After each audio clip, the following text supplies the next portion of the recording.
Oh, I just happen to have it's I my know. favorite hat right now, honestly. Oh, nice. Yeah, it's super sick, dude. Plus, Mama had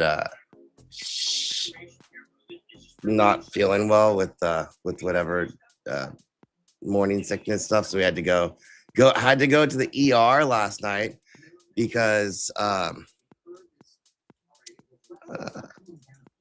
she was too dehydrated, so I had to go get a hang on one second. To go get a IV. Ooh, it's no fun. I saw that. I was watching you on a mid stream. It's funny. I text Paper last night and said NFP says we go up $10 tomorrow. Yeah. Been on And that then for a minute, 30, but it's been 30 super sketch, dude. Like yeah, options it have been has. very sketch. Oh yeah. Well, the skew's been weird. I was kind of It's- following some of the stuff you're saying about that. The skews what's like really freaked me out, for sure. But I'm just glad that we can actually have. Well, I don't know if we can actually have, but I'm just hopeful to be able to have a market that's worth getting some direction here, and potentially having something that we can see go for a while. Absolutely. It's pretty crazy. It was like I text Paper and like what 30 minutes later we got the headline. It's just Chris went live. Jason did I call it the meetup or what? I mean, dude, it's here. Are we shorting this? I mean, M texted me this morning or last night. It was like, does NFP legit say, because he was looking at it, he knows the system. It was like, is this really saying $10 higher? Was that last night? And I'm like, yeah. Yeah. But it's this. So it is this. Now we have to hold 6. It's like 669. And I think what I'm looking at right now is that are the things that were not necessarily like stuff that was getting taken down right now, like my Microsoft or whatever, that doesn't really have anything to do with the war. Like that pops, right? Which I think everything pops.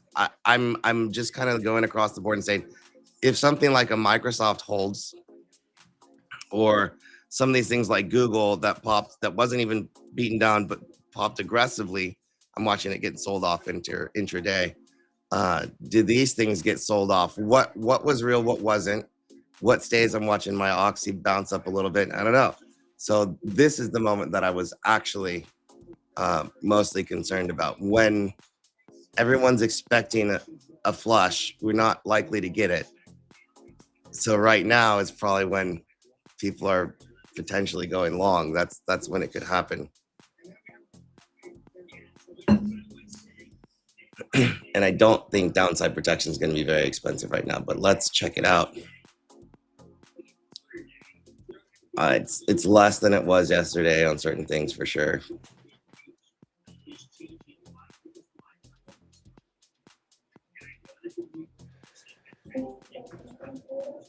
I'm going to open up stream on mine too.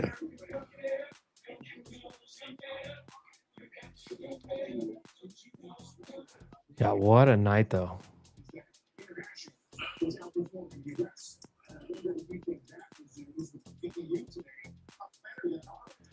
Yeah, I was looking at it and like on SPY yesterday, to Paper's point here, I was like, okay, hold on.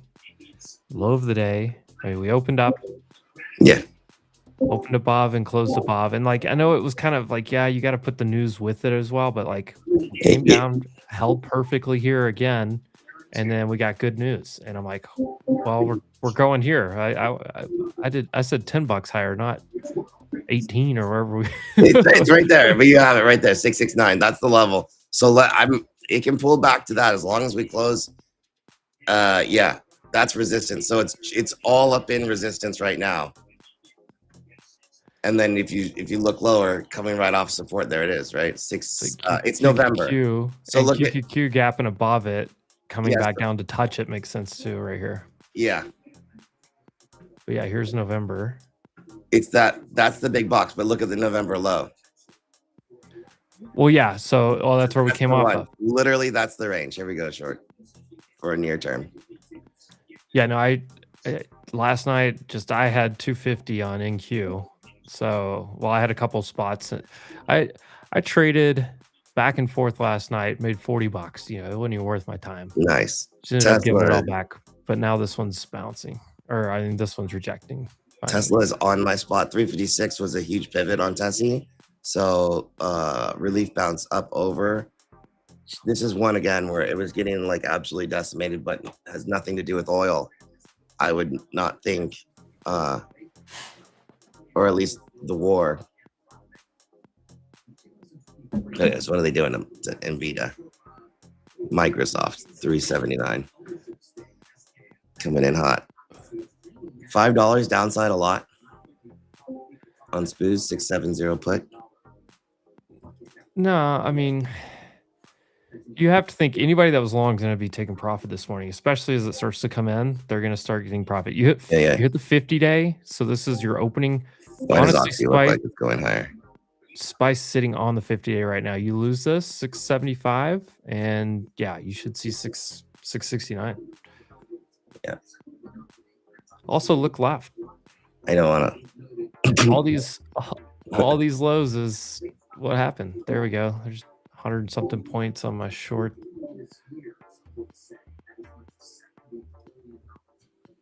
Yeah, look left. That's the whole deal. That's my problem with. I know people are excited. And did we get through it on cues? Yes. Okay, I get it. SPY, I mean, should definitely be excited. Just don't be like dumb on chasing the high. We want to wait for this to hash out.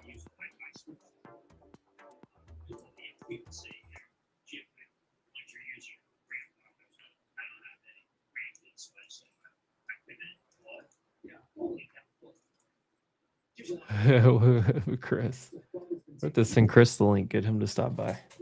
All right. Oh my.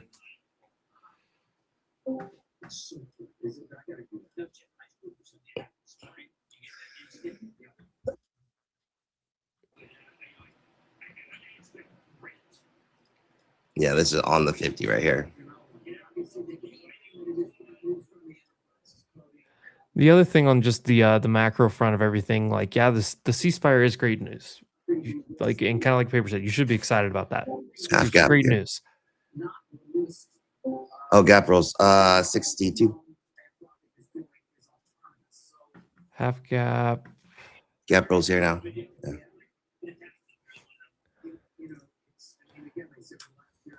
Ready, go.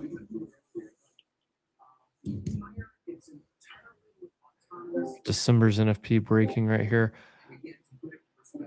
Gap is 673.88. Like, some things have not changed, even though it's good news. Some things have not changed. That's what I want everyone to remember.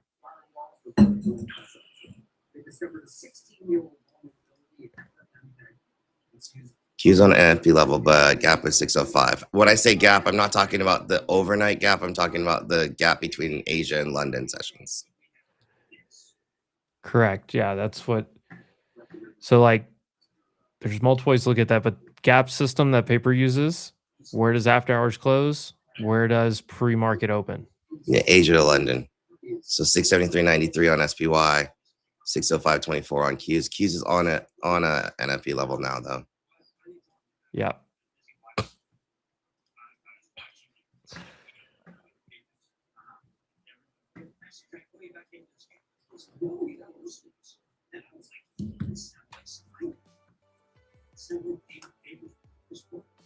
Today, last year was the bottom.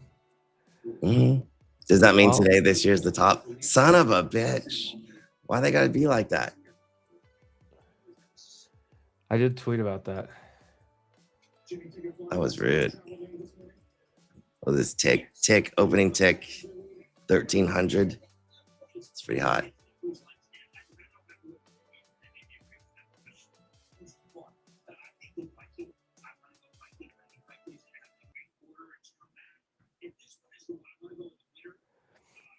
Meet a gap roll trigger here, 590.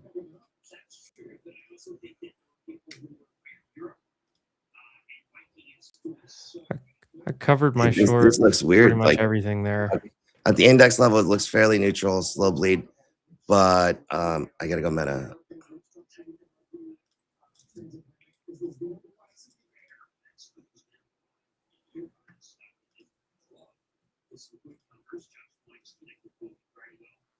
Microsoft's the one that's been acting so just poorly to me. I bought Microsoft, but it's all good. I like it's due, but does it come back to 370 one more time? 375? I don't know. Nvidia hit the same resistance that it's had for 6 months. I don't know. I don't want to be a big bad bear. I really don't. No, just let it like resolve itself.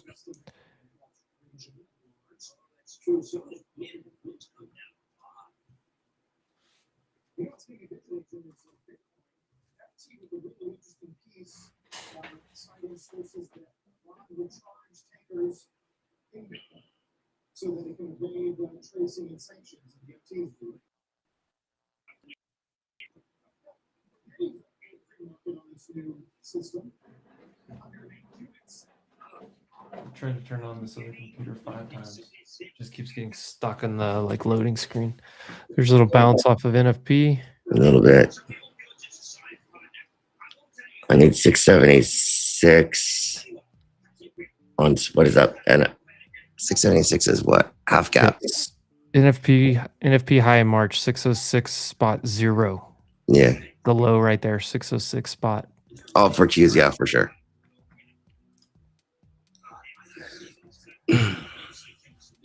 And I'll just keep coming back to the 50-day. Or do they try to hold? I mean,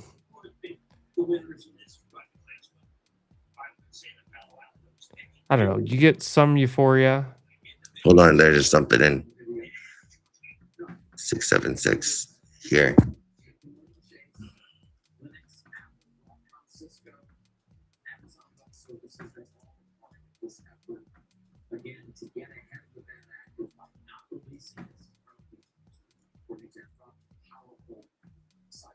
Pivot point there as well. Funny how that works.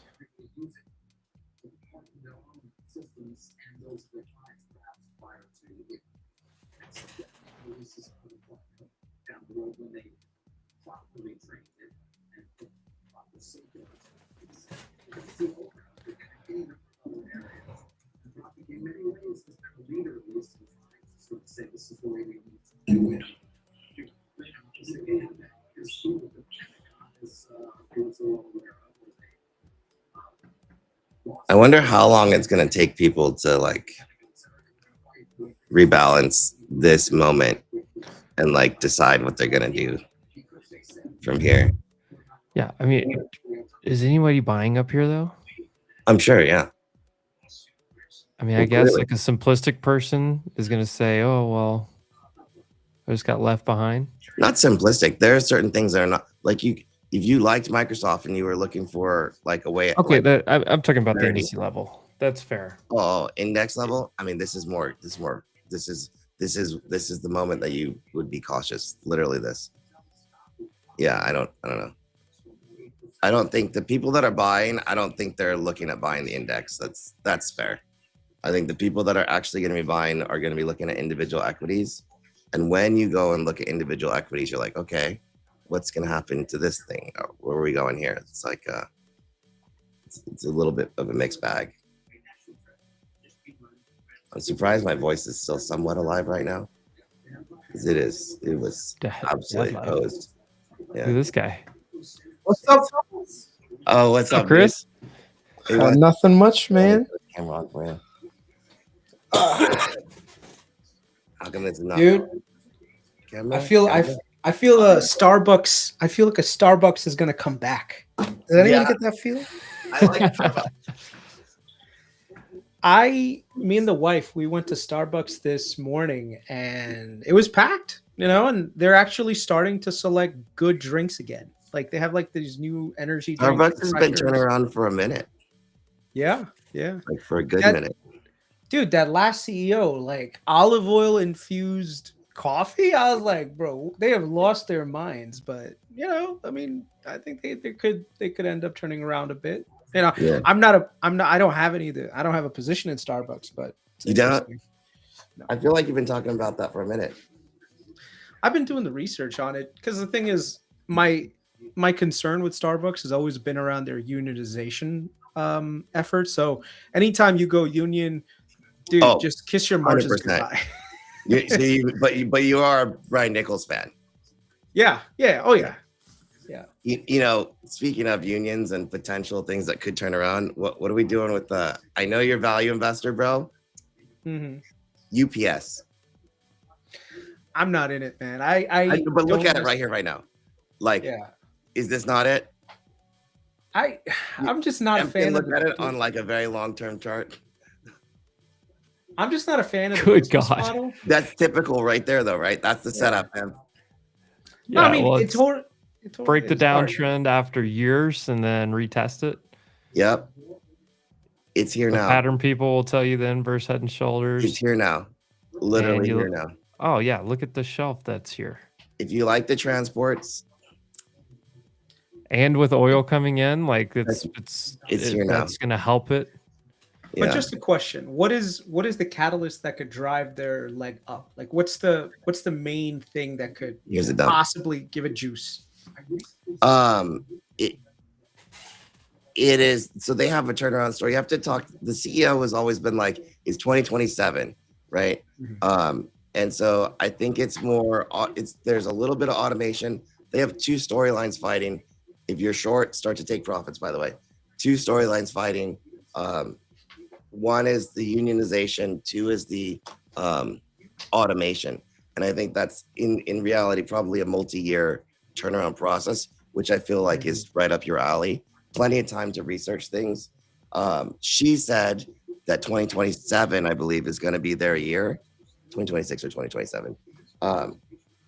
But they're in the middle of a turnaround right now, or at least they're trying to drive costs down from some near-term stuff, changing to, I think, less than truckload LTL versus some other kind of shipping that they were doing, less profitable, moving away from less profitable shipping. Moving to see, my voice is getting fucked right now. But I mean, it's worth a look. It's worth. I'll definitely look. I just never really understood the business model to the same degree that other people did, and especially once the unionization part kicked in, I was just like, check this out. Not touching it. Yeah. If you're into data center build out, we use SAIA, SAIA, tech, like for shipping. We use a lot of UPS, and so if UPS could get in there, for the data center build out for that specific type of freight, that would be good for them. Yeah.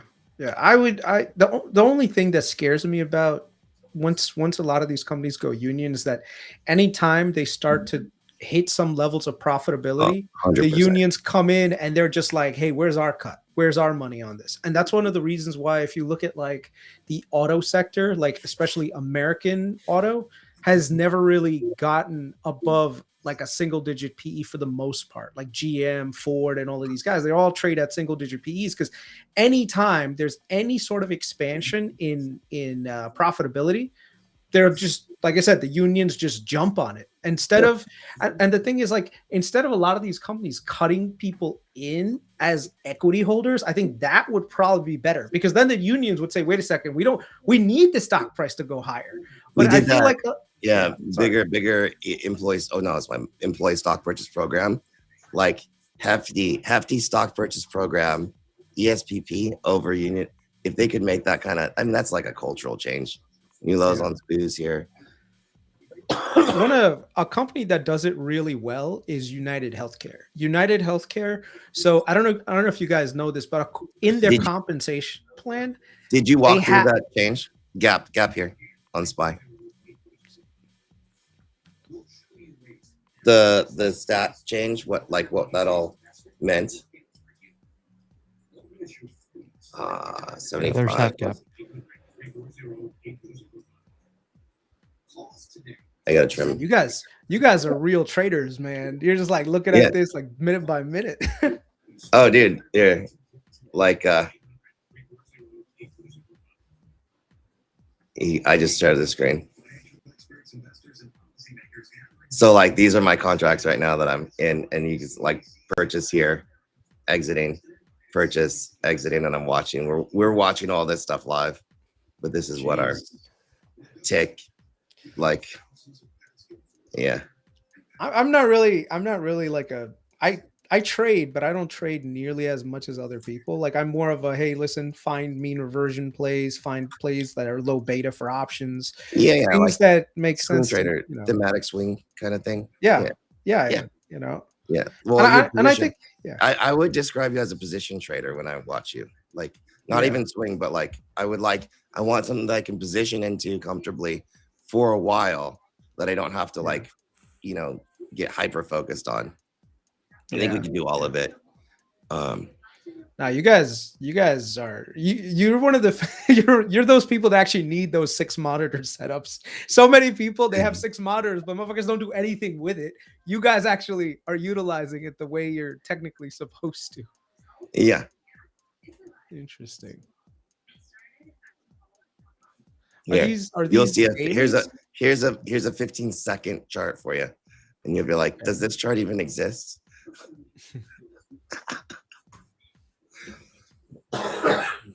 It's a thing.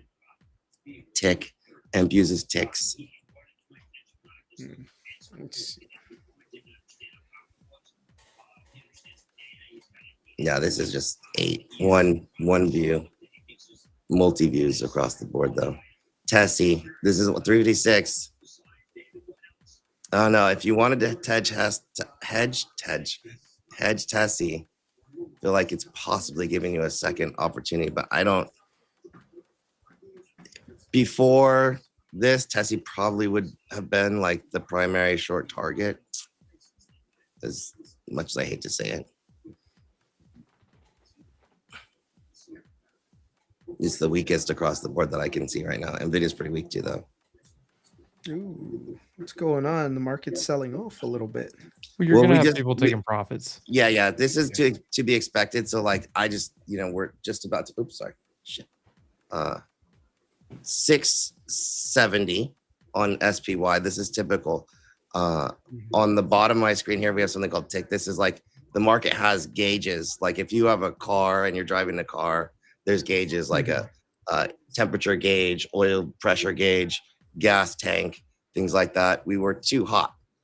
The market can't sustain that type of speed for that long. So it'll overheat and then it'll come back down to life. That's literally what we're just watching. Like it can't sustain too much too long. So when it comes back down, like on this bottom one, if I see something closer down in here, that's when we can have a better opportunity to actually get a bigger push.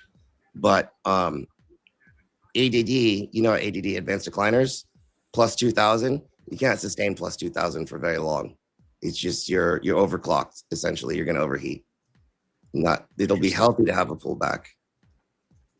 It's just the question is going to be to what level. That's what we're watching basically right now. And that's the SPY at the bottom, I'm guessing, or no? Well, so these two things. So these two things right here. Yeah. So this is called ADD or advanced decliners. TICK is literally tick for tick how much the SPY is going. If you did like you could do TICK-Q for NASDAQ, also overheated. And you could see net flows live, like volume. This is not bad. Volume is actually not over the top.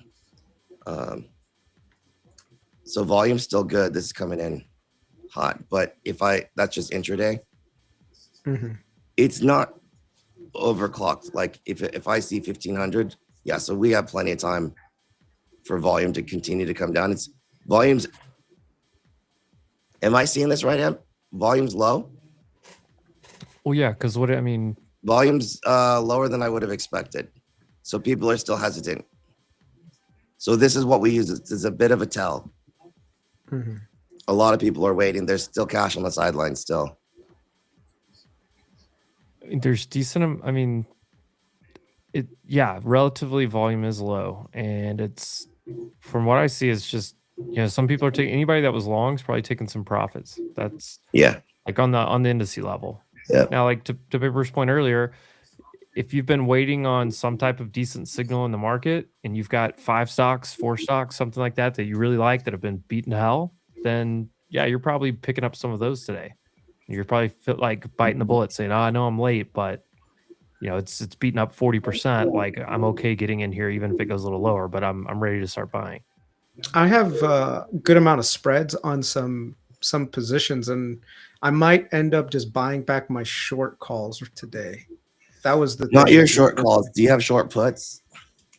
No, I have short calls. So I basically, what the strategy that I tend to use is, Don't do I that right here though. Just no, literally, no. yeah, literally wait for You that like a week. usually when VIX is super low and a stock is like sold off that I prefer to own, then I'll just buy the Yeah, calls. And massive then what I'll do is, anomaly in the market. The one thing that's freaking me out right now is that you would think that puts are more expensive. You would think that puts were more expensive here. Total opposite is true. Like you go into the metrics, the calls are double the price of the puts. So like your short calls are really helpful right now. Like yeah, I would take the whole spread down instead. Right in this environment, which is a unique environment. I got to trim a little meta. But yeah, this it's honestly this one stat freaked me the crap. Like this, my crew will know. It's like, dude, it scared the shit out of me.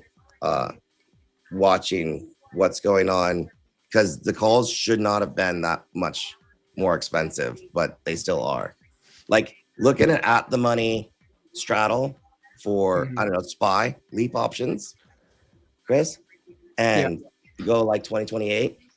Look at it's better today than it was, but at the money it's SPY 675, right? So and at the money put is currently 675, $5,600, and at the money call 675, $8,900. It's 50% more.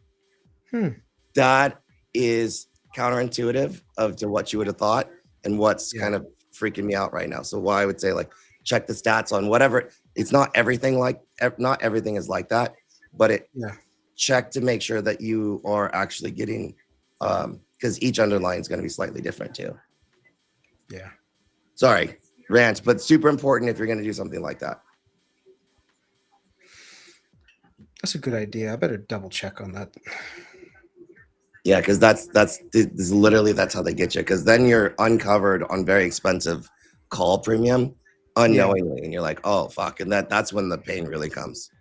Yeah, what I messed up a little bit by going a little bit too. What I tend to do is on paper. I mean, it was I won't say advice, but your move on Nvidia that got me intrigued. So what I did was I actually moved my short call, like my short calls for Nvidia prior to earnings were like, they were like in the 250s. What I did is I bought those back and I sold the 220s. And when I sold those 220s, I was like, okay, now I've caught that entire the amount between that. So the volatility was high, so you got a shit ton of premium. So then when that vol got crushed, that 220 call got crushed harder than anything else. And so I ended up being able to take that. And then what I did was once Nvidia hit some lows at like the 175s and vol was crushed, I ended up just re-accelerating and buying the 220s back and selling the 250s against it. And I paid the premium. I kept the difference. And now I'm waiting for Nvidia to do the same thing over again. And it's just like, I'm just milking that volatility, and the thing is, because Nvidia is the hottest stock in the market, I'm getting my fills within a very small thing, even leaps, which is kind of nice, Speaking of Nvidia, losing its 50-day right now. I feel like, so I talked to TJ the other day, like we like jumped on a phone call randomly, and he's doing, and I don't know if you saw, like I sold a bunch of leaps on my equity December and have been since. I don't know what's going on, but what I just kind of outlined on SPY, I've not seen anything like this in a very long time. I just don't know if, like, honestly, buy right strategies, buying a bunch of equities, selling some long dated upside calls if you want to buy something seem really good right now. But I just feel like the mechanics of the options market right now are a little bit sketchy, and like I don't know, I'm very hesitant to buy long-term premium on the upside because of it.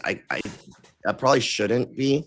This is like one of those moments where like the less you know, the easier it is for it to do it. But the more you know, like you're like, fuck, the hesitancy comes in. So, but I do think that the selling.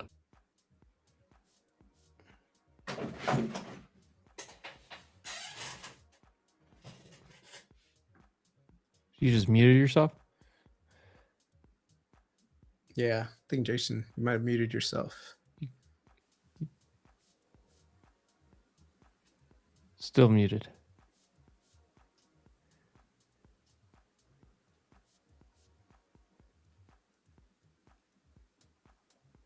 Hey.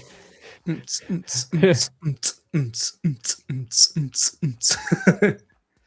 don't know what.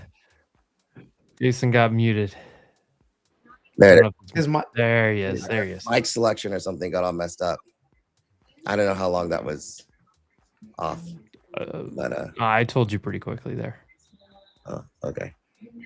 We heard pretty much everything. He said he overheated. I'm over here. The VIX is interesting, down right back here at 20. Gap down to 20 and is trying to push off that just a little bit, but volatility's getting sucked in. Yeah, the VIX I don't think is that trustworthy. You remember that video I did? It was like the VIX is broke. It was like, so the VIX specifically only measures a 5-day window of SPX options. Then that was that methodology was created before 0 DTEs existed. So like, yeah, and they tried to create that VVIX and it just didn't really work. VVIX, the VIX 1D, the VIX 1W.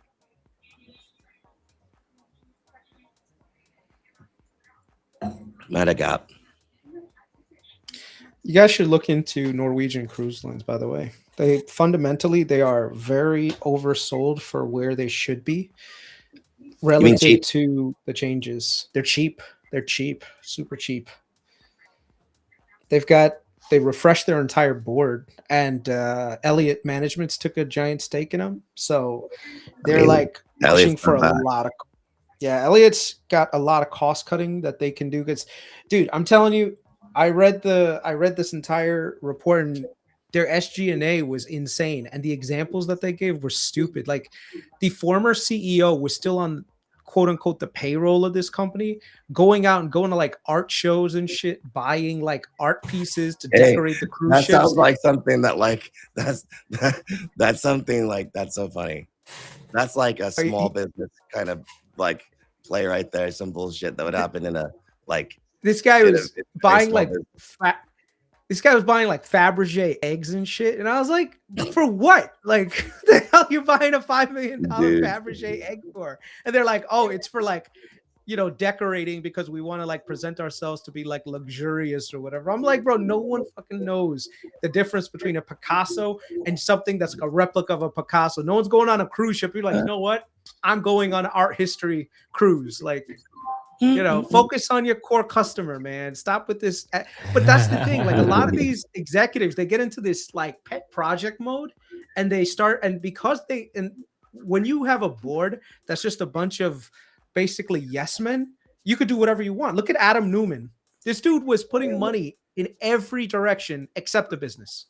Yeah. You know, so sometimes these activists, they come in, they cut the fat, raise SG&A goes down, EBITDA margins go up, and then everyone recognizes it a year later, 2 years later, when the earnings are like, wait a second, we didn't have to spend $200 million on art decorations. No. We're about to get the next move. All right, we got to start trimming here. This is unfortunate, but where we are. So this is the pullback. Next leg. Hopefully, we can trim a little bit.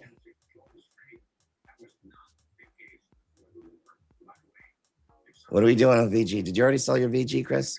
Yeah, I did. I took profits. Me and Matt. I still have a position, but yeah. Oh yeah, no. So my next is like right where it should be. Mm-hmm.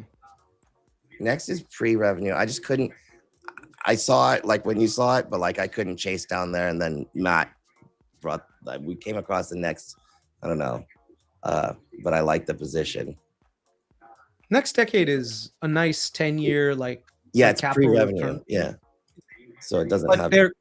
but they're close to revenue. So unlike other Right. companies, you know, so they're already in construction. Their first 3 trains are about to go on. The thing is with them, the first 3 trains, they don't have a really big equity stake because they did a lot of their financing through selling equity to other people. But the way that it works is that they're able to retain a certain portion of equity and they can use that for 4, 5, 6 and above, right? So it's almost like you're partnering early on, but then you're using your cash flow for the expansion phases. So right now people look at it and be like, well, they're only going to be generating maybe like 200 million in distributable cash flow. They're going to take that 200 million and keep reinvesting it for the next 10 years. And when you look at it, this thing could be a $20 billion market cap company in the next 10 years. And it's only $1.1 billion right now. So you're looking at a 20x return on a company that's pretty easy business model to understand. Which is like the reason I was more comfortable doing that for super long. Yeah. VG with the same market cap as Schneider, I was like, I fucking missed the boat, dude. I missed it. All the way there. I hate when your thesis comes true so fast, though. Like the day that you buy something, it's up like 20, 30% the following day. You're like, really, guys? Really? First of all, I didn't even get to have a full position. Second of all, like my thesis was supposed to take years to play out. Here we are a week later and I'm at my first target. Like, what the bullshit? I mean, to be honest with you though, I think there's plenty of opportunities to buy companies like VG and Next Decade because natural gas is so volatile. And what happens is a lot of times these things trade like a natural gas proxy, even though their business models are mostly insulated from the fluctuations. Like a lot of them have like fixed contracts, like that go into like a decade plus, you know, sometimes even 20, well, most of the time it's like 20-year contracts. So it doesn't matter if natural gas goes to 1 or goes to 3 or goes to 8. As long as your exposure is pretty much all fixed. So, but the thing is the market always reacts in that way where they, you know, sell off the index and usually the index has these guys in there. So like I said, I think you're still at a very early stage. Next decade, you've got the 20x that's going to come probably from the actual equity gains and earnings gains. Venture Global is going to come from deleveraging and then also from earnings returning to you via share buybacks and dividends. You know, so yeah, like I mean, you also got a lot of the equity returns on VG like out of the gate already. Both of them. I mean, VG, there was a good opportunity to sell some leaps. This is exactly the kind of like VGs. You got a $25 target on VG, you could sell some $25 leaps and collect a pretty handsome sum. I think right now or yesterday or whatever. Yeah, I think what happens is people, and this is like rookie mistakes when people are looking at companies, they look at, you know, and this is the mistake that my dad made when you know, he first got into the market. He thought, oh, this company is trading for $3. That means it's cheap. It has the potential to go to 30. And I'm like, no, Dad, this company has like 4 billion shares outstanding. Like it can't go to $30 without like going crazy on its enterprise value. Like you got to understand that, you know, like a lot of people, they look at Grab and they think, oh, this is the next 20xer. And I'm like, it could be, but look at the amount of shares outstanding that they have. So the amount of movement that you're going to see, it's not going to be nearly as pronounced as someone who's got 300 million shares outstanding that could move with, you know, a ton of volatility. I mean, not a ton, but like a decent amount of volatility. So Meta got filled. I don't know if I want to press this much further. I'm a day trading perspective. Tessie's below the level. Yeah, SPY's just sitting in. Qs are a little bit weaker right now. Yeah. NVIDIA hit half gap on the way I look at it from yesterday's close to today's open. I don't think I have a gap on NVIDIA. I don't. Yeah, just from like if you take out. Gotcha. Yeah. Google's Microsoft's sitting on the exact same thing. Apple's pushing right back up. I mean, Apple's the sleeper of the Mag 7. I mean, it's the strongest, relatively speaking. You could sleep good at night holding Apple, man. They're not spending money on you remember CapEx to nowhere. So much hate on Apple from everybody. Like that's the buy. Right now, it's like they're about to turn the corner. We're like, is it hated or is it, loved? When it gets too loved, it'll probably be the opposite. Yeah, and when they drop, like, just typical yesterday, was it yesterday, 2 days ago, they dropped that, like, "Oh, the foldable iPhone," they always like, when something's getting beat up, they drop some kinda negative headline, and then I you mean, see it come out right back up, and could have then been boom, the near-term now spot. it's like yeah. It's mostly because everyone always says Apple's like, oh, Apple's not innovating anymore. I want to buy. And the thing is, so the market at times values companies based on the amount of risk they're willing to take, right? So what they're saying, remember when Microsoft was trading at 30 forward EV to E, but everyone's like, yeah, but they've got that open AI. They're going somewhere. Apple, they're not doing anything with their money. They're just going to sit on cash. Who gives a shit about Apple? But then you realize, like, wait a second, Apple was not spending money just on anything. They were buying back their own shares because they found it was undervalued. So what happened? Microsoft is spending money to nowhere, right? And now that OpenAI is going down, it's taking Microsoft with them, saying, look, you probably overspent. And I'm like, I'm looking at Microsoft and I'm just saying, y'all realize that Microsoft was spending this money, but they're growing still at 15-20% per year. Like Microsoft is going to be just fine, even without OpenAI. So I think the market's just a little bit more risk off. That's what I'm seeing anyway. Like, So Amit made market's taking a showing stage. Amit made an interesting point yesterday. He basically said, foldable iPhone or not, like I do think the foldable iPhone will do well. Personally, I think it's going to do well. But outside of that, he was basically saying, look, if Apple didn't have to be the first one, but he basically said if Siri becomes the an AI at some point, and I feel like it's safe to assume at some point Siri will become an AI. If it does, are you using ChatGPT, or are you going to Gemini, or are you just going to use Siri, what you already have in your hand all the time? You're going to be able to have your own personalized LLM on your personalized desktop. Siri. Yeah, on your client meeting phone, desktop, whatever it is. Yeah, Loop. Like, well, I guess we already have that, but yeah, it could easily be Siri. It could easily be whatever they're going to call it, Gemma. Here's a question to you guys. Do you guys have MacBooks by any chance? Or do you use PCs? I'm mostly use PCs. Sitting right here. Say again? Sorry? I have Ryan? both. Yeah, both? Okay. Yeah. I used to be nothing but a PC user. Okay, like I use it. I still use PC for work and so on and so forth. Same. I am ready to give up that entire ecosystem. I love my MacBook. I love the Mac ecosystem, and now I'm used to it. And what's funny is the other day I was just curious, like what kind of market share, dude? Apple's market share has gone from like 8% to 16% of like the consumer OS market. Oh yeah. And I think one, it's desirable, it's easy to use, and with today's age, like so many things are just web based that you can do it. It doesn't matter. Like the reason I have tons of Dell stuff because of our small business. We have a Dell server built into our office. We all have Dell laptops and computers that access it, and like there's certain programs that we have for our business that only run on Windows. That's the only reason we have it. That's the only reason I've been on Windows for the last 8-10 years. But Mac, like you can do so much just like through Chrome and web-based now that I think the average person just will do that no matter what. Like and Mac to me is simpler. It's easy to like your whole, because you probably have an iPhone already. Like I don't know what the numbers on that are, but obviously the vast majority of people that I know have iPhones, and everything just seamlessly. I mean, your text messages are on your screen, your photos, everything's just all connected. It's just all right there. It just makes life easy. That's why I actually went back to Mac last year. It's like I do so much with all this stuff on my phone. I was like, man, it'd just be easier for me to just have access to everything in one spot.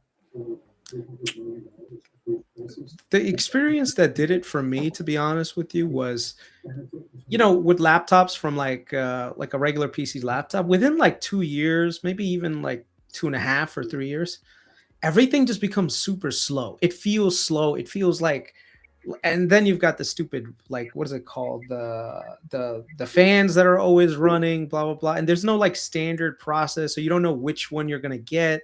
I mean, yeah, you could run reviews and everything else. And then like, And then when you get into like the Mac ecosystem, dude, I have a MacBook Pro from like 20, and it was the first one that had the M1 chip. This thing runs amazing.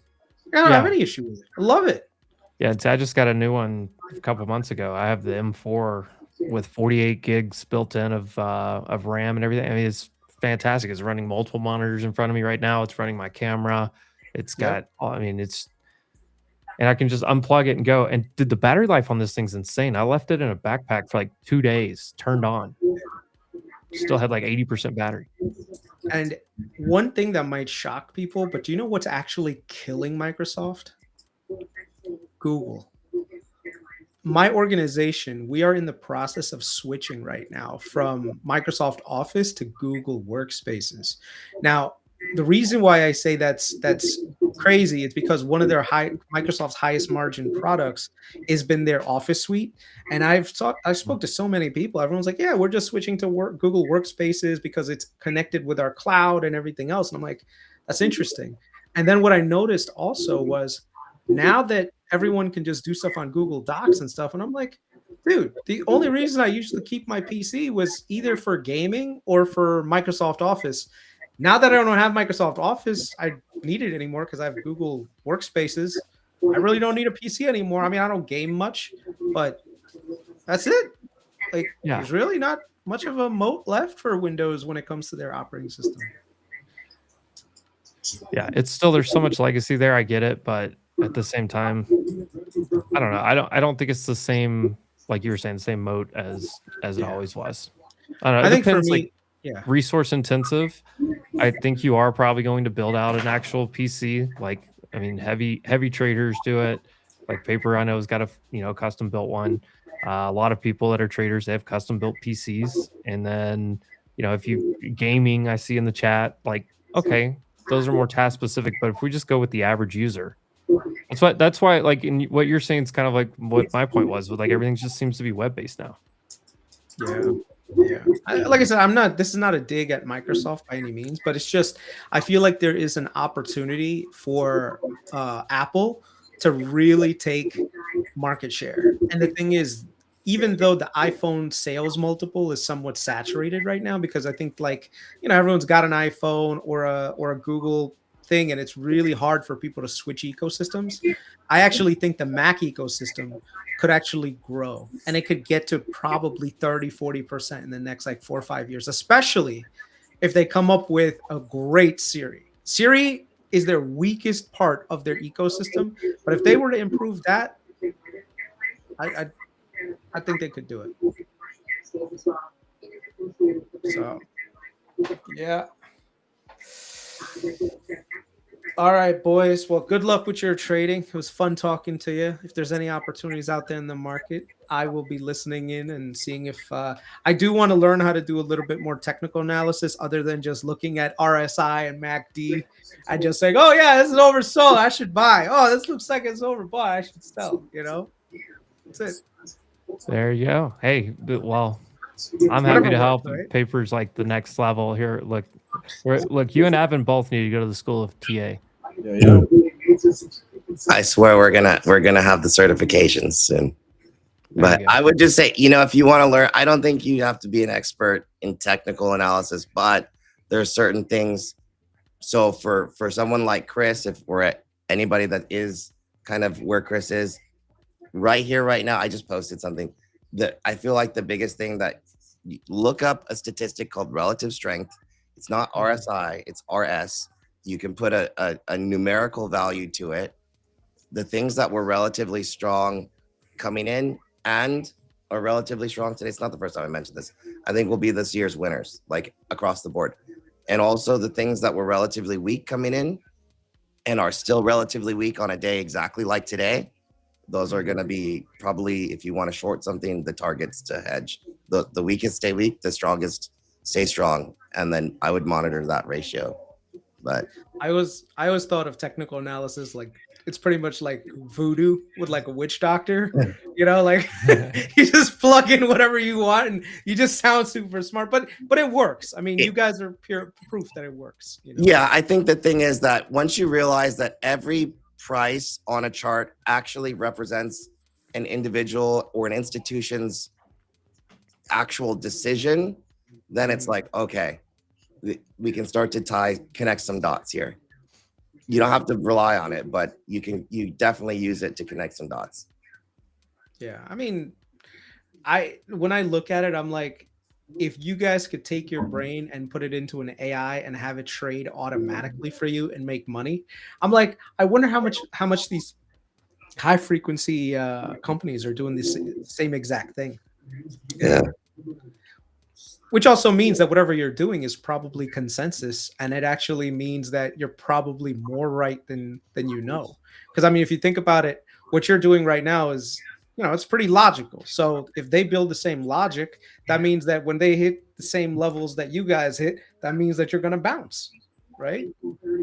Because you're going to have a whole bunch of volume coming, unless their entire algorithm is based on some, weird different traits that, that are not replicable. But whatever. All right, boys. It was good talking to you. Have a great one. Take care. All right, Chris. Take care. Looks like Evan's in the house now. Tessie with the relative weakness. Spy coming in another leg here. We're about to go negative tick for a minute. Let's see how long that lasts. I need to grab some coffee. I'm going to stop my screen share for a sec, and hand it back to you. We'll just throw a big old. But look at Tessie. Good night.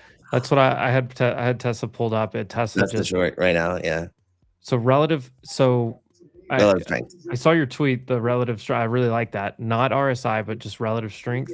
It's a numerical value. Like look it up. Like you can look up the definition. CMT definition. I like the opposite of that too, though. That's exactly my point. That's why I posted it. It's why I said the weak ones first. If you want to short something, it's literally that. And you want to go long, I would absolutely focus on the strong. Look at Netflix at break even.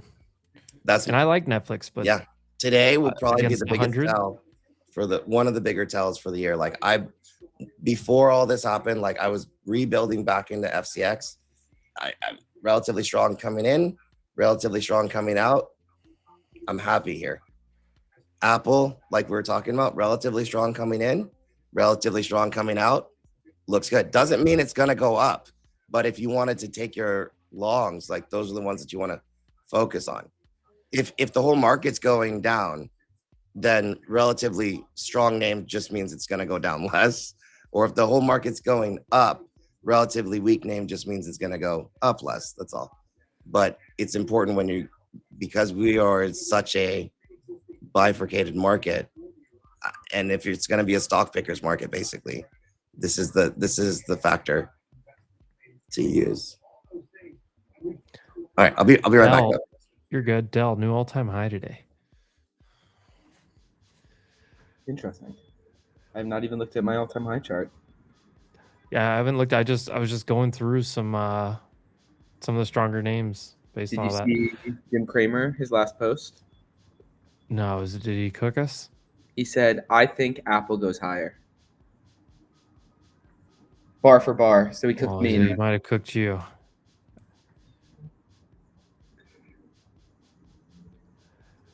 Market, and guys, we're lucky to have Paper Gains come on here. Obviously, Chris, very fundamental investor, smart guy. Appreciate him stopping by.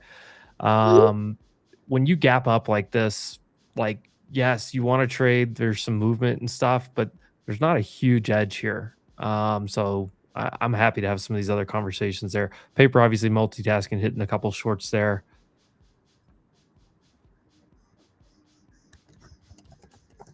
It's just this is a tough spot that we're sitting in here. I still think we can come in lower. Spy down to that like 670 area. Maybe a little bit, maybe undercut that a little bit. QQQ back to 600, but it may just hang in up here for a bit. And then, maybe tomorrow you get kind of the actual retrace movement. But we'll see. I know this is like almost a historic gap up. I mean, how many points do we gap up on the NASDAQ?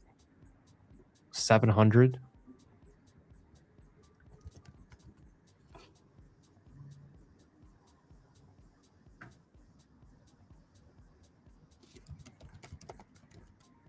830 points on the Nasdaq. That's got to be I don't know for sure. That's got to be a historic one.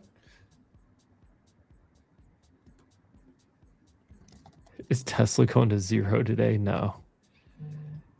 The thing is, like, weak stocks, and this is back to yesterday's high on Tesla. Weak stocks are going to be the ones that, you know, people were looking, especially if people were looking for a reason to get out. I mean, look at this daily chart on Tesla. And I like Tesla overall, but right now, I mean, what's the market telling you?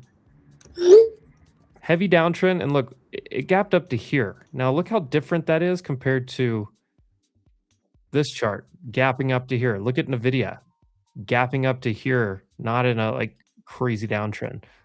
Microsoft, a little bit weaker as well. Look at Google though. Google gapping way up here.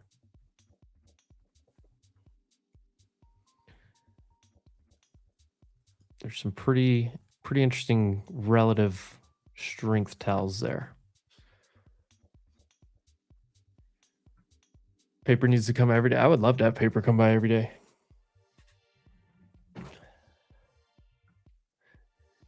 It is crazy. Evan, I text Paper last night. He was on Amit's stream. I text him. And it was 3:55 my time, so it's at like 5:55 your time. And I just said, what does NFP say? Plus $10 tomorrow, gap up. And then 30 minutes later, we had like a $15 gap up. They'll be using the chat. Damn. My other laptop has been resetting for an hour. I saw Chris in here. I was like, oh, unexpected. Shout out Chris. Yeah, well, we saw him in the chat, so I bumped him a little link. Shout out to Chris. And then also, did you talk about the new place I can use my code? Oh yeah, for those in the chat, prop firm traders, my funded futures officially set up with code Wolf. I know several of you guys like my funded futures and asked for that one. Best discount possible, code Wolf at my funded futures is now live as well, and I'm working on getting them. I think I'm gonna have them come on the stream, do some giveaways and stuff to really launch it, but got it all set up, ready to go.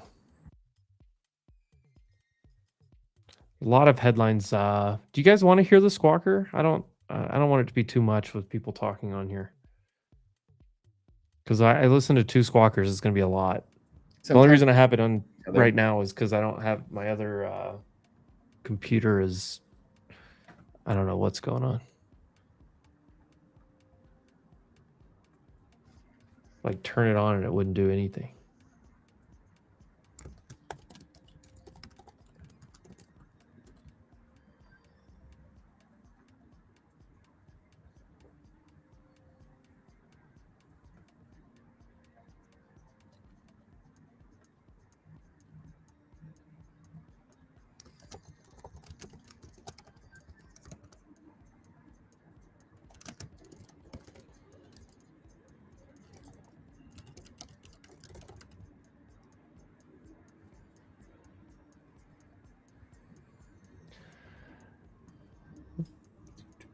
Imagine if we had like actual like banging music in the background, like good music, instead of just. Yeah, I know. I tried different ones. That's what. So That's what they all are, though. I get it. No, we need like some good, some dope uncopyrighted stuff. I'm not saying this music was bad. It's probably the best of what it is. I think this is all like AI generated music.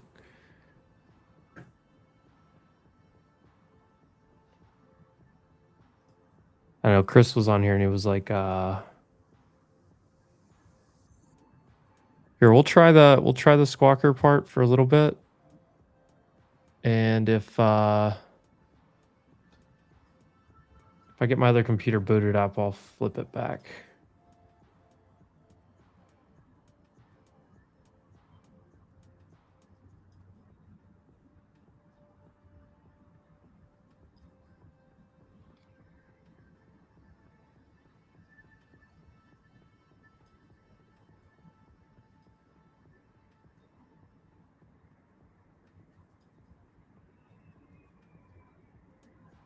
I don't know if there's a way to make it.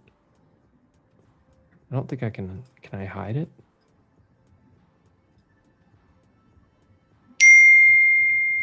Whoa. Please, Oh, please mute. so is Bitcoin relatively weak? Good question. Yeah. No, not too bad. Bitcoin's just back into big resistance again. I mean, look, here's a fairly clean chart. Look at it.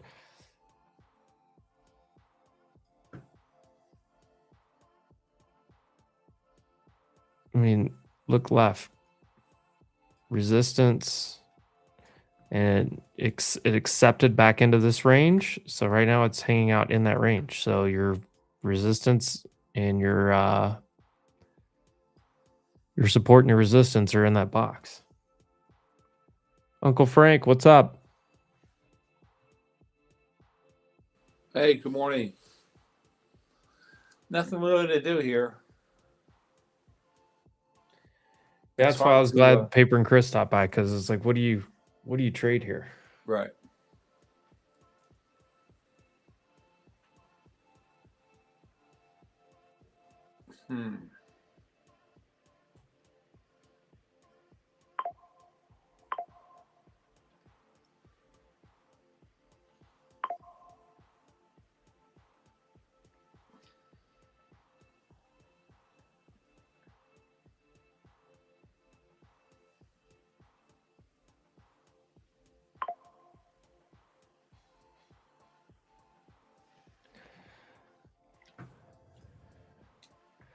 All right, let's see what's see if anything's moving.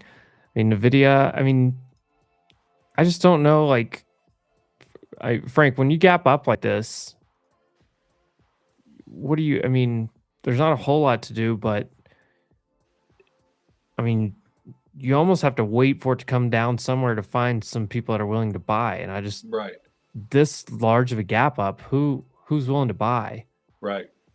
But you are having profit take. I mean, from the open, you get some profit taking.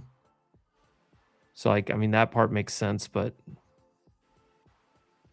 Oil's up a little bit from the opening, 95, 90, almost 96. yeah, and you're gonna have some like headlines. Like, there's gonna be people that are like gonna be hesitant of this.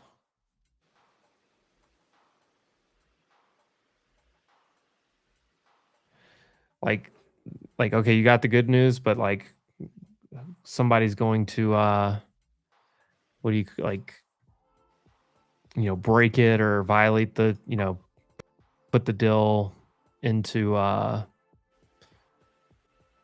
trouble, I guess would be the term. I'm trying to think of the right way to put that. Passage of oil tankers via Hormuz Strait has been stopped, is a current report out there, by the way. Israel not obeying ceasefire. Well, you start to get some headlines that way. I don't think it falls apart, but it could come in a pretty decent amount.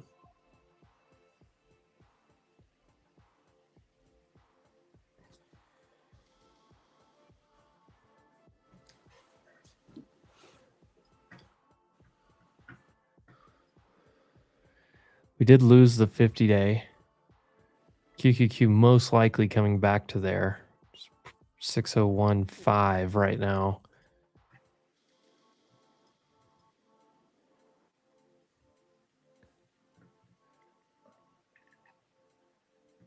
Yeah, oil tanker stopped, saw that.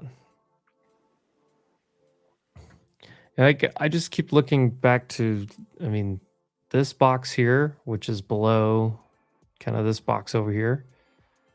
And it's just like, this is just a lot of overhead supply that I'm a little bit worried about. Same thing, I mean, look at SPY. This right here.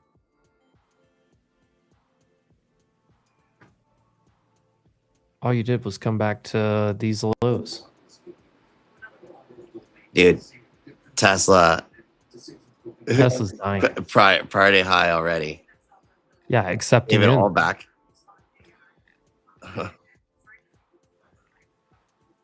Dude, Nvidia relatively weak.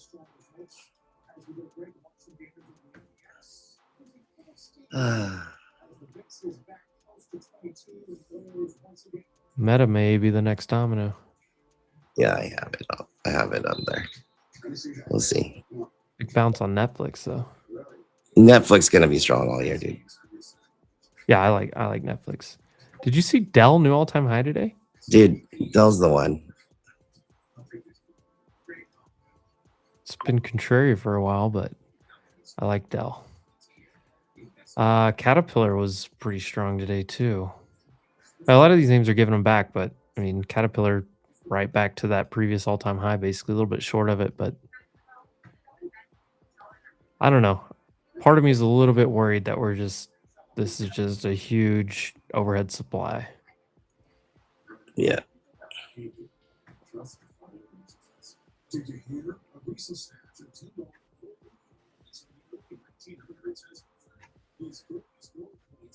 Also, the current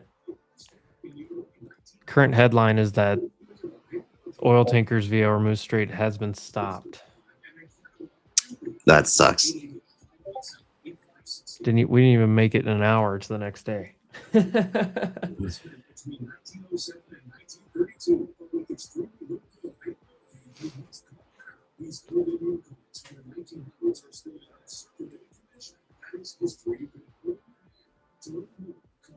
real quick, I'd like to shout out Leverage Shares, sponsor of our stream over here. We talked about it the last several days. If you were looking for this, instead of dealing with the option stuff, could have got a lot of those 2x leverage tickers. Maybe your favorite one, maybe one that had relative strength over the last week or two. I bet you're sitting really nicely on those. Shout out to Leverage Shares. Is it true Israel wasn't a part of the negotiations and is upset? I don't know. No, they were part of it. It is true that they literally said, Trump, we don't like it, but Trump is the boss. Yeah, that's so. The first point I would make is what is true is a really hard thing to sift through right now. Because there's mixed messaging. There's partial truce or 3/4 truce and a lot of things that are being put out there. But from what I saw, it was, Trump kind of made the call, told Israel to get in line. Israel, the debate is over the Lebanon stuff with Israel right now. That's the most accurate way I can put that. Yeah, look at oil coming off this 92, the CL. The oil thing, I don't know if I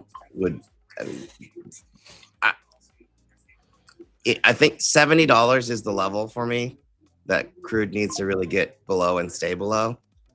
I mean, I know it's a 15% move, but I mean, we still have to get tankers through and then back now, which is probably like a month. So it's not all going to erase overnight, but I think this is a situation where you can take some time to see how this is going to play out. Did you guys hear the squawker just then? Mm-mm.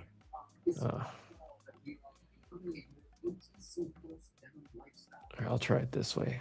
I can't hide it. And if I do desktop audio, then you hear all the order fields too. So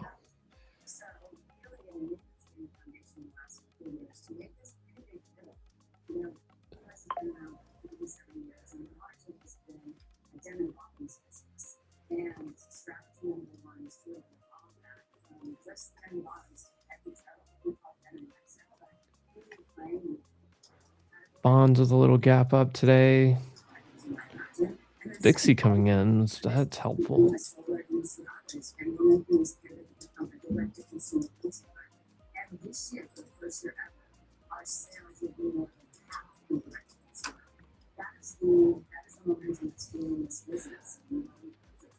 I don't know. You get a historic gap up like this, I typically kind of sit here and let this dust settle a little bit.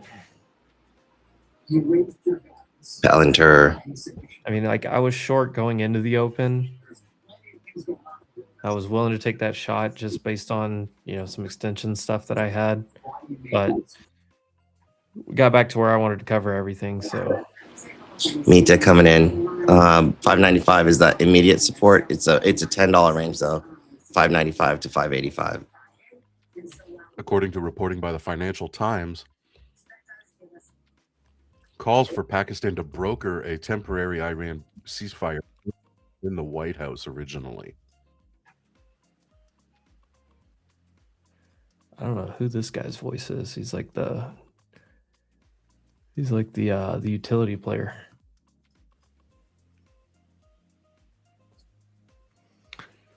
Jason had his camera on earlier. It's still here. I'm Still just in here. and out. Dude, I don't, you get so locked in on midstreams and the chat's so crazy, but I was just trying to like troll in there. Dude, everyone wanted Nike for some reason, and I was like, unless Nike's gonna start making that. like Palantir uniforms or something, like I don't know what's gonna boost Nike at this point. They better start making. They need some military contracts or Yeah. something. This is like open AI partnerships and military contracts. Yeah.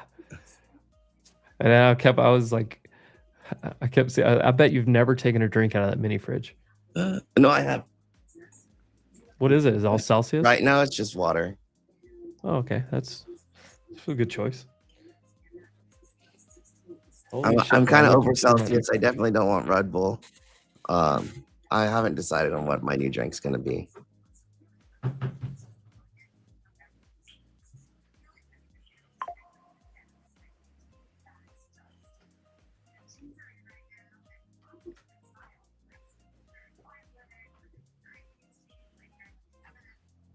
Oh, we are back. We are so back. I have no idea what was wrong, but we're back. Order filled. Order filled. Ooh, Frankie. Yeah, a little long here. A note, possible negative catalyst, ticker PAYO, Papa Alpha Yankee Oscar. Note, social media speculations. North Korea has been using PAYO for money laundering, being circulated for PAYO. So I listen to these headlines all day, guys, and I try to like filter it for you guys. Because you'll get a lot of ones like that are like, okay.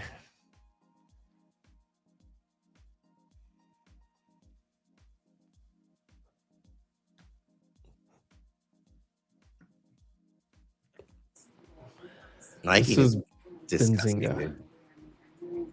Absolutely rancid. It might be. I mean, Nike reminds me of Intel a year ago. And I don't know what AI revolution that's going to need Nike shoes is coming. Oh, my Corning hit the level. Did that one make a new all-time high? Oh my God, it almost did.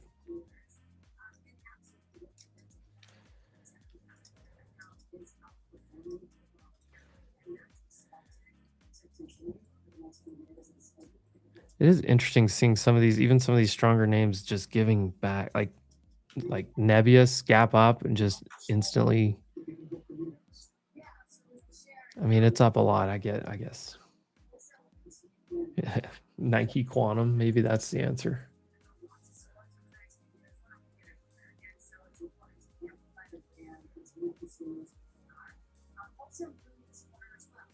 All right, I'm turning off the squawk because I've got my other computer up finally.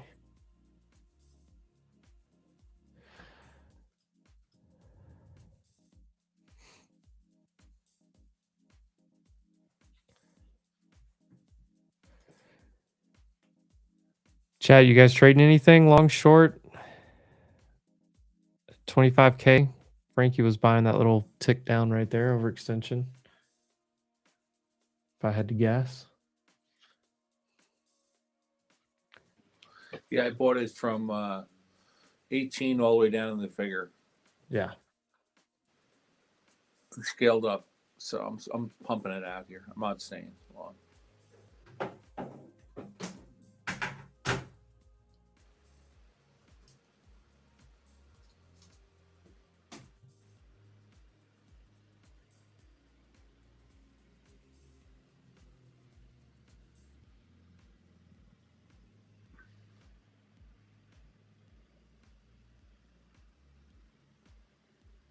Yeah, chat's on Tessie too. I'm on the test is a big watch here. We'll see. First to retest. Give it all back.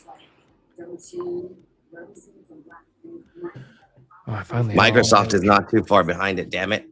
Oh, Microsoft, Nvidia.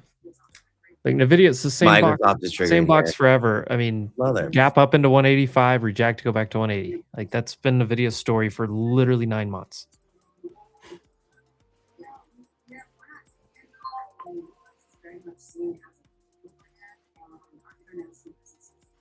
$375. Oh, I didn't, you know what I didn't think of until just now? Defense stocks like Palantir just getting crushed on the Yeah, I'm watching it too. Microsoft 375 put. I'm gonna 2 DTE. Have you been trading any of the like 0 DT or 1 DT like Monday, Wednesday? I do all the time by accident. But You're just so used to going to the next strike. Yeah. Am I crazy for thinking the market still crashed to newer lows? No, not at all. There's This is literally how they a get scenario. you. This is 100%. This is exactly how it would happen. Exact scenario, right? Yep. Does it happen today? No. I mean, not likely. But from here now, this is exactly that scenario. No, yeah, it could be a month out, or it could be multiple months out. We still have to get through earnings. We have massive revisions on hang on, 380, stop. Massive revisions on NFP and GDP. I don't know if you realize, like, we're coming off of 4.4 GDP in Q3 2025. Q4 has already been revised down multiple times. We're going to get the final now. And then at the end of this month, end of April, we're going to get Q1 preliminary. Plus at the end of April, it'll be post peak earnings. Plus at the end of April, it's supposed to be Powell's last FOMC. I think it's 29th, April 29th. And I haven't heard a fucking peep out of Warsh, which is probably the most concerning thing, because this is that not weird? This is it, dude. That's what I'm saying. It's a really complicated scenario, and the fact that he hasn't like started to say shit is like, what the hell, dude? True Social from Trump: a big day for world peace. Iran wants it to happen. They've had enough. Likewise, so has everyone else. The United States of America will be helping with the traffic buildup in the Strait of Hormuz. No, wait, never mind. That one's from last night. Spy Nilo equal lows. No, Pete Hegseth is the one that just came out. Q's equal lows. Lagging.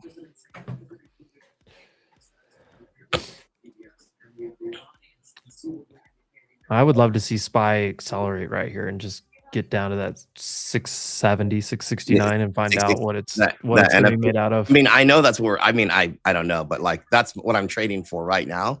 After that, I have no idea. But I'm fairly positive that's where we're going to go right now. Yeah, Rumo's looking for a long here. I just don't see. I mean, I feel like we could fall another 100 points easy on NQ. You guys cleaning house on futures? Like it was just like an auto short out of the gate and just ride it? I shorted up here this morning. Do me a favor. Is it possible for you to not have a stop loss on a short? Yes. Well, this is why I can't trade futures the same. Like I trade options very differently than most people trade. It's like it's huge adjustment to futures. Crazy.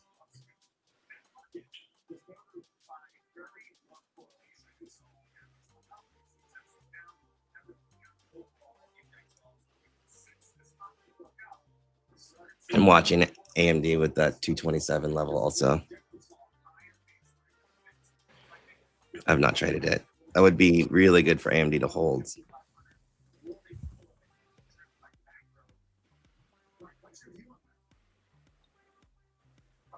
Can we get in now on SPY put? I mean,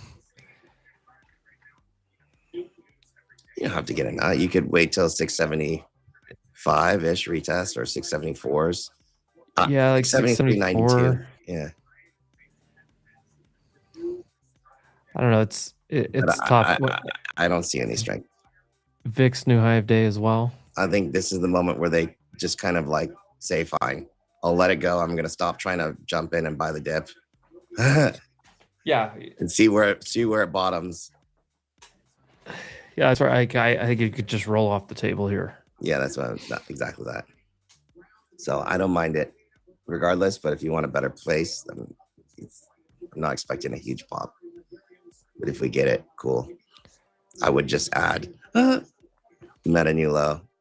I'm double. As we say that. Oof. Tassie here now is it's about to breach prior day high.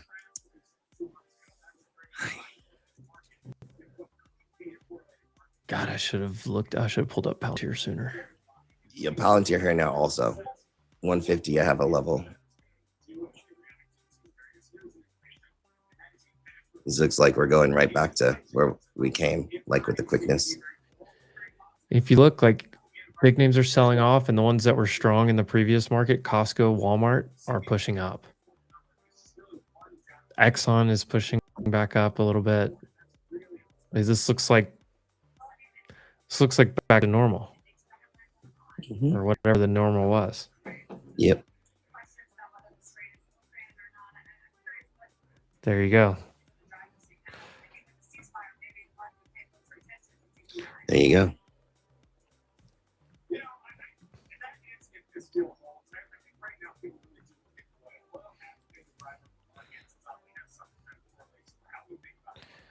Like I said, I thought we could get down 100 points pretty quickly. We went down. Oh, here we are. That's already. Oh, 70. I'm printing. Look at my puts. You can't see it. Look at my puts. They're over here. Oh, God. And VIX is popping at the same time. Oh, VIX is back over 22.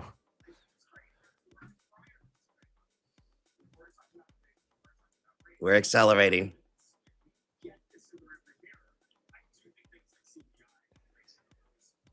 And then you get into like in a shorter term basis, like you get into this pump area. It's very thin right here. Yeah. Should have sent the Tesla put, but talking so much. Amazon or AMD at 227. This could be a pivot too. I'm not sure if it was gonna hold or break it, but we'll see. You gotta trim this.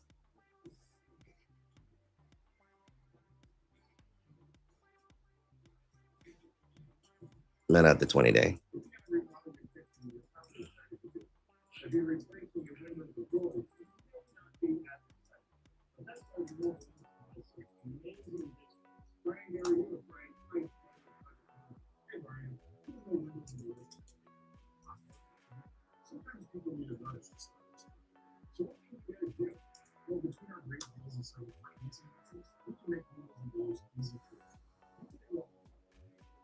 Well, these SPY options move fast.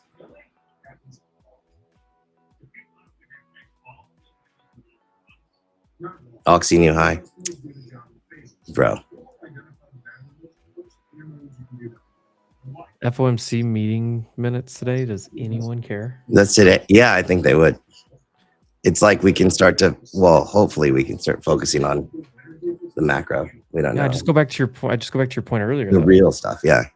We haven't heard from Warsh. Powell's a lame duck at this point. Does anyone care what the minutes say? I mean, maybe. And no one really knows like what's the term I'm looking for? Nobody has any idea of what the effects of this is going to be in the data. So it's like a punt situation.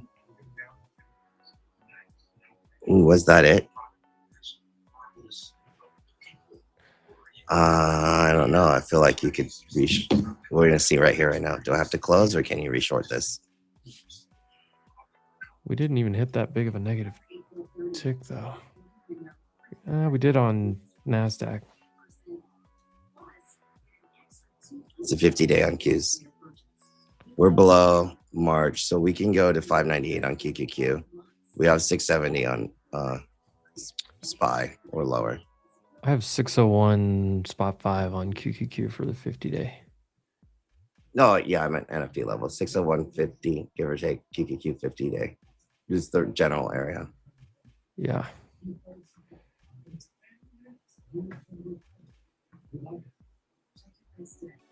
I mean, if anything, I think we at least go back to the to back test the 200 day. I don't think you don't typically just gap through the 200 day and just run away from it completely. Mm-hmm. In the scenario that we're in. Yeah.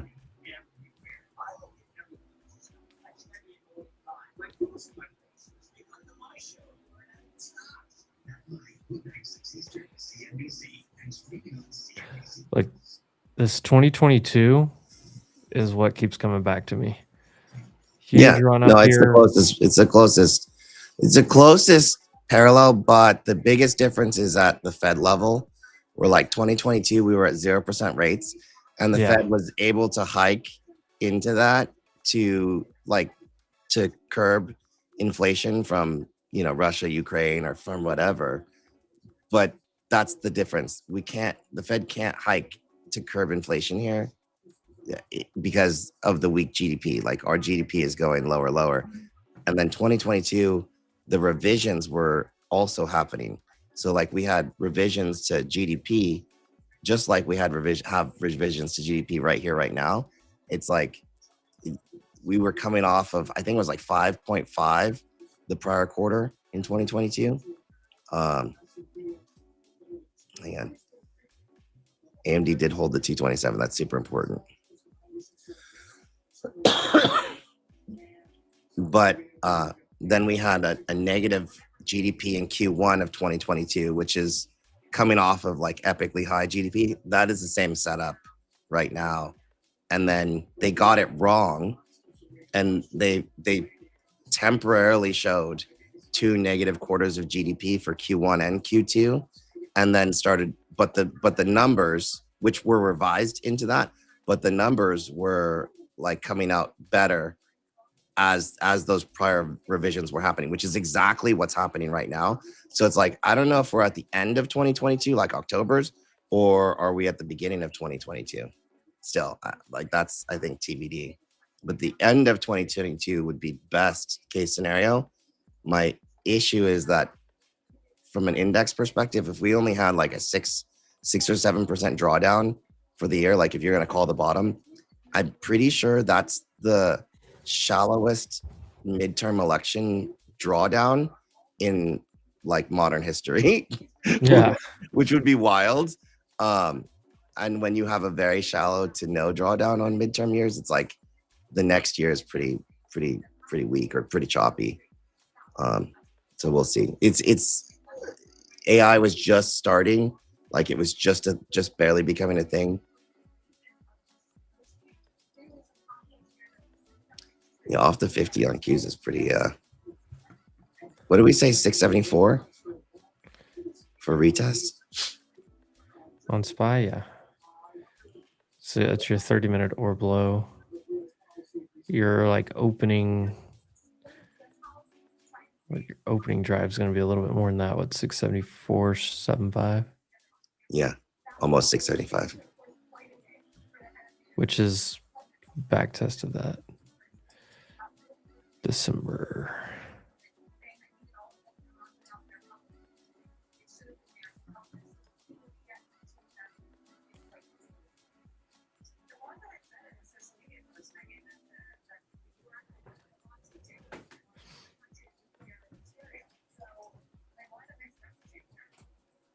I have this retest here. They're pretty high tick.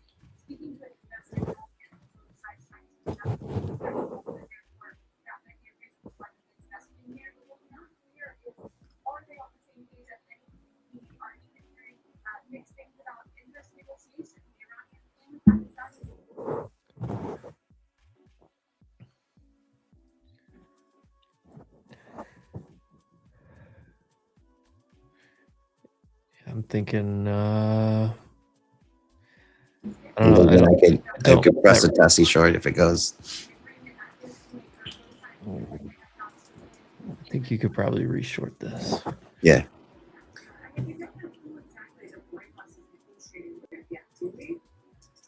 It may be one of those that it's like it needs 5-10 more minutes, but Apple's popping a little bit. CrowdStrike, no love right now. None. None. I just like this is gonna be rough to short this. New.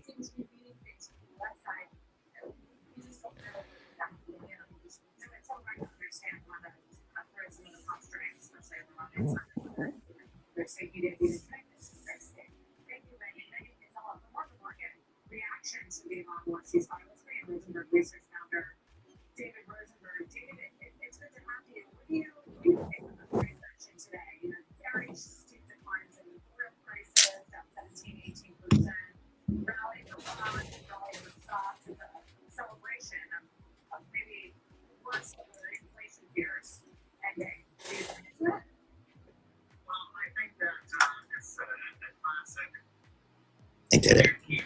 I did it. I hovered over the button 4 times right here. I just haven't done it yet.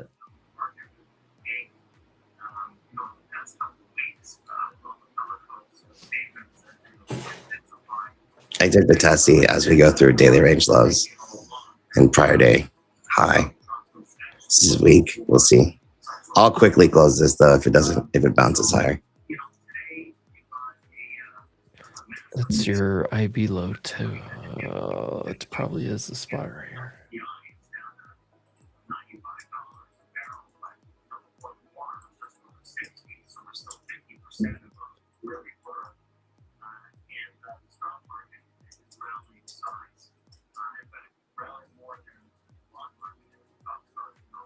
All right, holy shit, I finally got everything working on my other computer.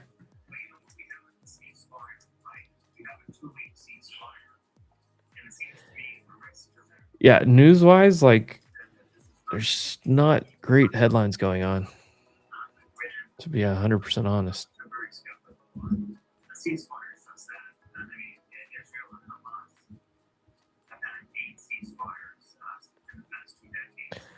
Just in, White House backs Israel, reiterating that Lebanon is not part of the ceasefire agreement. You're going to get into a ton of these little semantic things.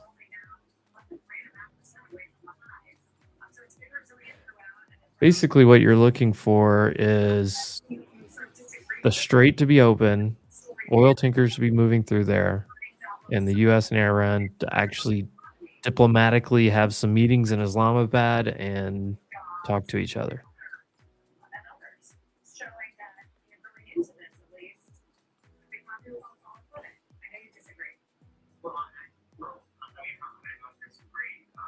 Oh, Tassie. I grabbed this at 250. It's 315, like a couple of minutes. Pretty quickly. 320. Tesla's about to go red, isn't it? Holy shit. I guess it did on the previous candle too, but I have to trim already. It's just too sketchy. I don't like doing it this way. This is more like futures trading. yeah, like you could have shorted on futures there at 42 on NQ and you're already up 30 points or whatever. Yeah.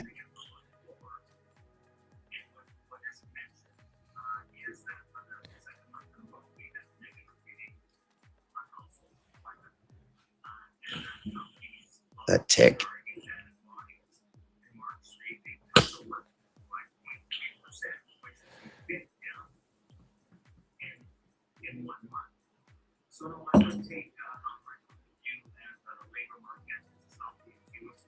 I see posts on Twitter that the strikes continue and Hormuz is still closed. I mean, I think it's everywhere. TBD. Well, there's yeah, you're gonna get all kinds of. I mean, the current reports are that it's closed, but you got finger pointing. They're not a big. Yeah, look at this. That was really short. Did you not? I mean, look at my. Simplistic. I This chased is like my P&L.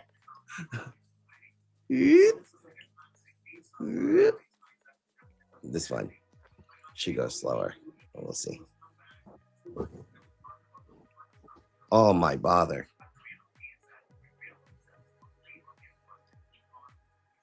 It was a good retest. I feel like Frankie nailed it. I hesitated.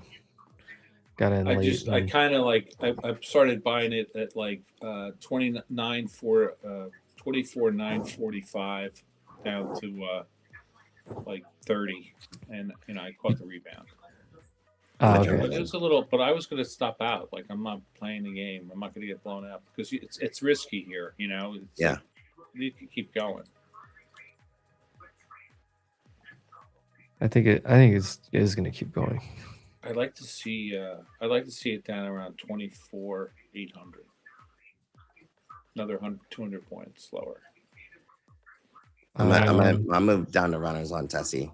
It could still go, but I don't want to lose money.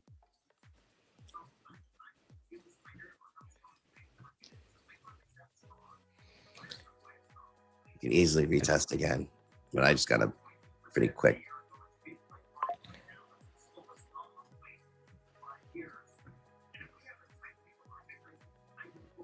I'll be back. I'm going to get a cup of coffee. Oh, I made my coffee and didn't even grab it off the machine. It's still sitting in the kitchen. That go.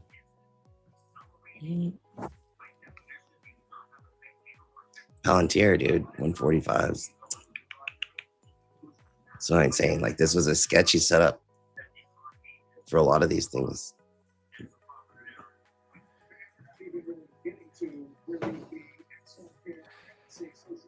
What's Broadcom doing? Yikes.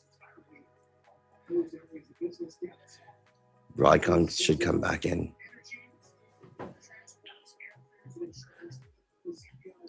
I like Broadcom overall, but dude, Broadcom you got that little news pump the other day. One so week, it's like one weekly candle in either direction will make that chart look completely different. Like if you get a full week over, like where it's trading, and you get a full week below where it was trading before, it's like Broadcom looks like a good candidate to straddle to me, honestly, because that thing you're just gonna be guessing. But like a biddy at 70K, but like Broadcom daily.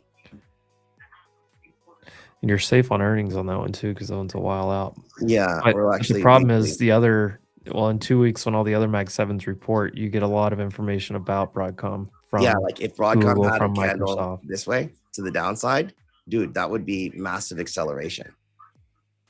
Like this way, if it did, it could one. So this will like 1 week is gonna make or break this chart, and this is right into resistance. I mean, right in resistance. Gap fill. Like the statistic odds of us filling the gap today are so minuscule. No, not a full gap. I mean, I would be happy to see a half gap if you get some kind of like negative catalyst, like tanker starts, gets blown up or something today. Yeah, I would just wait till the end of the day if you want to buy anything.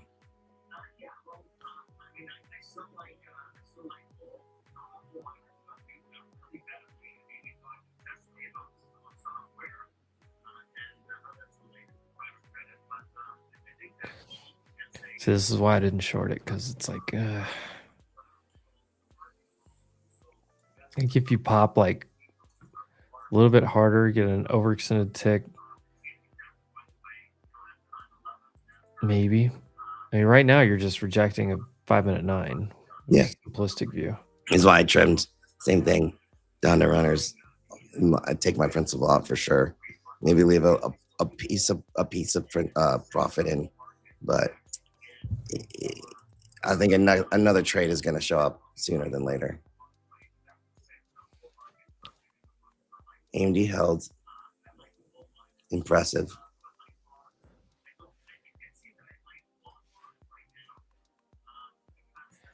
Ooh. held exactly on a level at the low today. 227.30 is what I have Yeah, that's marked the here. one. Prior all-time high. Yeah. Prior all-time high, and it was, you know, kind of where we gapped up to It's on the that pivot. earnings last fall. Yep. The big one.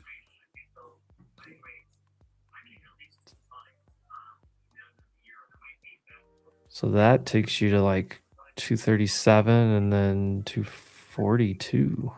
Yeah, this is literally what we were talking about last night. It's like it's the broadening rhetoric all over, but inside sectors. So like inside SMH, massive broadening. I think that also happened in 2022, didn't it? Or maybe later. I remember having this conversation in the past, but yeah, when Nvidia is like so like all the money is like so heavily in Nvidia, and then opportunities start to arise elsewhere, but in the SMH, it can make the ETF SMH look weak if everything else goes up and just Nvidia goes down. It could easily. Yeah, Nvidia is what, like 19% of that, I think. Yeah, I don't know. I don't know. I actually looked it up just the other day. I'll tell you. Hold on.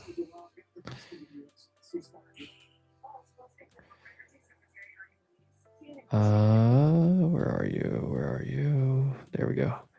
Yeah, Nvidia 19.23%. Taiwan Semi's 11. I thought it would be a lot more actually. It's pretty good. Yeah, Taiwan Semi 11.5, Broadcom 8, Intel 5, AMD right at 5 as well. Intel 5. So there's your. Speaking of Intel, look at that thing. Relative strength. I think that's the strongest semi coming in and coming out across the board, like by far. We're coming into 60 already. Jesus. Disgusting. And I don't want to get the cart in front of the horse. Intel looks like it's going. Oh yeah, to new all-time highs, or not all-time highs, but 70. Yeah, like 68. Mm-hmm. I think that's fair, technically. It's what I have, like in very near term. Well, if it gets through like 58 on a weekly base, like you start to look for that previous double top.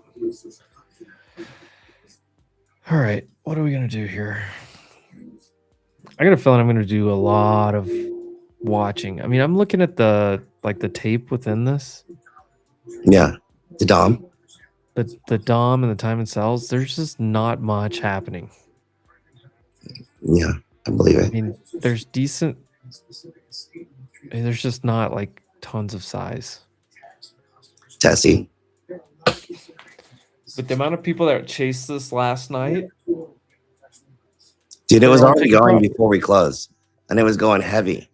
Like in the futures were open the entire time the news was out, and so like when it started ripping, oh really? It was just as it was ripping, like there was just buying because everybody was trying to hedge whatever they had on.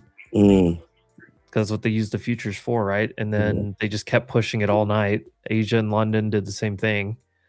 And then you see all of those people like, okay, slowly taking profit, slow trickle.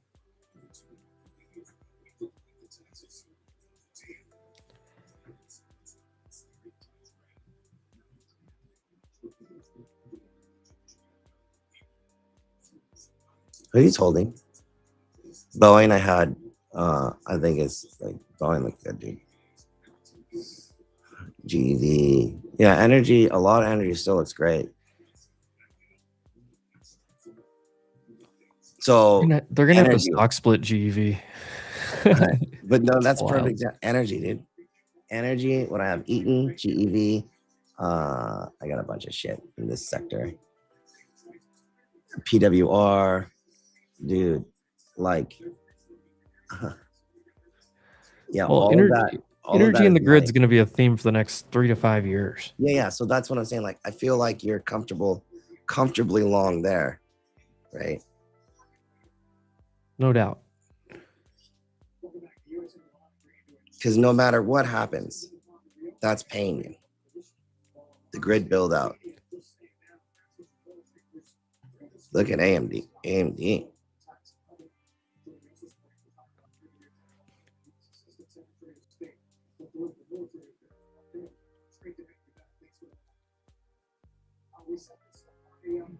Microsoft's slightly higher low. Yeah. And Nvidia is looking like it's gonna take a breather here. See what I'm looking. I'm putting these next to each other, going, okay, like Tesla, Microsoft, both no No real love here, while other things are trying to bounce. Yeah. Apple looks kind of rough actually as well, even though it was relatively strong early. Look at Intel, AMD, massive strength. How's the lava rockets? Pretty good. Not bad at all. I think you stay long any space name until the SpaceX IPO, then you get out. Space Crew.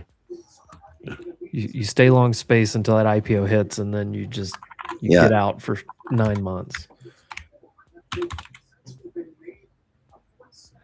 So Brady, Yo.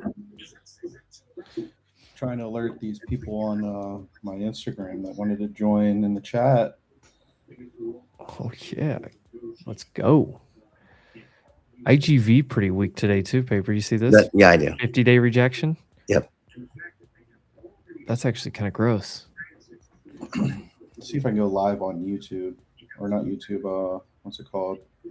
Instagram. You can try, but since it's vertical versus, or what's it called? Landscape versus, what's the other one? Portrait. I don't know if it'll let you. How to stream? I was trying to stream on Instagram.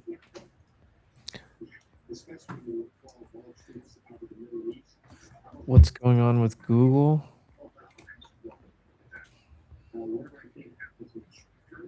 I mean, I don't know. Anything's going on with Google. I mean, Google's still one of your stronger Mag 7s for now.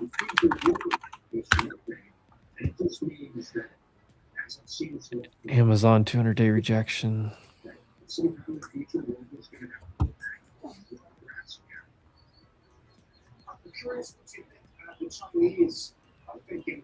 If Tesla goes any lower, it could fall apart. Yeah, it's already basically there. I mean, this is more like it would probably pop. I don't know. It's not extending, but I'm not seeing any strength at all. I am short Tessie from a trading perspective here now, but not heavy and trailing. Same with Meta, actually.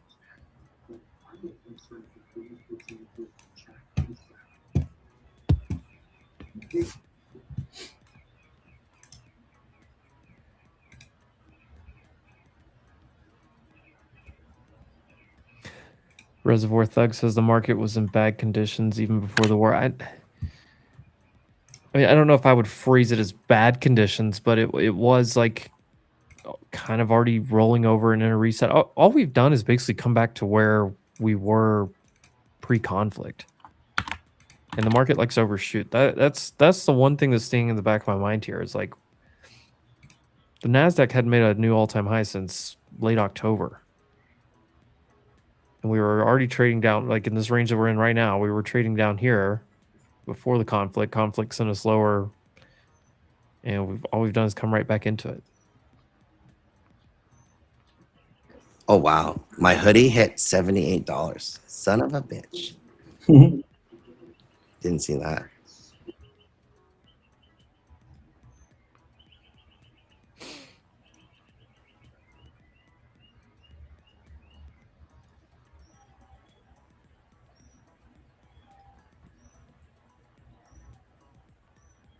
Brady, you've been taking any trades? Bro, I swung Microsoft calls, SPY calls, closed those out for massive gains. Futures wise, I tried to long a little bit earlier, kind of got chopped up, and I have not taken anything since. Wall Street Journal is trying to report that Israel was unhappy about the announcement and wasn't consulted on the terms of the deal.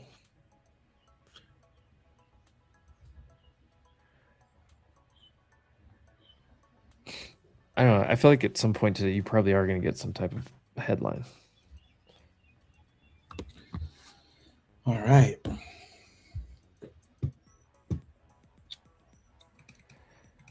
issue of continuing the fighting in Lebanon came up during a phone call between Trump and Netanyahu, per Axios. Wait, Axios has been really hit or miss, by the way. Although I may get a new Lucid eval account for the day to call out some trades on. So that's probably what I'll do.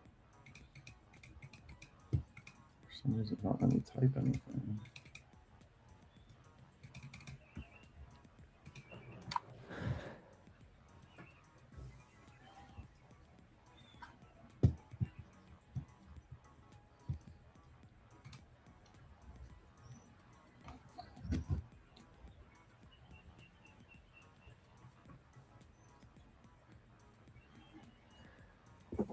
I don't know. Scalp a little bit here and there. I mean, I was just in the short from the open for this little trickle down. Pop up like into the 21. Give it another shot.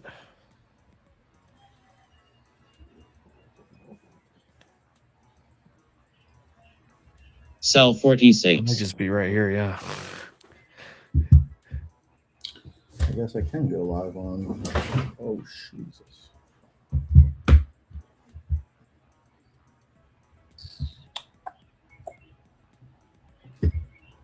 Robinhood Venture Fund changed margin requirements from 100% to 25. Is that thing still flying? Is what? Oh no, it came back in.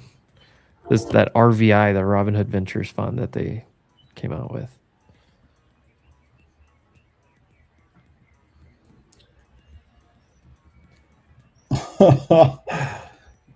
Everyone go follow me on Instagram. I need 1,000 followers apparently to go live. You have to have 1,000. That's weird. I didn't know that. I'm only like 100 away, so I don't know how many followers I actually have, but I can't go live on Instagram. I've got 851. Help me out, chat. I'm at respect_. That's interesting. What's up, GM? GM? I don't have Insta. Yeah, they're gonna go back and forth on that. Here, You actually, just drop it in the chat. Insta? So when you hear that, so Brady has Bookmap, and so what it does is he's got the alerts turned on to where certain sized orders on buy or sell, they'll call out the size. It's on NQ. So like you heard that, like what was it, sell 46 just a few minutes ago? When that hit the tape, it just reads out the alerts for like big whatever, big size basically. There's a ton of alerts you can turn on, icebergs, all this other crazy stuff too, but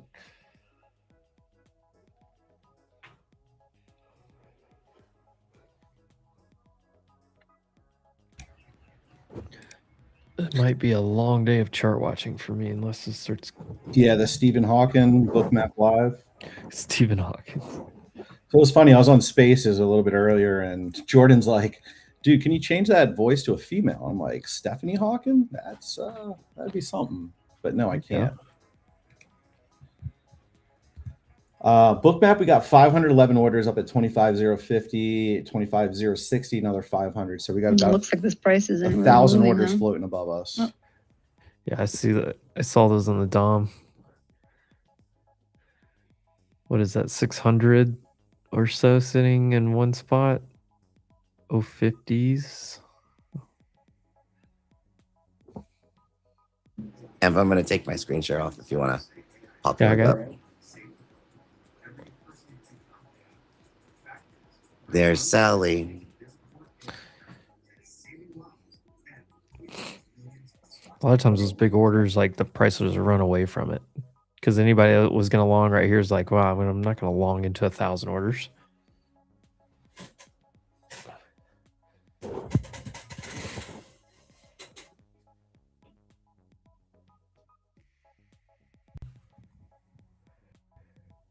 Rooster, one of these times I'm going to get you to post your trade idea before it already plays out.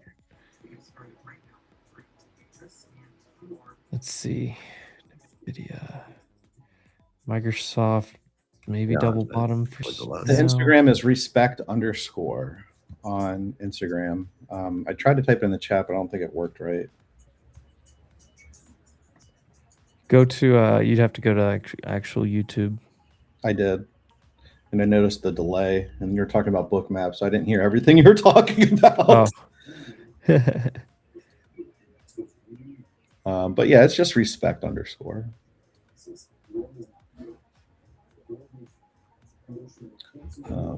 But yeah, 510 orders still floating above. One thing on Bookmap that I do check is how long those orders have been there resting on the book, because that indicates how serious they really are. A lot of times you'll see people spoofing orders and just putting those in there. Yeah. Here, I could show you on the screen share if you want. Oh yeah. Let me grab. The book map's super interesting. Yeah, here I'll. For some people, it's like it can confuse them, but if you learn how to work it into your regular Confluence, it can be very helpful. Okay, so we should be on my book map. Let me know if we're not. There you go. Yes, Oh, I forget you have a vertical monitor, so it's gonna look weird. Yeah, so it's on a vertical monitor, everyone, but I just zoomed out a little bit. So you got the timestamps down here in Pacific time, 8:30, so right on time right now. The orders are above at 050 and then also 060, so 1,000. But if you zoom out a little bit, you'll see that they both aligned on here only 5 minutes ago. So for me, I'm really looking to see if they pull these a little bit closer once we start getting up to that price. It acts as a magnet, but again, we'll see how serious they really are. And if you zoom out, you'll start to see some of these kind of break up right here and right there. They're pulling orders off the book. You can see right here, they pulled these and then lowered their orders down here. These 76 were up here at 70. Now they're down here at 65. So a couple things that I usually look for in Bookmap. I don't use it as a direct to, all right, I'm going to put orders up at 050. If I was already in a trade, that's what I would look to get out at as extra Confluence, and vice versa. If I'm shorting, I'm looking to get out down here. I don't look at Bookmap to get into trades. I look at it to get out of trades and to manage my risk. Yeah, I look at it for targets a lot more than anything.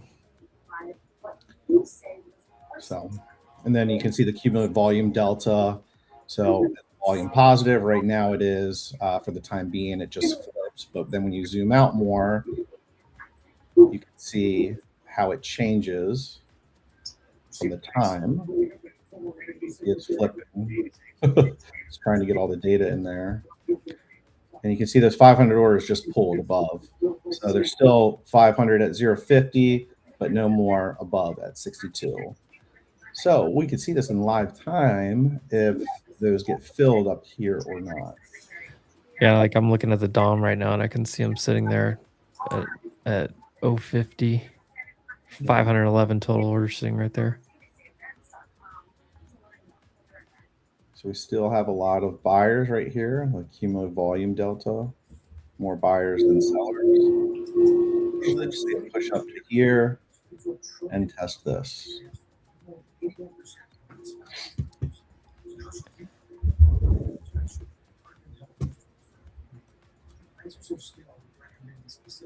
GLD looks to be forming a big cup and handle pattern. Jason, what do you think? Me? Hang on. Yeah.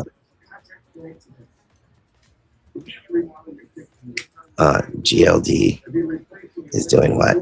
Corning. Well, they're saying cup and handle. I know you're not a big GLW. Yeah. No, this is a target 159 and change. We had a gap, session gap up here, 159.22. We filled exactly that now, and that was what I thought we could do, but it needs to get higher. So like if it pulls back and it holds 145, that's bullish. But this is relative strength coming into the conflict and relative strength coming out of the conflict. So I like these. I like the optics general plays. in general. Yeah, this is a bullish sector. I mean, strong weekly. This weekly chart's super strong. You just took out a weekly high. You're almost at all-time high. There's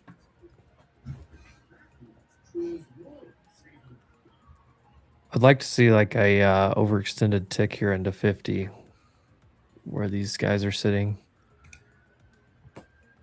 Oh, they pulled the order? You see that? Yep. They pulled it. Yep.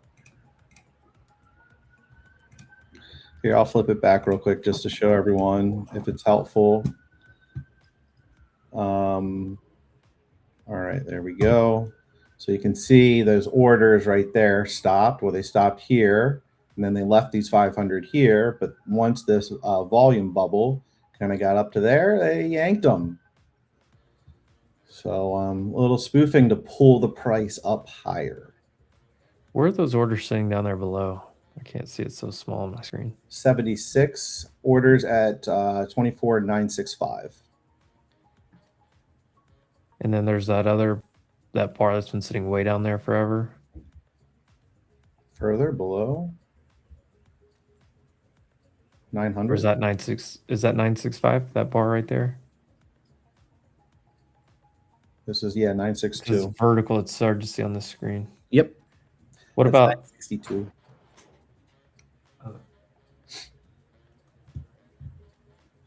What about that next one down?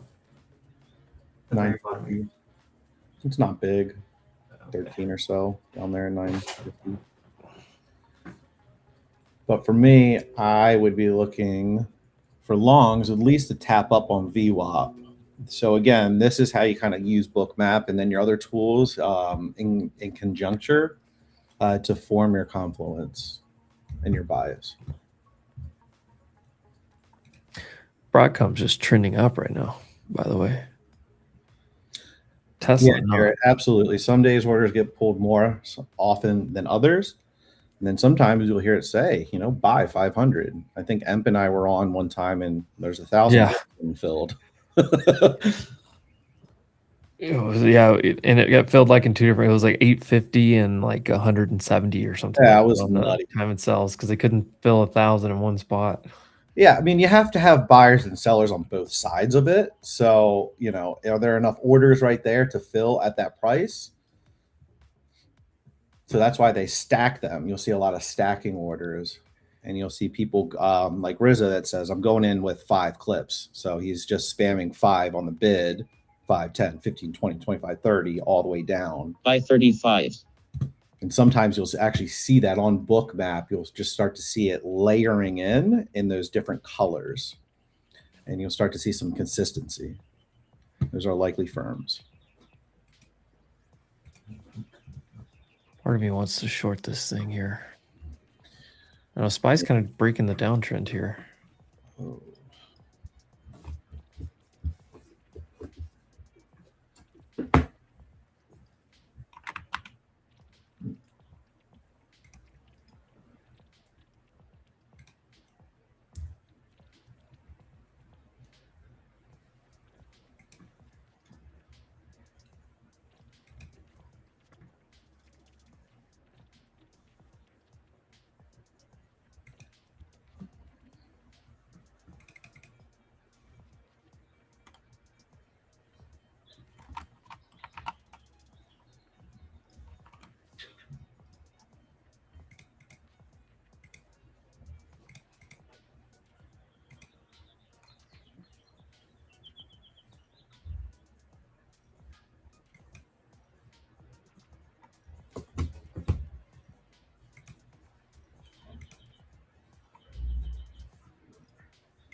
My gut says to try to fade this.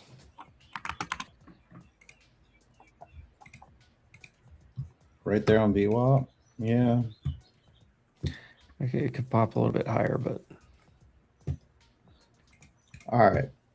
I just got a new Flex account on Lucid. I will be trading that bad boy live for y'all. boom. Did you use Code Wolf? I did. I did use Cold Wolf.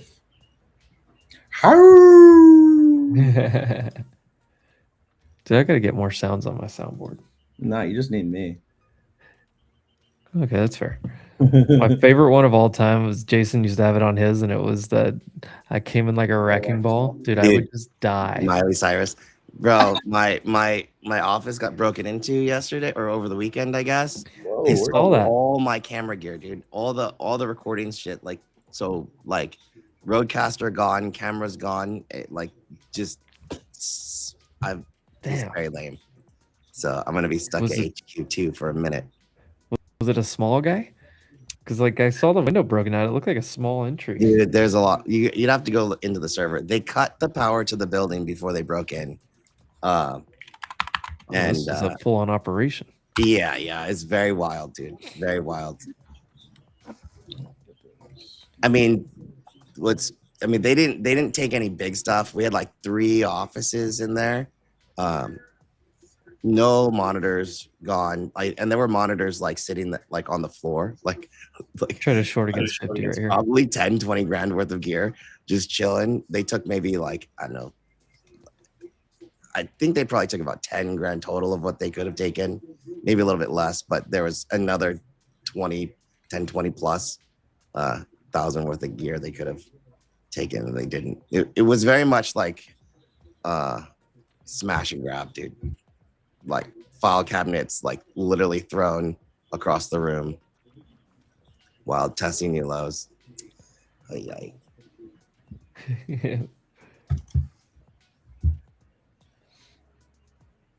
All I right. love California.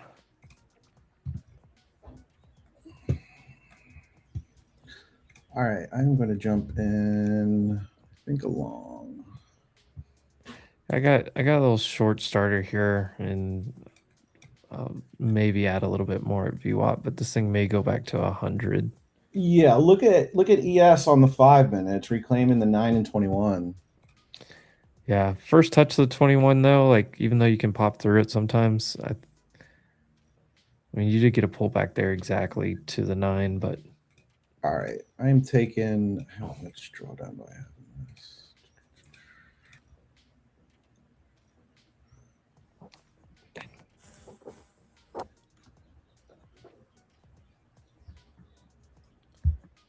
Yeah, Trade of 8 on erasing save layouts. It took me a while to actually get that right. I still don't really know the nuances to it, but it's saved mine if you just save it as recent default or something. But yeah, that can get very annoying. I had to like mess around with it, and I couldn't find it for a while, and I finally found it. Tessie new low. All right, you know, I am going to jump in I am long at 52.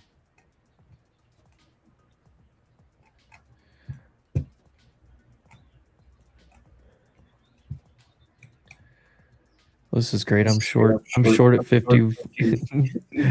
And Brady's long at 50. One of us is gonna make money.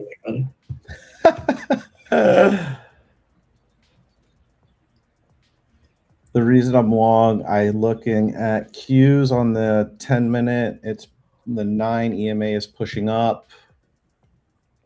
The 1 minute 14 SMA, which I love, is pushing bullish. I think we're going to find some liquidity bands above us, and we've got VWAP above us. That is my bias.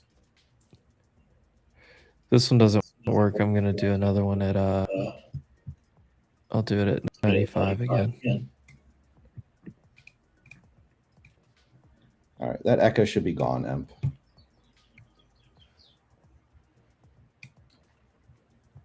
I forgot I was unmuted. It was on my end. I fixed it. Oh, Mr. Fix It. All right, I'm going to add one and trim one at 60. Oh, shit, I added 2. Sell 25.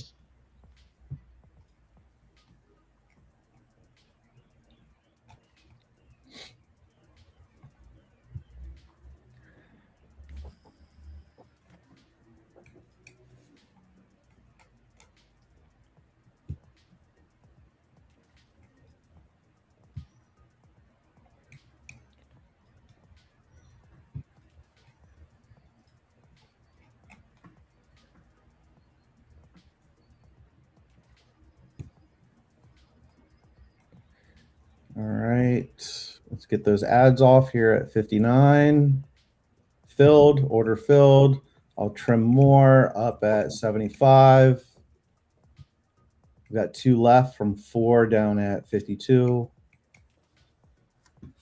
Here's VWAP. For a second, I thought this was MNQ. I was about to be pissed off.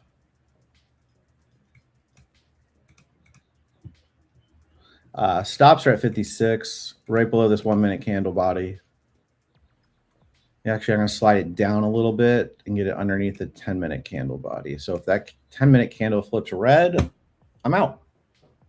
Testing VWAP right here. I'll take one off at 74, and then I am pushing the other one. Actually, I'm going to hold that one. For I just added and put my risk 81. Sir, if we both make money, that would be fire. Crazier things have happened. That's true. It's highly probable.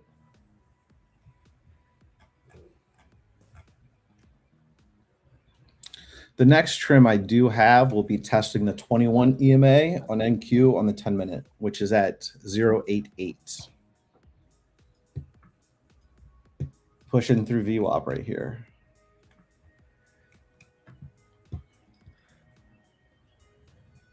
Here we go.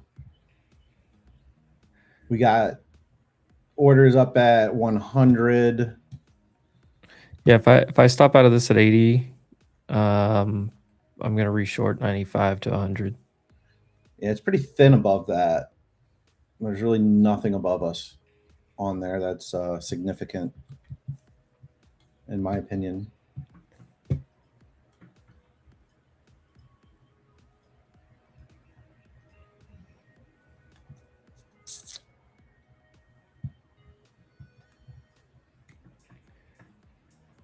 Is there anyone in here that joined from my Instagram? I posted on IG. It'd be funny to see y'all in the chat.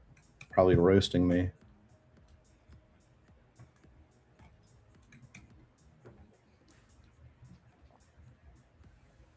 Pretty strong candle on Qs on the 10-minute. Almost coming up to the POC and also the 21. Right there at like 606. Push through. I will be taking one off at 88 on NQ for a 30-point gain.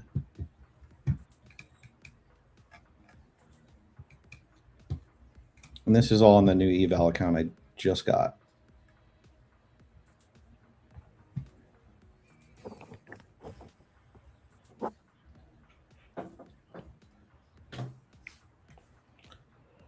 And I'll slide one other stop up, trailing just under 70.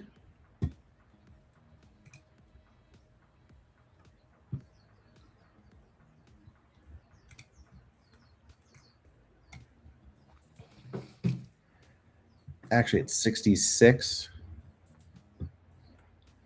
I'm still in this trade by 2 points. All right, I'll probably get taken out at 66 in profit.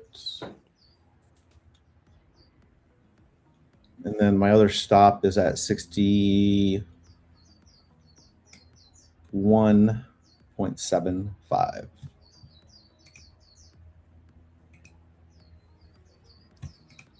It was not a horrible short idea.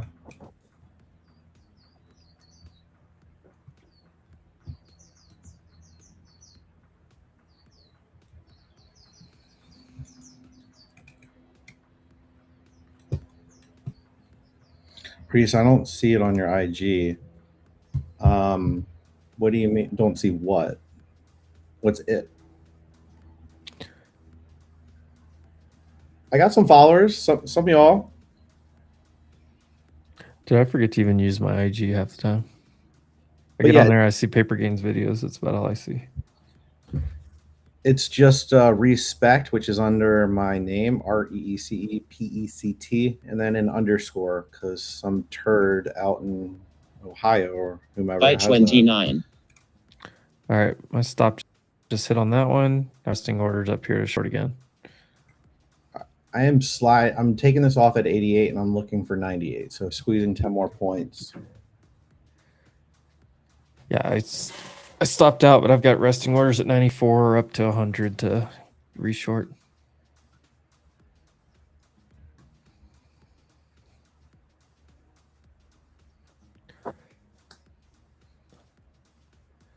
Come on, pop up there. Oh no. How do I do full screen on this? There's view. I need to get better at my streaming technology. We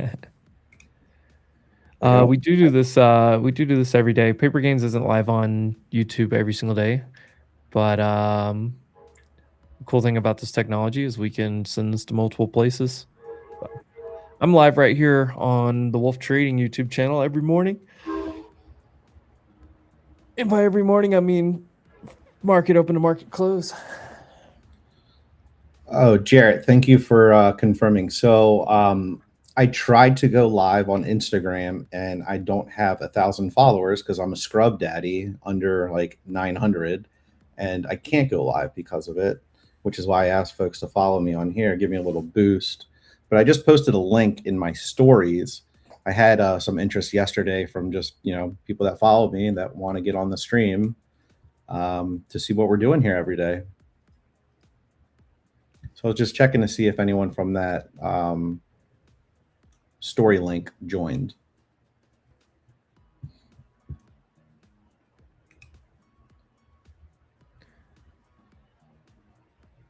Come on, pop it up one time. Thanks, Jared. You the man.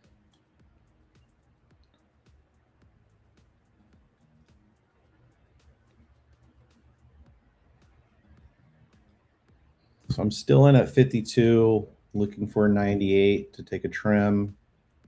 Got to get you to 1,000 followers. Thanks, Taylor. I tried this chirotherapy yesterday for the first time. Wow. Was jamming in some Bob Marley in there.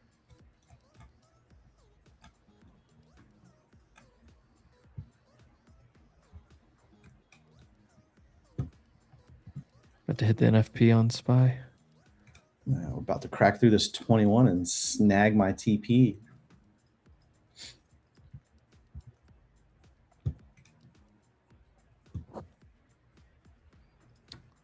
Much love, Daryl. Dude, this Palantir is looking skeechy.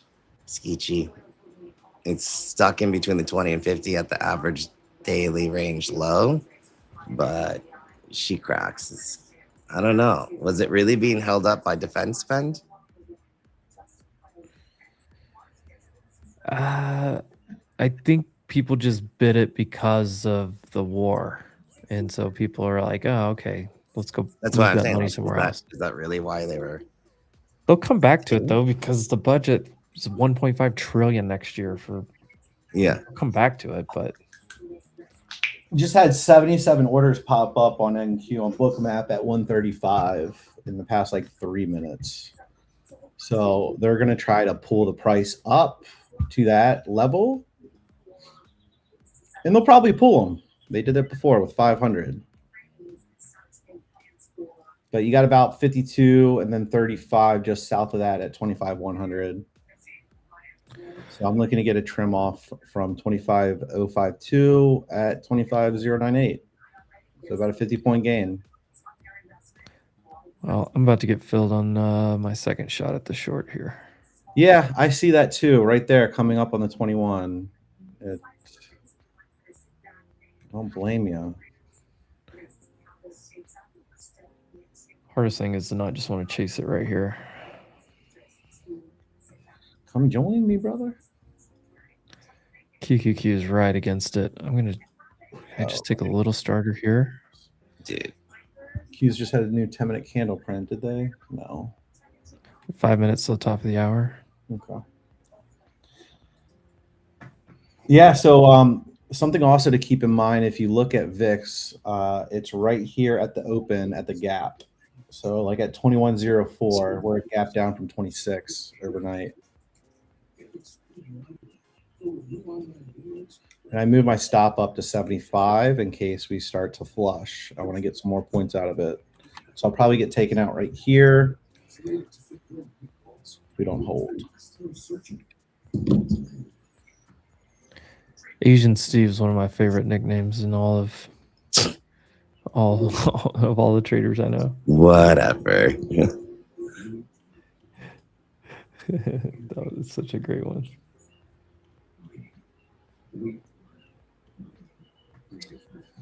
Today is not a day for options either. in my opinion. Not to hold them. Yeah. Like maybe you could get like a 0 day out like Nvidia, like it got pretty beaten down. I think you just gotta know what to trade. I've gotten a couple doubles already today. Hey, nice. Yeah, it's very selective. Yeah. No FAFO. Don't fuck around and find out. The NFP's right here. Should I just go ahead and fill again? Long, baby, long. Long John Silvers.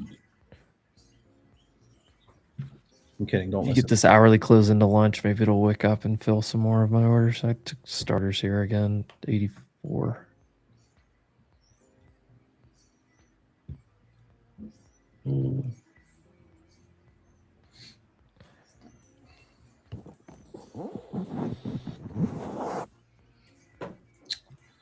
It's the March NFP high. 2 stops below me at 75 and 70. Still looking for 98 and then north of that at like 135.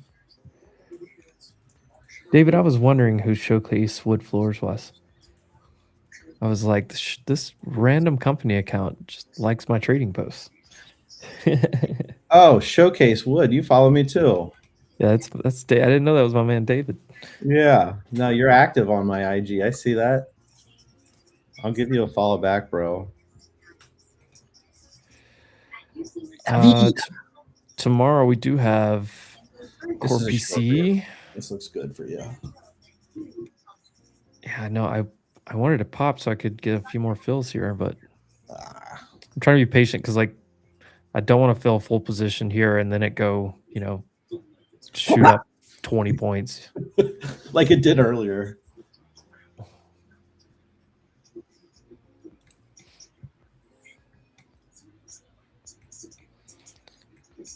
Still want to see it up at 98 for my trim. You broke the IB low. This is the normal retracement back into the 25% mark. Microsoft look like it's curling up. We got Apple just kind of staying in a little range.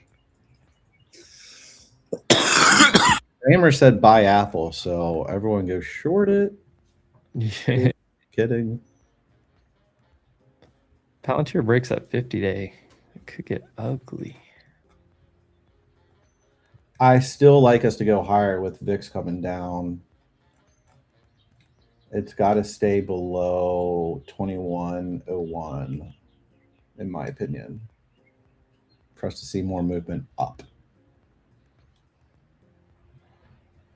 AMD strong.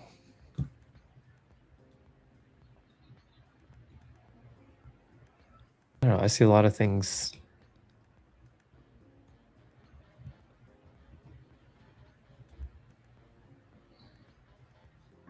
Jason, what did you do with your Iron Condor? I took the put side down. Took profit on the put side, and then I'll just let the call side kind of chill here. I have them short 675 calls, so no big deal. Let it play. Chat's asking. All right. Oh, there you go, Tommy. Ryan. I just got stopped on one. $450 gain.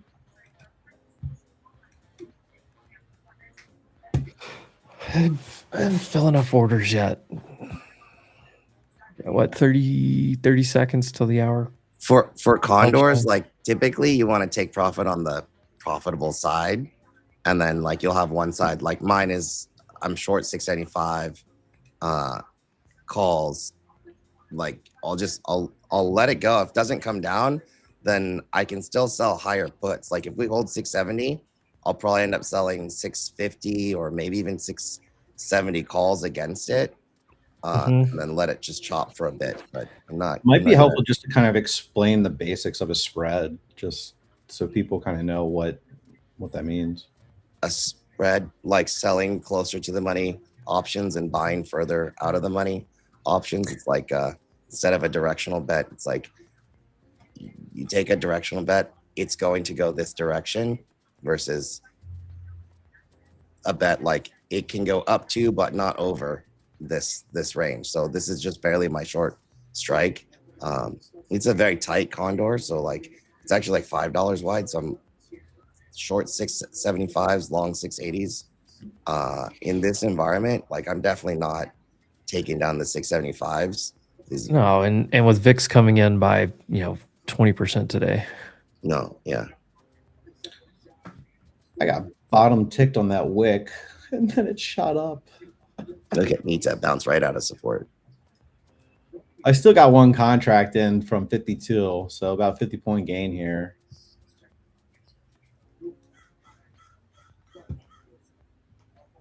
Still looking to crack that hundreds though. There we go. You got filled? Yeah.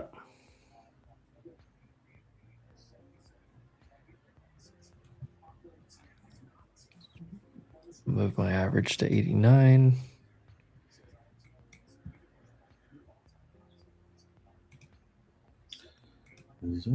So far. Looks like oil is dumping. It's going to lose it. I'm going to add one right here. I'm going to add two right here at 09. Brought my average up to 53. I'll trim one at 20. So I just bought a couple more at 100, 25, 100 on NQ. Looks like we got 77 orders up at 135. Those have been there for about 5 minutes.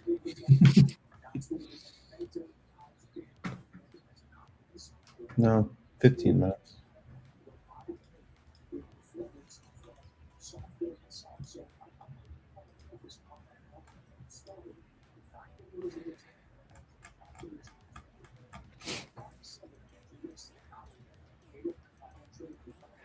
Iran's foreign minister in call with Turkish counterpart. Iran accepted the ceasefire as a basis for complete end of war. Iran agreed to the ceasefire based on its 10-point plan as basis for talks with the U.S. If there is seriousness from the U.S. side, it's possible to achieve an end of the war and establish lasting stability and security.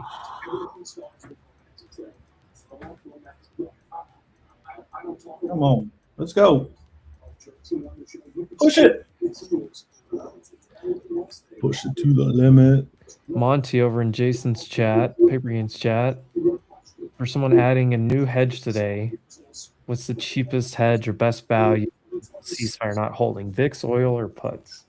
VIX, oil, or I think long dated puts are the cheapest, quite frankly. But the timeline is super important.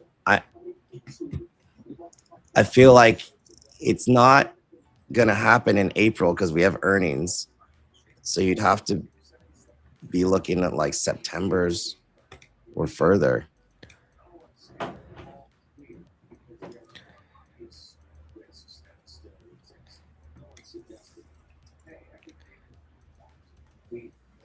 right, we're 15 points above that ad. I raised my stops.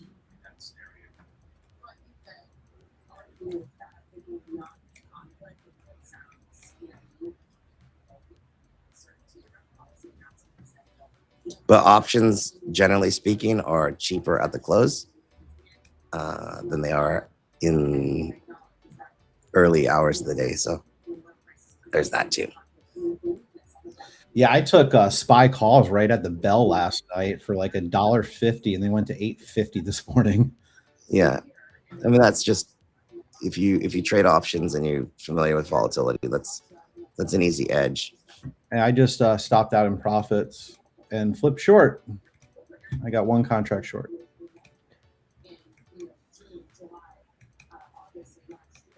So we're up 1,900 on this eval so far. There you go. So let's make it going down. And I'm probably early, but I'm short. I'm sure right here at 92 average. Just one contract, and I'm going to put my stop actually above 110 at 112. We're going to run it tight. I do not want it to reclaim and hold this like 95 area though. Yeah, I mean, that would be a no-go for me. It looks like it's going to do that. I might just cut it.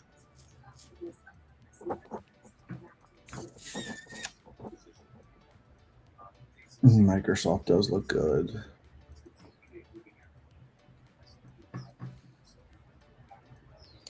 What's up, June? June. All 60-point long. Nice long. Seeing a lot of familiar faces I remember from School of Gains and all the different paper gains stuff. Let's go. All right. There's your NFP's paper. Is this it? On Q's, this is one of them, yeah. Spy. No, Spy. No, I don't have one here. December and November? I have both. Oh, hold on. Let me update. All right. You could be right. I think you're right.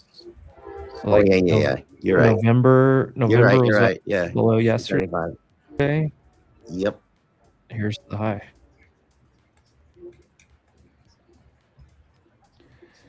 Yeah, you're at the midpoint of the initial balance on ES as well. But I don't know, strong tape right now. It's lunch hour too. Literally. It's kind of hoping that this will ramp up into lunch hour and then they fade it back down. Yeah, like this next hour is just kind of shenanigans typically. Yep. Shenanigans with all that crazy shit on the wall. Yeah. I'm gonna pistol whip the next guy that says shenanigans.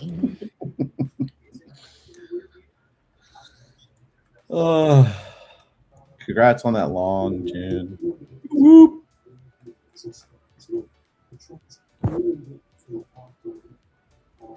It was a nice one.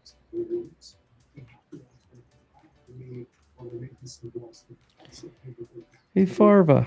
I don't want a large Farvo. All right, I'm going to add liter of cola here at 98. I trim one at 85, and then Q.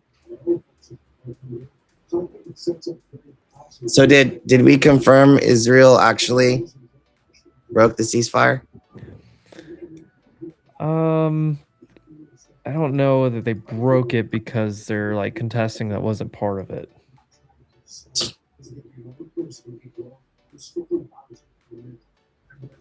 I'm trying to pass this eval today.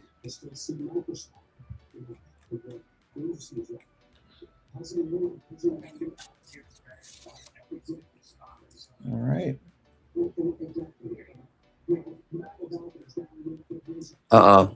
Trump. Social. Numerous agents, numerous agreements, lists, and letters are being sent out by people that have absolutely nothing to do with the USA and Iran negotiations. In many cases, there are total fraudsters, charlatans, and worse. They will be rapidly exposed after our federal investigations is completed.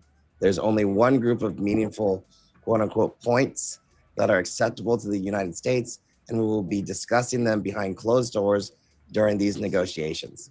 These are the points that are the basis on which we agreed to a ceasefire.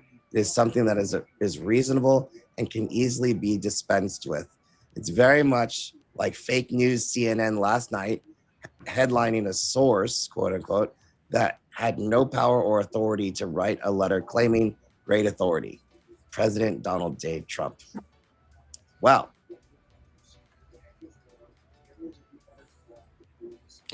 Fake news.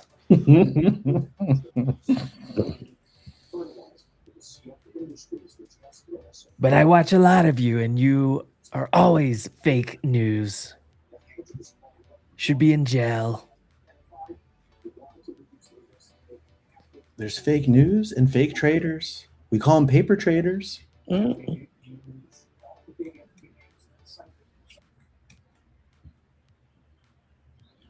All right, we're below the 14 SMA on the 1 minute. NQ would like to see us go down. I've got a trim at 85, still short from 98. I got 5 contracts.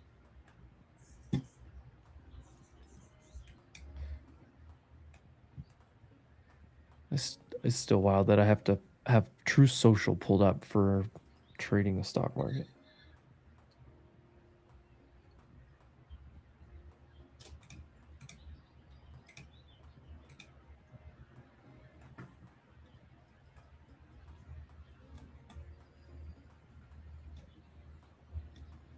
There's only so far we can say. Cell 27. Let's go, Steven. Mr. Hawken, pull him.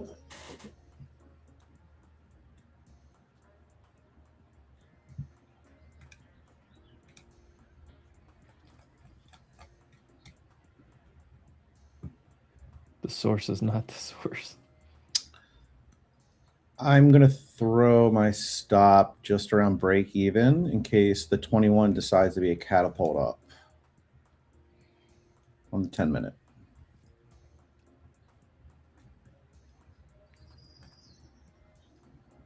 I'm seeing that right now. SPX may want to go to 6,800 by the end of the day. That'd be wild. There he goes. Men along.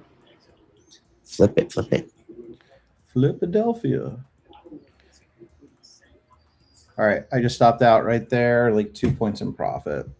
It's not worth it. I see this 21 pushing us up. So guess what? I might just kangaroo jack on up. Oh, meta. All right, I'm long. 101. I'm looking for just a little pop now.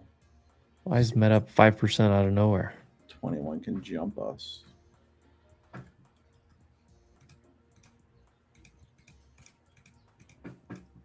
I didn't hear any headlines.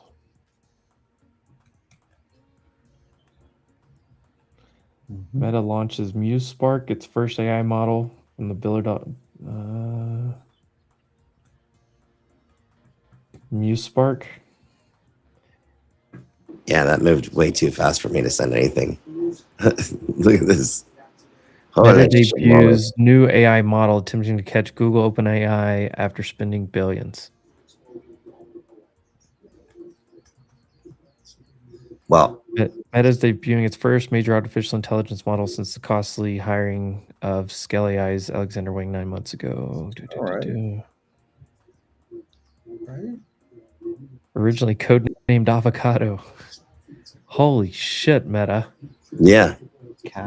Oh, lordy lord. Look at that drizzy candle. Cheese and rice.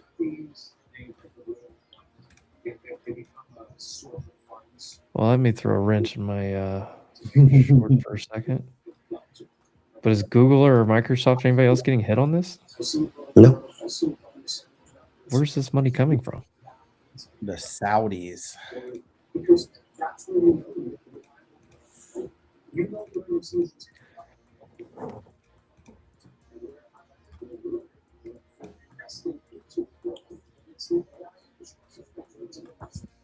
Just added a couple long.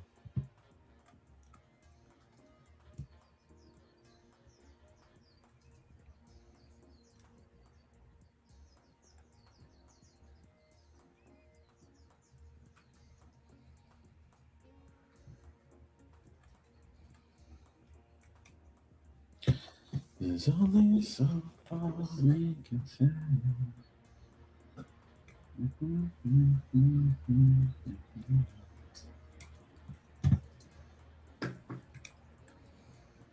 All right, and we just stopped out.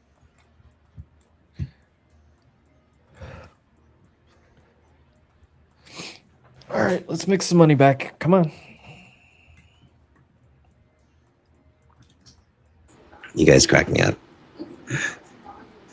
Where are we going? Well, I was saying I took the one down here. It was too early. Got stopped out. I took it again up here at the midpoint. Ping pong, ing ding dang. I mean, look at QQQ. Right back under the NFP for March. 606.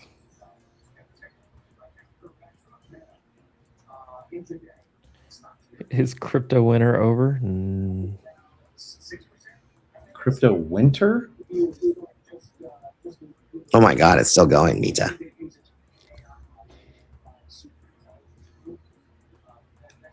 Look at these 610 calls, man. It's disgusting. Literally like $2 to $10 right now. Gosh. Gee.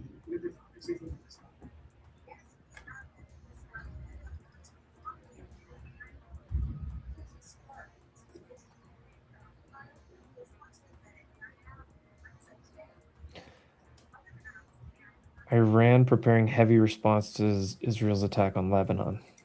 Oh boy.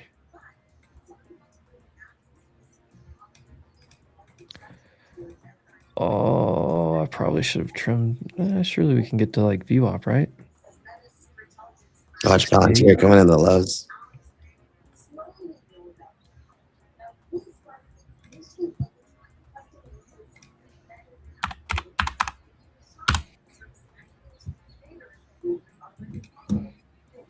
Go ahead and drop my stop down. Tessie coming in the lows too, dude.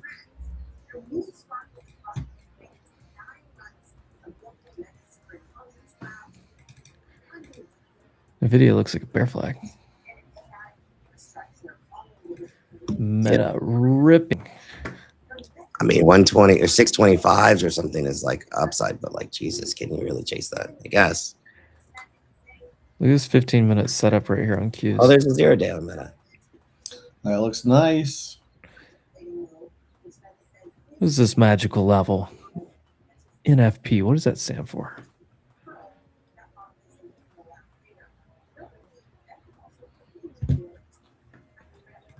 I didn't even think about that. You could have done 0. I'm not trying to do 0 days right now like crazy.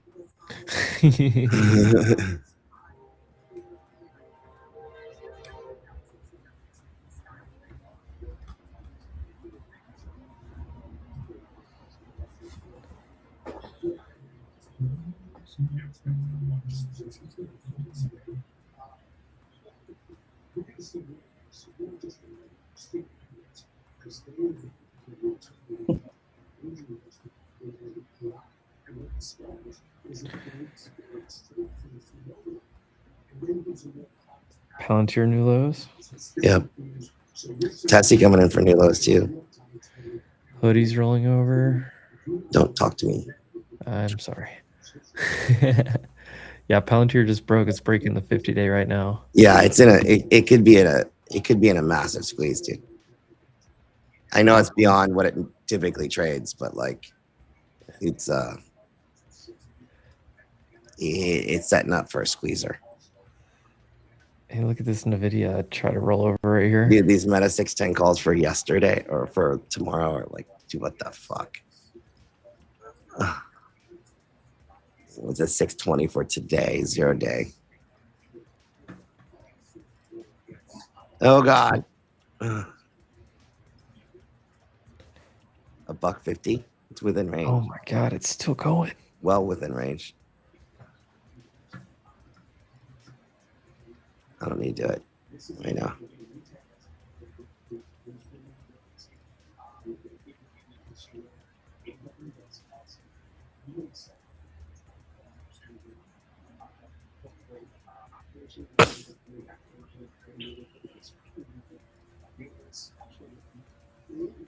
Session gap filling right there on Meta.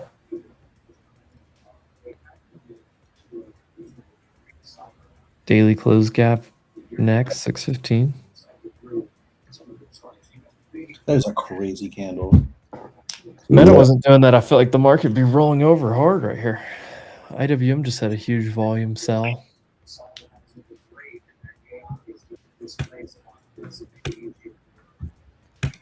What's up, Brent?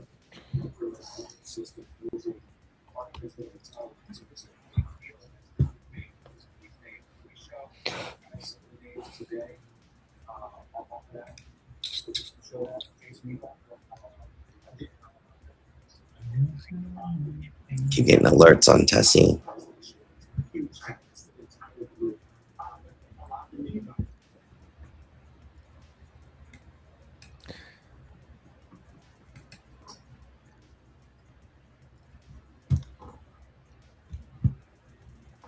Mhm.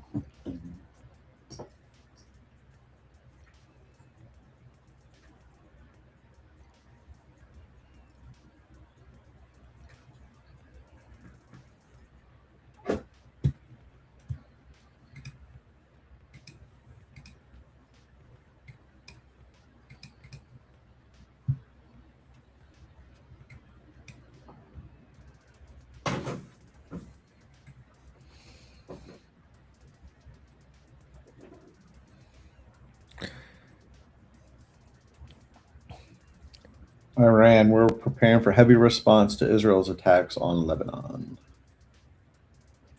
Yeah, I think I read that one like 5-10 minutes ago. How much missiles do they have? Air defense is activated in Tehran. Ceasefire seems to be going well.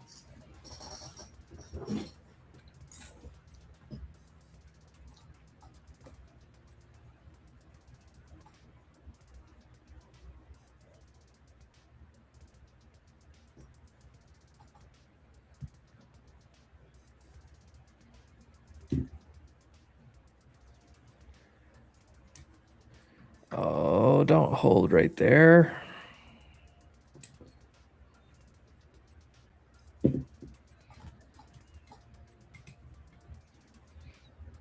This is where that dangerous little guy on your shoulder says, add. No. Your risk manager? My risk Oh. Who's texting? Jason Paper Gains. Add more, BB. Stop texting me, Jason. Are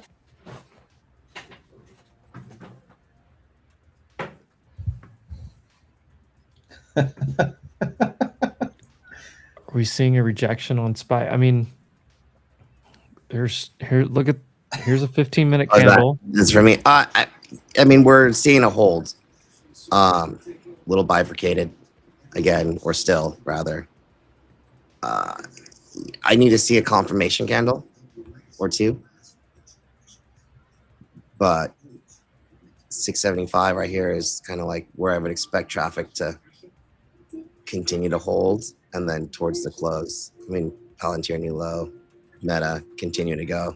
I guess I could have sent the Meta 620 0 day. Oh well. Tessie back at the lows.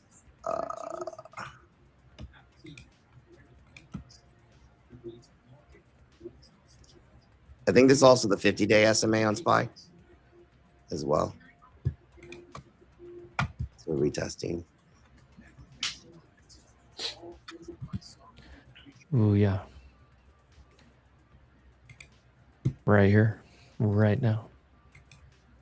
Which connect as a magnet to close at? Yeah, that's literally what I'm looking at. Dude, look at Meta. Still 620s, dude. 625 is actually where the range is. Meta calms down, I think the market will come in. Can't have a Mag 7 stock just ripping. Low. Friday low on Palantir. Good night. Oh, no way. They traversed it? Jesus.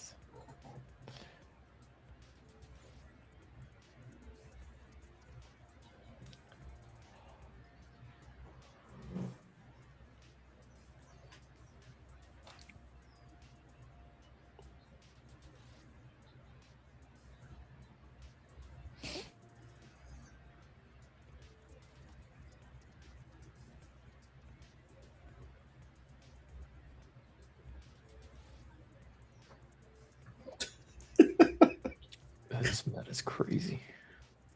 All right, you see a little drop in VIX on 21.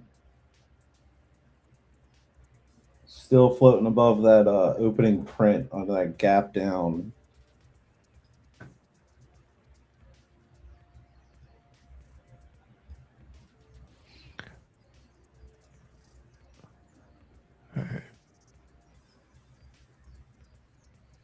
I think we're about to fall back down, but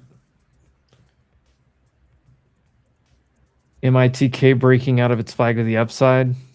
This is a stock talk name.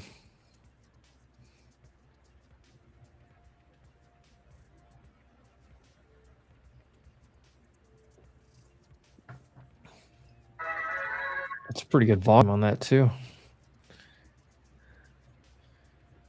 I mean, this thing doesn't get crazy volume, but like halfway through the day and you've already got higher volume than the previous week and a half.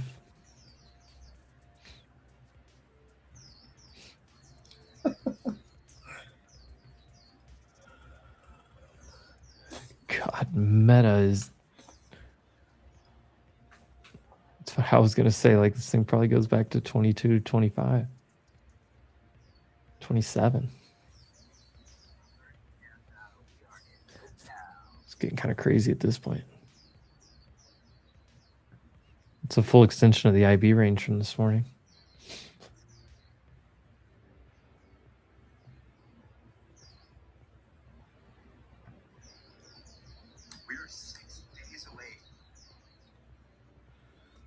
All right, we're getting out of the zone right here at 92.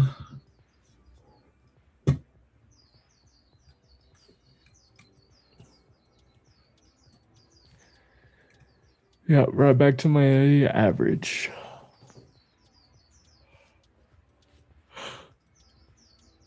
Oh.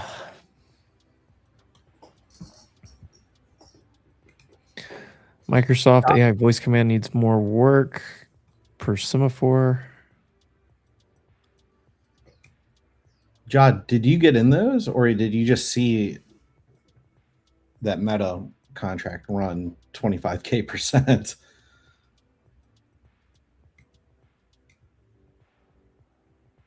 Because that's crazy. No, just watching, yeah. Yeah.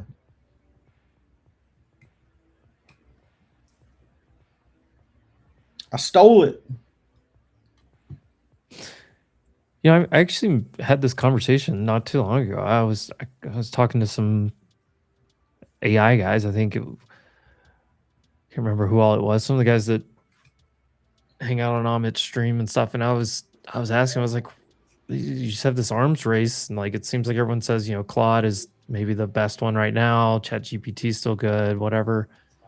I was like, nobody ever talks about. I know Llama is like open source, but I was like, you haven't heard anything from Meta on AI in a while. Here we go. I agree. I think this is a pretty big headline. Oh my God, Palantir is about to go. It's red on the day. You know what's interesting that Meta's trying to do, and this is back to my corporate world, selling like learning and development training to these companies, but they've got something cool with a conversation simulator where you can actually put like the Meta Ray-Bans or Meta goggles on and then just kind of be simulated in like a boardroom or an interview or you know, a sales presentation, and you kind of just have that conversation. There's a lot of stuff that's kind of rolling out like that for the masses, for corporate and enterprises. So that'd be interesting to kind of see that all. So like a metaverse, but with like a real application.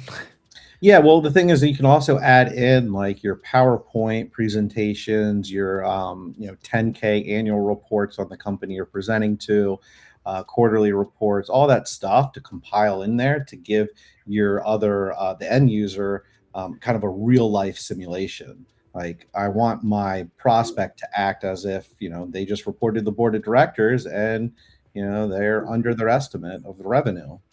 Okay, well, that conversation is going to be a lot different than, you know, not beating expectations. Here's the Tommy. Here's the article. I just dropped it in the YouTube chat for you.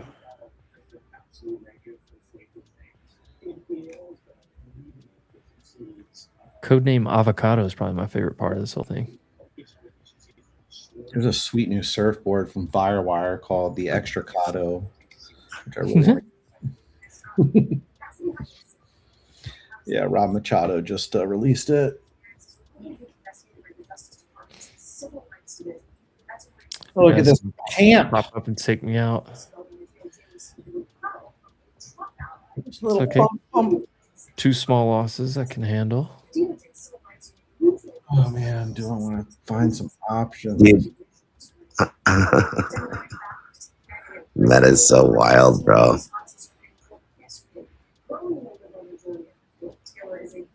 Boeing. What do you even do with meta here? Meta just looks like was it GME or GameStop? Yeah, you shouldn't have a. I mean, what's Meta's market cap now? Like 1.5. Yeah, forget You about shouldn't have a that. 1.5 trillion Just company added. that just rips. Which yes, they were already up like what 4% or so on the day whenever this started. 3.8. But you shouldn't. I mean, that's insane. 4% Imagine swinging move. like end of week calls from yesterday on Meta. Well, you could have just had them this morning as it was breaking out of support. I was short into it, and then I closed, and then the headline came out. Lucky. Tip my But- hat to you, sir. Yeah. It's funny how like you get in at a good spot where you can manage your risk, and then the headline is the one that blesses you. Yeah, 625 can still play, dude. Jesus. Look at this fucking contract. I mean, that's kind of what happened to my Microsoft. I got in on Microsoft on Monday, and they expired today on the 380s, and I averaged into them around 11 to 25 cents, and they went up to $4 or $5. Yeah, so that's exactly like the situation right now. Like you can be short long dated options, but long short dated options for these kind of situations. But yeah, that's that's like the straddle that we're seeing a lot.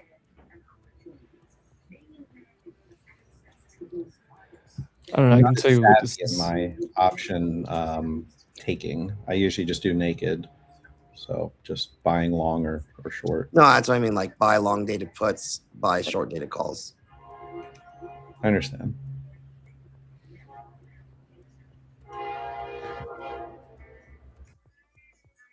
Reese, yeah, you would actually probably really benefit learning some of the in-depth option stuff from paper and school of gain stuff, honestly, because I mean, like the earnings system alone is really cool. The calendars, mispriced options, and just doing calendars.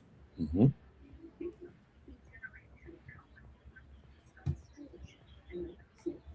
It's definitely an edge I could get a little bit better at.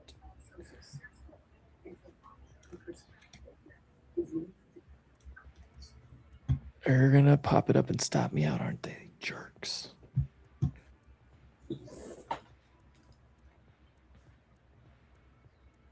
If they do, though, where does this go? Back to 130s? I don't know. I almost want to get some Q calls.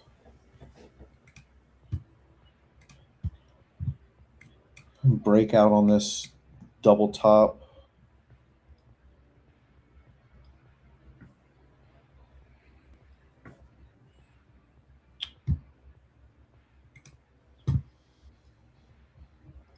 This 4 hour look like. Here goes my stop. 3, 2, 1. Nope. Almost.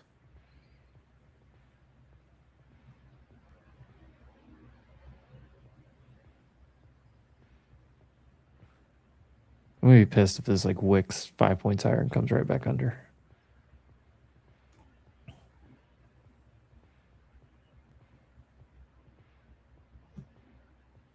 Yeah, I'm gonna try some 0 date 610s. I'm gonna go heat up my coffee that I made 3 hours ago.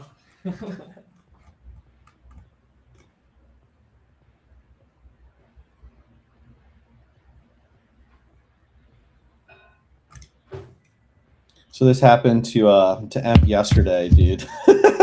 So he gets up to go get a Coca-Cola, and then all of a sudden the ceasefire hits the wire or whatever. And then like we're all just sitting here like in SPX calls, like, oh my god, oh my god. It was such bullshit. I sat here 5.5 fucking hours. Thirsty and hungry, and they drop the headline when I walk away.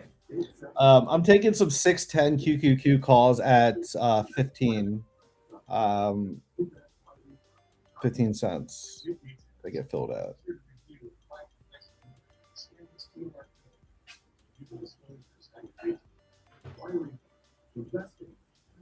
Yeah, I did.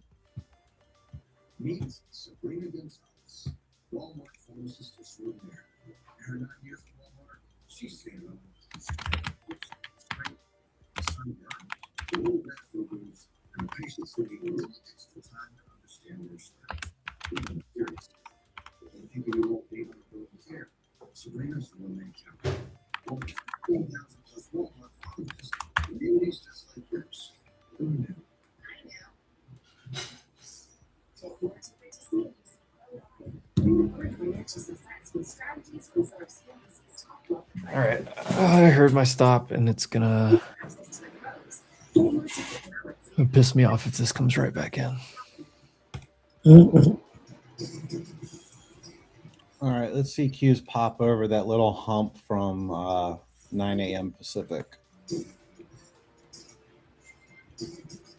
But we got a West Coaster. Yes, sir. And I do not put my charts in East Coast time. Neither do I. Yeah. It'd be very hard to do that, actually. I'm like, you know what? If you can do the 3-hour conversion. Too much work. When is the next School of Gains? It's a perpetual School of Gains where we should release the next. So it's now live, and it's getting released like. How would you say? So we have it called the apprenticeship right now, which is 4 kind of like modules. We're releasing them similar to like Netflix season. So like the first module, so apprenticeship, it's something called the foundations, core skills, strategic development, and advanced analysis. Sorry, I did that the wrong order. So it's foundations, core skills, advanced analysis, and then strategic development. We already released the foundations and the core skills modules. Strategic development should be released like this month, very soon. And then strategic development is coming next month. Hopefully it doesn't put a big like delay, having had the studio ransacked, but it's possible. I already bought new cameras and stuff. I just have to wait for everything to come in and then set up. Does insurance cover that? Your I don't property know. owners? I don't know. I just had to make a list for. Well, you just had to buy it either way. But Yeah, where do you live to get that crap broken into, man? San Jose, dude. Like the nicest zip code in the whole No. US? I live in a nice zip code, but the office is not in a nice zip code. The office it's like East Side San Jose. So the East Side where? San Jose, Bay Area. Oh, I didn't hear you. San Jose. Yeah. Yeah, San Jose is just full of like Asian Americans, dude. Like over there it is. Yeah, it's over there it's like heavy Asian and Hispanic like anyways. Yeah. Not that matters, but it's not the best. Yeah, I was sick with. Oh my So you God, just don't see Asian Americans on crime for breaking and entering. It depends on where you live. Like I live in Willow Glen, which is heavily like Caucasian, but like it's probably one of the. Yeah, I live in Willow Glen, which is not a cheap area, but the office is not in Willow Glen. The office is in like East Side San Jose. There's Meta Highs. First thing I type into Willow Glen comes up with Willow Glen Academy, so it must be a nice area. Where are you in? 95125 is the zip code. San Jose, California, 95125. Is HQ2 the one outside of your house? Yeah, behind my house. Like a back house. All That right. probably costs the same as my entire house. Possibly. Just because of your zip code. I think they're not like large houses over here. They're like, we call them like bungalows. So there's a lot of 2-bedroom, 1 bath that are still they're still like basically like 2 million. But if you get more than that, you're like into the 4s.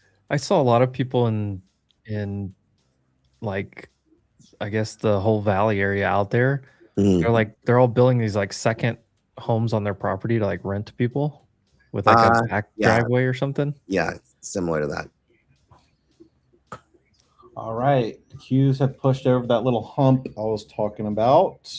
By 87. Stephen Hawkins buying some. Where are these Q calls at? 40% from 0.16. We're trading now at 21 cents.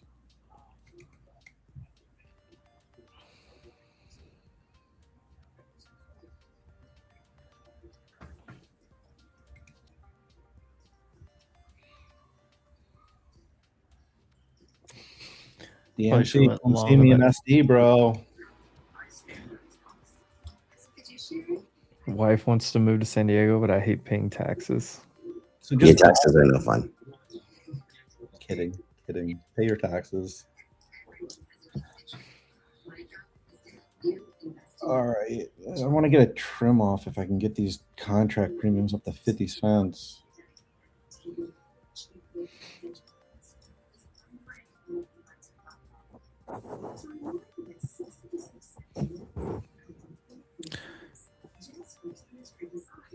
I want to reshort this thing so bad, but I'm just trying to be patient. Dude, every Wait area till they come back from lunch, dude. to reshort. And see what they do. Yeah, see what they do. Actually, yeah, that's exactly right. Right now, it's nothing but buying. Yeah. It's actually decent size buying too. Yeah, if anyone took On the those Q futures. calls, we're up 50, 60%.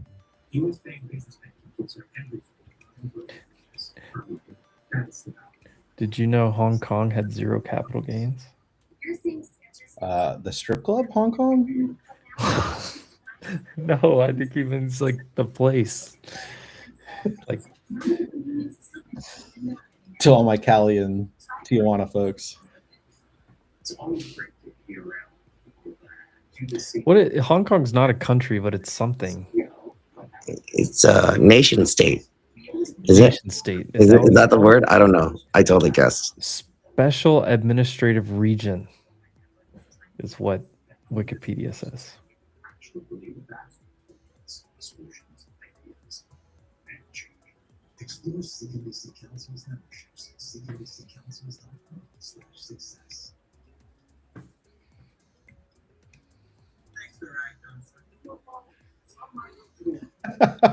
I.e. money laundering.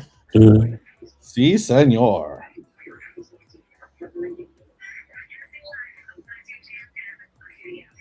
Hey, Corning's still strong. Pretty good. This 15-minute looks pretty strong across the board, honestly. You got to bump it up.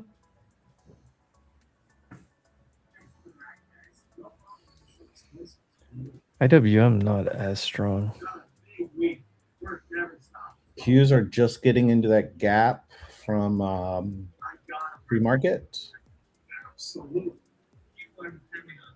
Video looks weak. It does.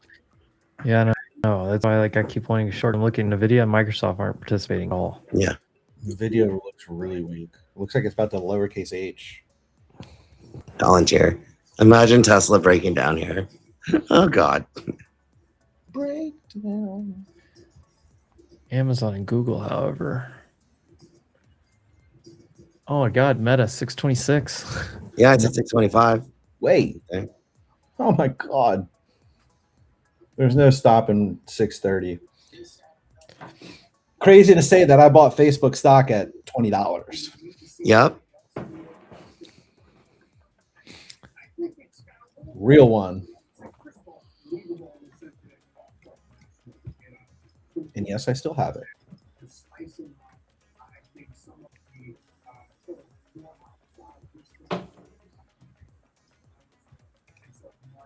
I got Microsoft through LinkedIn.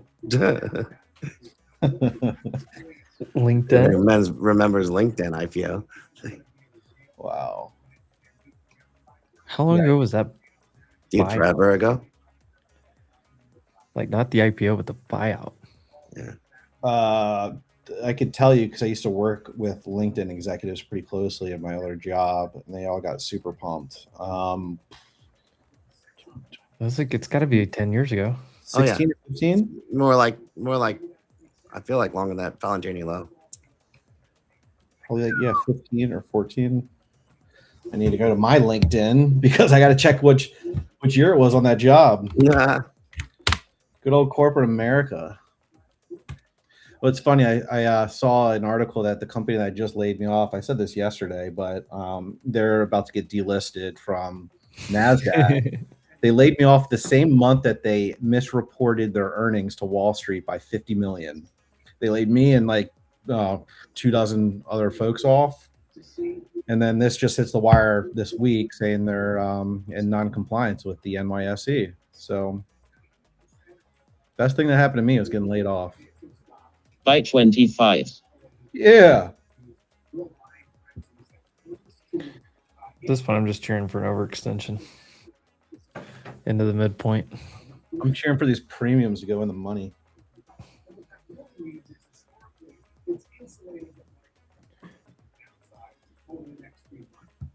Is HUD the new Bitcoin proxy? Oh my God. HUD is old. It's not new, nothing. The chart's actually decent. Is that Pizza Hut? No, it's like data center, Bitcoin mining, all the. I feel like every Bitcoin miner is also a data center stock now. At least that's the excuse isn't the term, but the cover story. Speaking of scam companies, Watch his Tessie.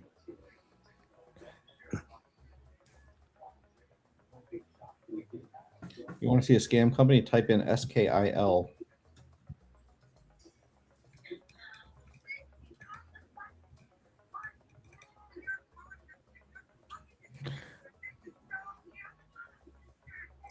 I got half gap test again from Asia to London.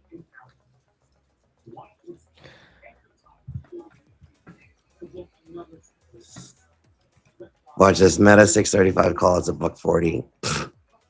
no way. 60.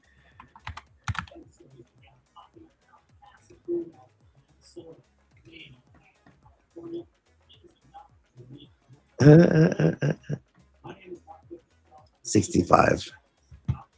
Speaking of scams, like I was looking at SMCI. He said, "Speaking of scams, y'all ever heard of Enron?" I think so. Yes. I put in SKIL on that chart.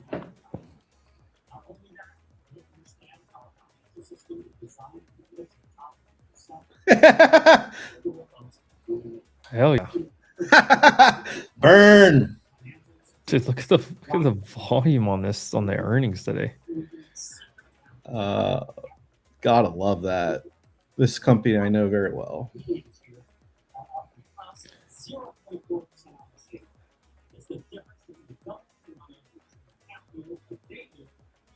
What's the next Enron?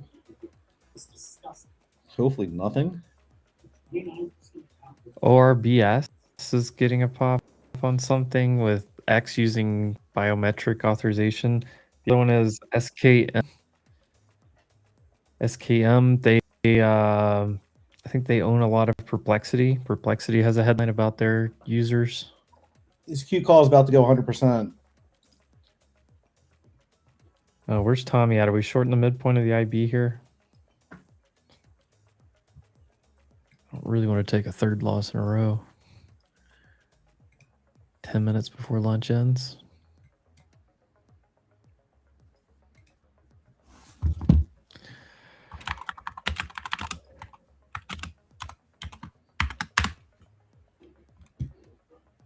All right.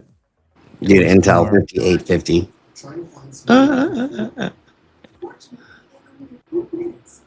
Intel's gone.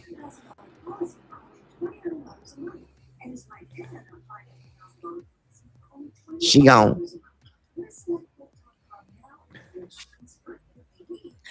She gone.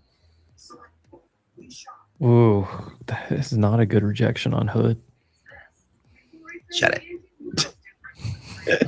Just 50-day just smacked. We're gonna hold the 20. It honestly, it probably does this. Yeah, I'll be happy.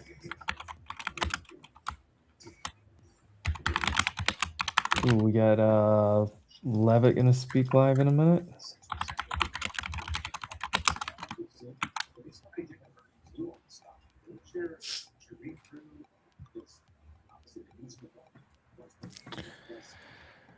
All right. Well, Tommy twisted my arm into shorting before lunch ended.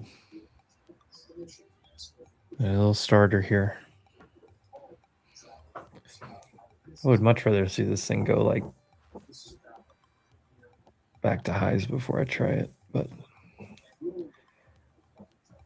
don't know. I don't have much confluence here.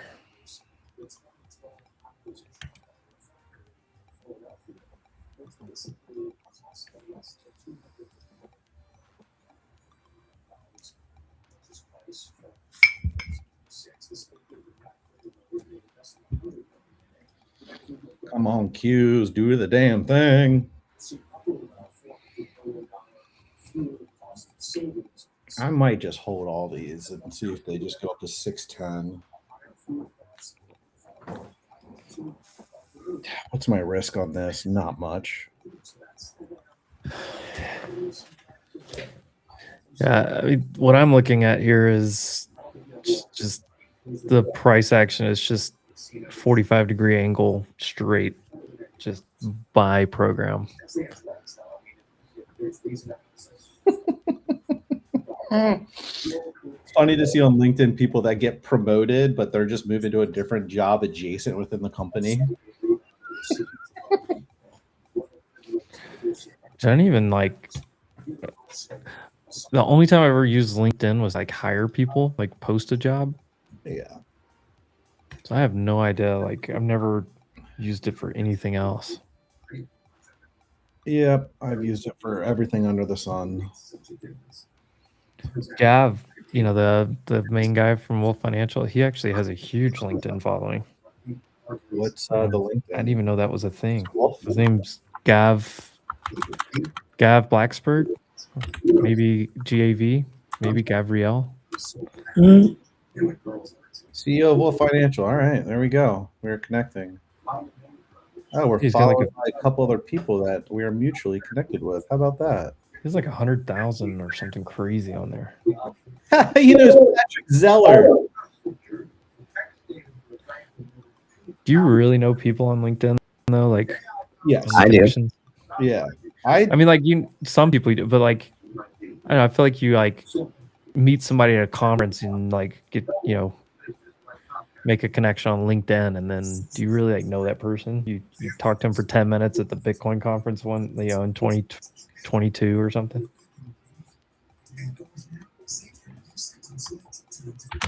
I don't know, chat. How many of you guys have LinkedIn or use LinkedIn? AMD is super strong.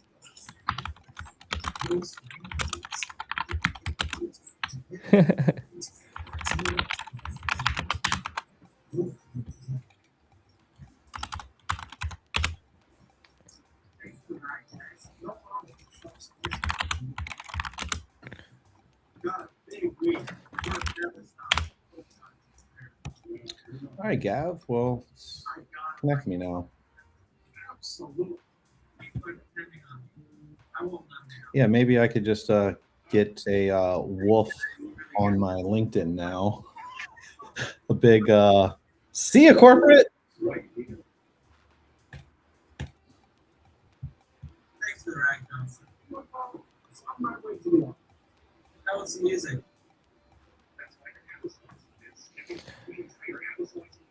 All right, these Q calls are teetering around 30 cents from 15, 16 cents.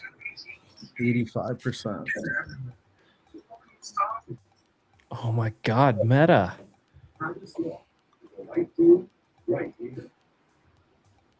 By 36. Corporate flop. That's exactly what it is. It's just a circle jerk. Don't you? Because I'm not a boomer. Corporate speak slop fest. Is that meta still going up like that, dude? Like, I have to look at what that is. It's crazy. 629. Yeah, the 635 calls are 220 now.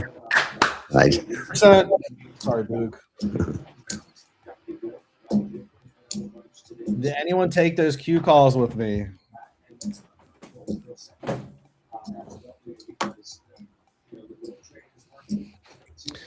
$225, $230, $235, $240. This is crazy.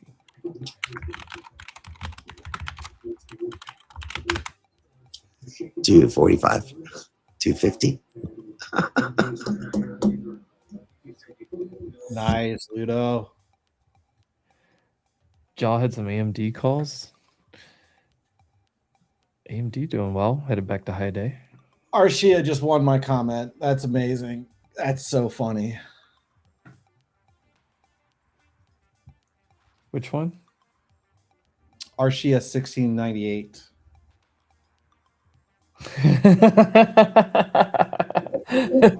League 10 is the OF for middle managers. Yes. Oh, what a quote. It has me rolling.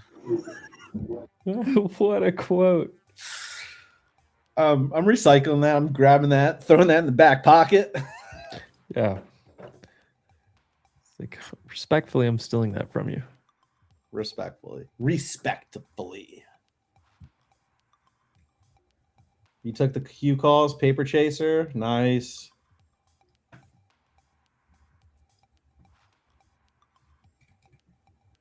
I hope people in Discord did. I just get a goat emoji.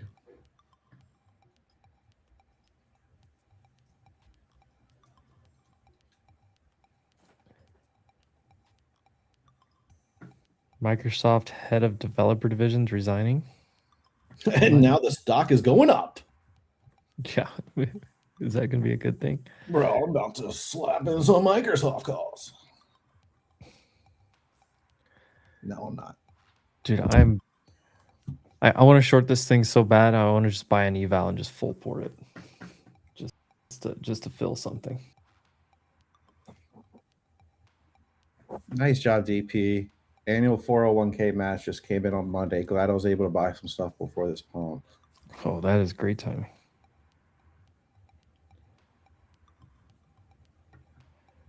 Oh yeah, I see Paper Chaser said he took the Q calls with you. Yeah, sir. The K9 handler. Maybe Palantir should release their own LLM. This is 30-minute orb midpoint and just above the IB midpoint. Oh, I do not like that 2-minute candle print on the last one. I'm going to try a third one. I'm going to trim. I'm a glutton for punishment here.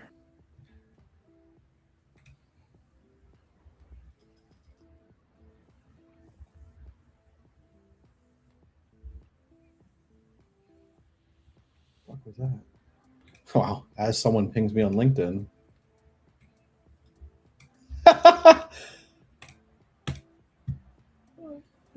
It's uncanny. All right, let's scalp some money back here, boys. Oh, the hourly close. Tech.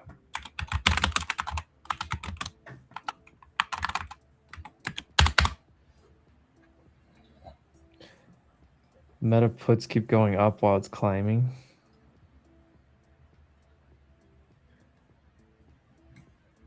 That's volatility. You could buy a 620 put for a 0 day right now.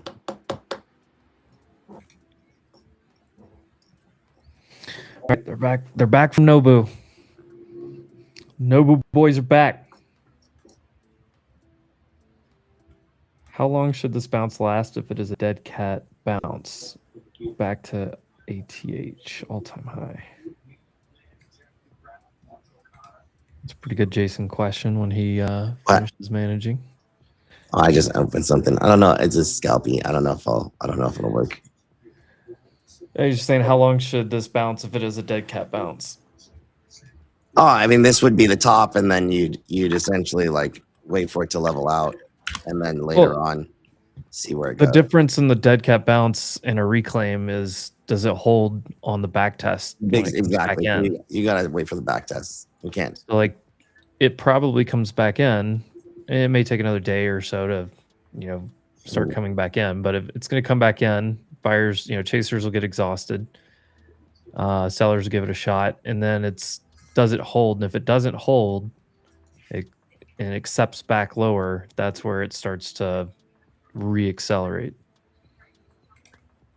Well, Q's just printed a inverted hammer on the 10 minutes, which it just closed. And we got a new 10-minute just open. Yeah, you just had an hourly close. I wouldn't be surprised to see it. What's the hourly? Oh, dude, this better have more in the tank here. Jesus. Microsoft and NVIDIA aren't even moving. Yeah, it's wild. Excuse me.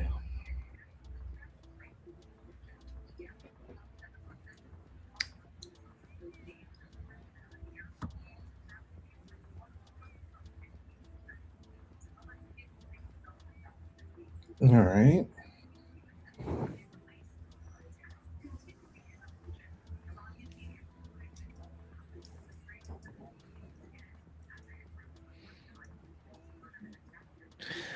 I mean, yeah, there's a massive gap below us. That doesn't mean we don't have to fill it. We most likely will, but it could take 3 weeks to do that. VIX is giving it up. And we don't even have to fill it.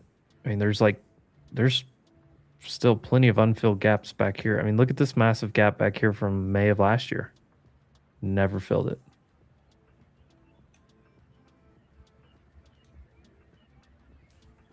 Wow, our beta is just looking super strong.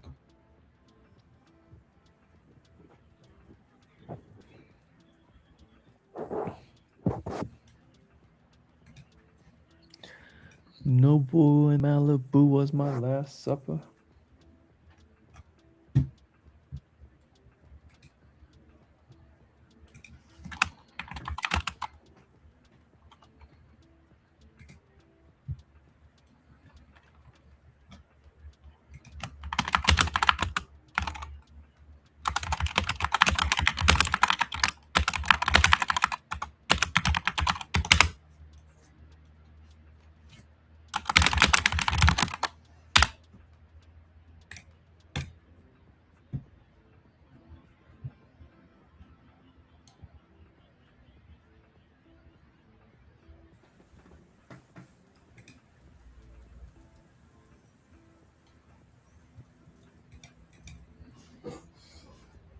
Claude and Anthropic are launching something. AI news.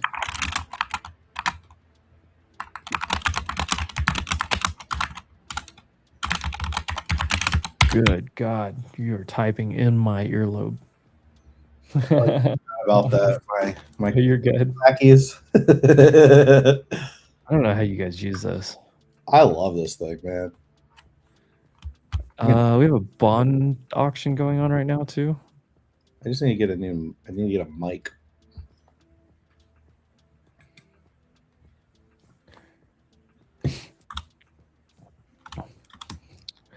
All right, come on, shorts.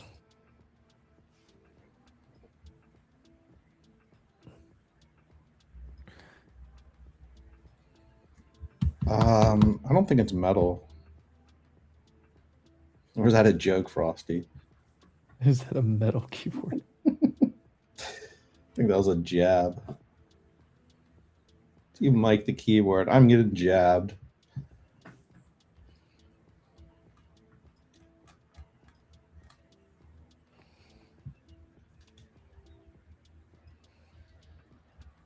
Did I get this? I don't know. 30 years pushing higher. Bonds are about to make a new low of day. All right, I may just cut these cues. Get a 50% gain. Maybe I'll leave a runner, see what happens. I haven't looked at Nokia's chart. Yeah, let's just wait to see what happens on this 2-minute candle. ASAN partnership with that Claude Anthropic. ASAN. Asana. Ripping. Dude.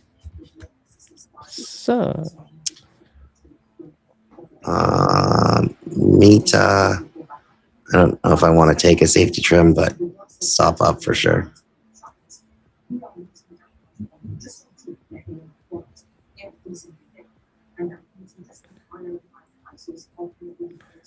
Come on, come on. You got 53 orders right below 125. Good, I got a trim at 127. 3 minutes ago. Come on, fill me. Oh my god. Bouncing off of my trim. Worst thing in the world when that happens. Oh, seriously.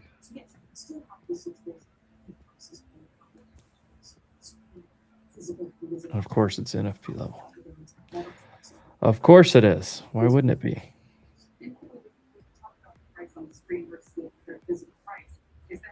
Oh, SPY hit opening price?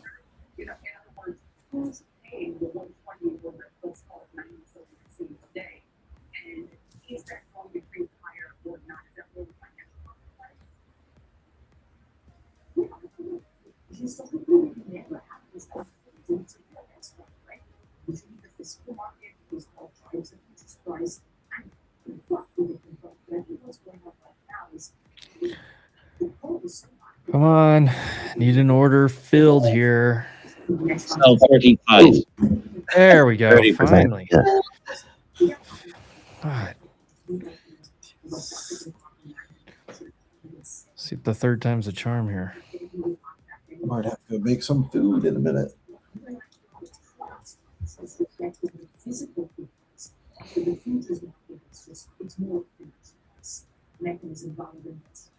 I'm drinking microwaved coffee and it's not good. Sounds terrible. What is that coffee mug?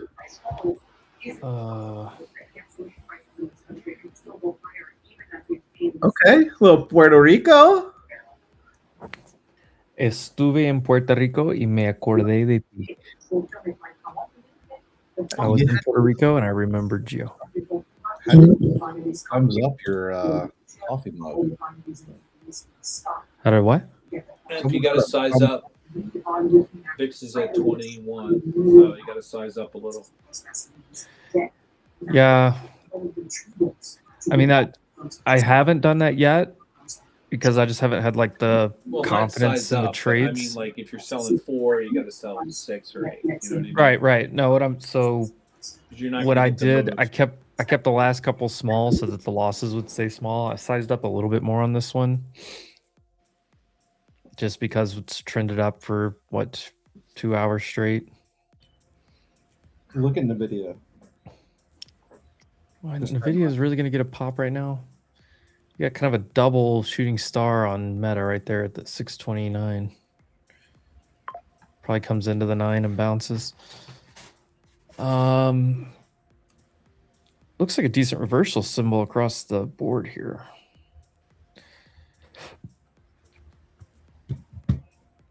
Yeah, I'm out 90% of my Q calls.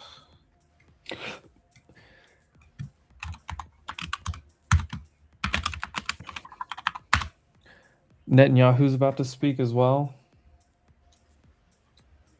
The White House should be going live any minute. I'll play that. And Netanyahu's going to be making. We're not going to watch Netanyahu because we can't understand a word that guy says.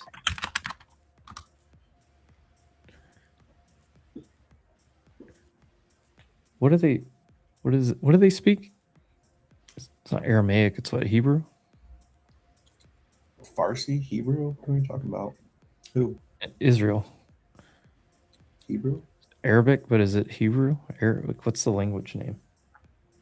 The name is Hebrew. That's accurate?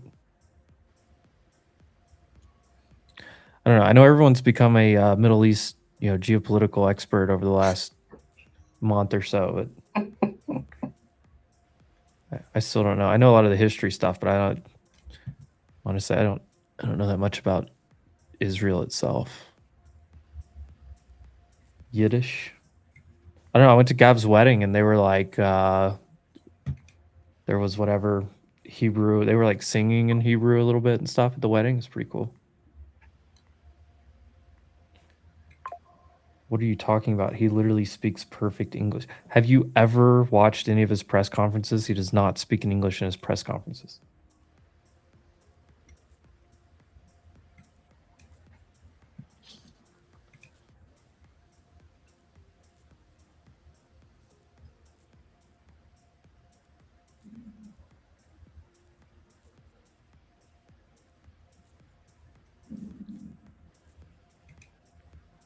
I don't know. Ask me about Latin America, and I've got you covered on a lot of history.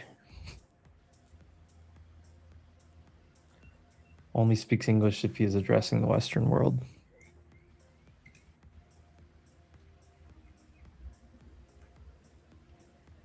Yeah, I know he speaks. I'm not saying he doesn't speak English. I was saying in his press conferences, he does them in Hebrew most of the time. There's no point in listening to him. Quit being so ignorant. Come on, guys. Leave me alone. Let this short play out. I'm gonna trim again on this meta short. I'll just leave it for runners. Still kind of skeechy out there, but it looks like I caught it. For right now, it could bounce on me.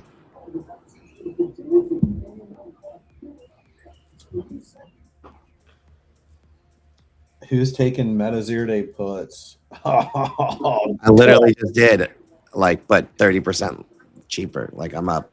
They were at like $1.55. They're $2.30 right now.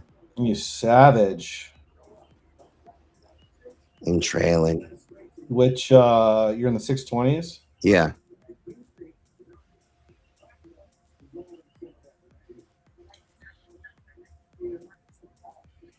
Try 615s.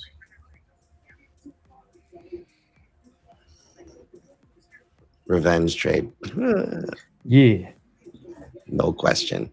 This is a revenge trade. 620, I would have to take vast majority down, but we're good here.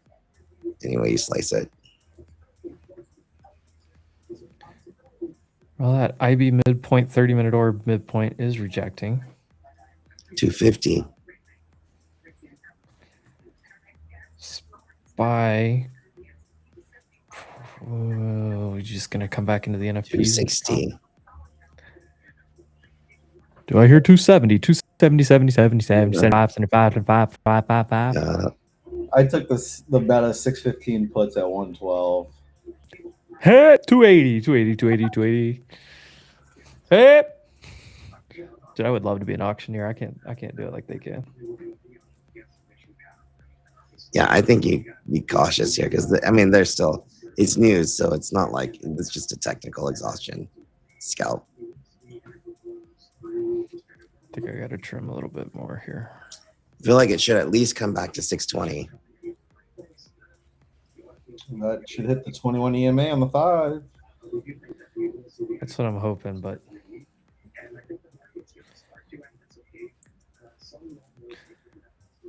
try not to look at my P&L and make back the 2 losses from earlier and just actually take the trade.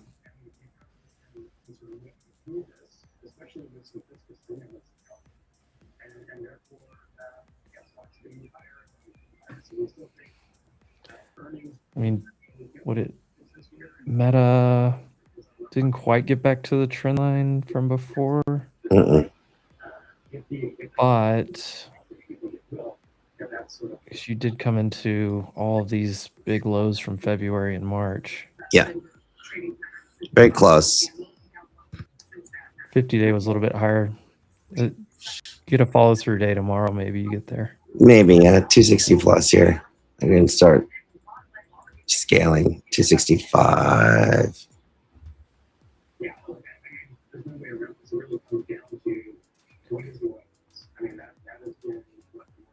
We're going to see we might see 300. Okay, that'd be a clean double.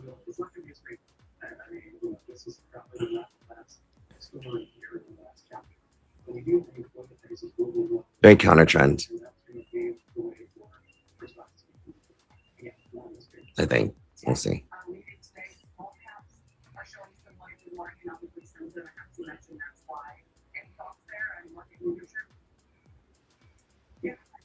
Ooh, I don't know. ES and SI may just hold Yeah, trend this here. is like first test. I'm going to take this down a little bit.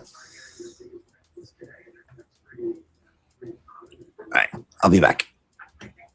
Trimmed, runners, stop at break even. We're good.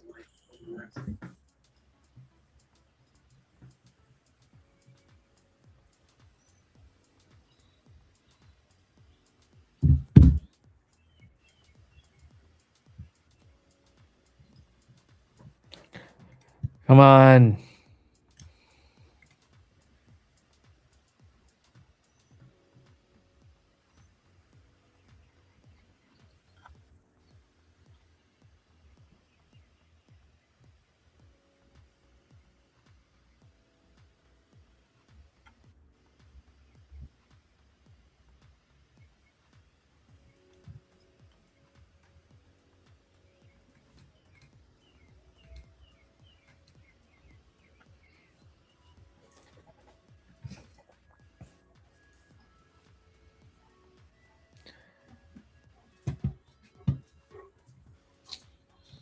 Yep, already starting to get warm out here.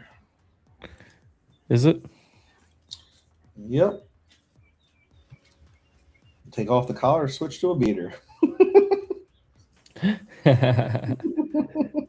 Bro, people were trying to hate on the tank yesterday. I was like, I respect it. I like it. I Dude, mean, it gets hot here like 1 to 2 weeks, maybe 3 out of the whole year. And I will put on I'll put on a little tank if it's hot in the house. yeah. I don't know. I'm a big athletic polo guy. Soccer jerseys, athletic polos is like half of my freaking thing. There, I just got a trim at the 21. All right. This trade's already made up for the other two. If we get any follow through, we'll actually make some money. Nice. Yeah, I jumped on board with those meta puts, but I took 615s at 112. They're up 25% at $1.37, $1.40 almost. I'll take some off at 620 flat. 543.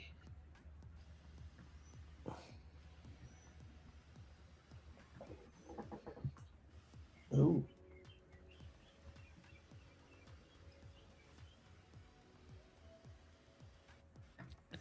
Okay, yes. Oh, and I went break even.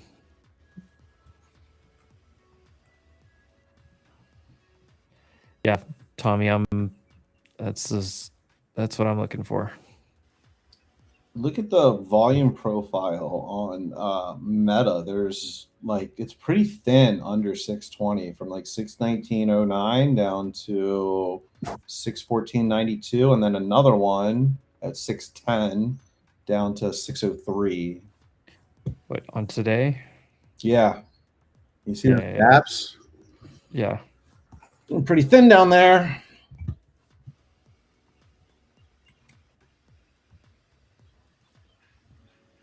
So if you're in those meta puts, that's something to consider. I don't know, but let's go back to VWAP and IB low. Where is it, Tommy? 42?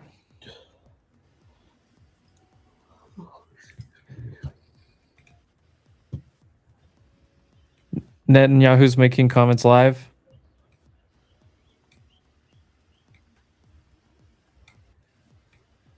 I wonder if Levitt's just waiting until he finishes before she starts. Sitting in their brokerage account waiting. Oh, no kidding. Liverpool PSG's today? We have... Oh, it is Wednesday. Soccer? I forgot. It's Barcelona Atletico Madrid, and PSG Liverpool quarterfinal Champions League today. PFG, Performance Food Group? No, PSG. Paris Saint-Germain. Paris Saint I'm with Germain. Nige80. Paris. Only Arsenal matters. Arsenal beat Sporting yesterday. Actually, I like Crystal Palace just because of their name. Bayern beat Real Madrid yesterday, and Arsenal beat Sporting. How long do we have until those start? All right, I think I'm going to take off these meadows. The puts or the calls? The puts.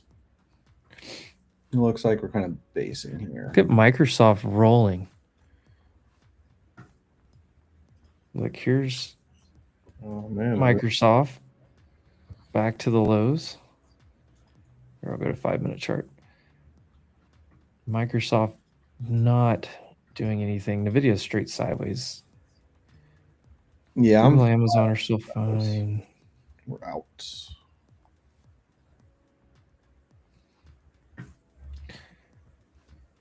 Be careful we don't just hold the 21 right here. Oh yeah, there goes all the buying.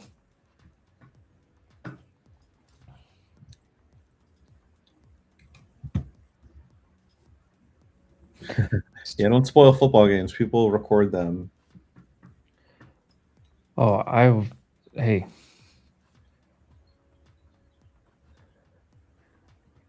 You want me to just go down the ESPN list of all the games and spoil it? Yeah, just spoil it all. No one cries over spilled milk. Look, in today's age, if you don't want to know the results of something, I mean, what do? You turn off social media? What do you do?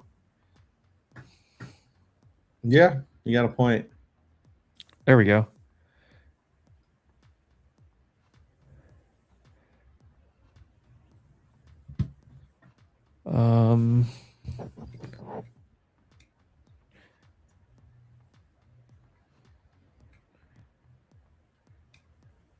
Israel Prime We are Minister. ready to return to fighting at any time. We are ready to war with Iran at any moment, Netanyahu. That's what it says. I know. We have set the regime in Iran back many years.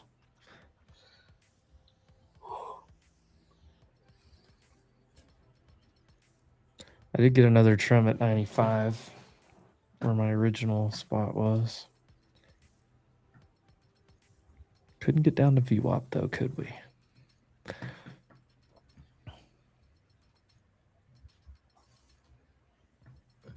All right, I'm gonna go make some eggs.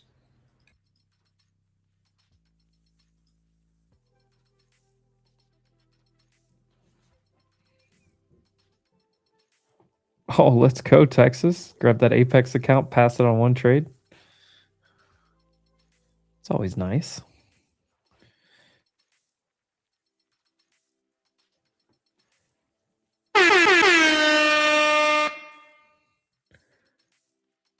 Boom, boom. Hope you used code WolfX. If you use Apex WolfX for whatever reason, we're going to talk with Apex. Get that fixed.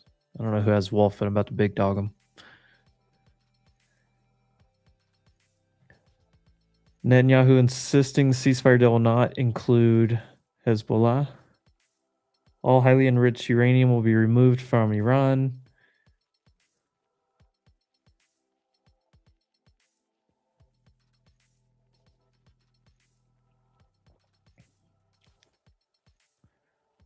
Just trying to call out these headlines as they come.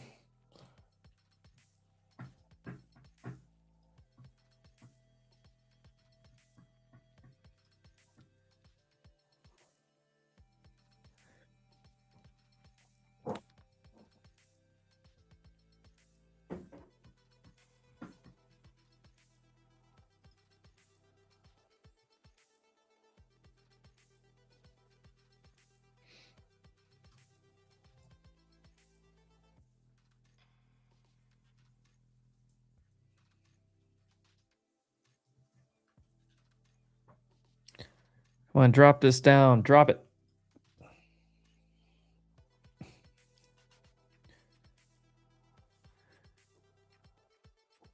Netanyahu said the ceasefire is not the end. We have more goals to achieve. What the hell? Good afternoon, everybody. And here Good to see comes all of you here Levitt. today. Before I discuss the ceasefire with Iran, I have a quick update from the First Lady of the United States. Yesterday marked the very first conviction under the Take It Down Act, landmark legislation that First Lady Melania Trump played an instrumental role in getting passed that protects victims from There's no real non-consensual news dolls. AI-generated We've sexually just had explicit images, cyber we just got to stalking, like and some threats of midpoints. We're a little violence. overextended, This is a trended for a huge couple achievement hours. for Lunch the First ended. Lady, and I know the President And is very then proud Netanyahu's of his making wife's live efforts comments in as getting well this as critical Levitt legislation literally passed just to started. protect America's So if youth. you're just So tuning we thank in, the there First you go. Lady for her efforts, and we hope that others will report on this historic conviction yesterday. With respect to the 2-week ceasefire announced by President Trump last night, this is a victory for the United States of America that the President and our incredible military made happen. From the very beginning of Operation Epic Fury, President Trump stated this would be a 4 to 6 week military operation to dismantle the military threat posed by the radical Islamic Iranian regime.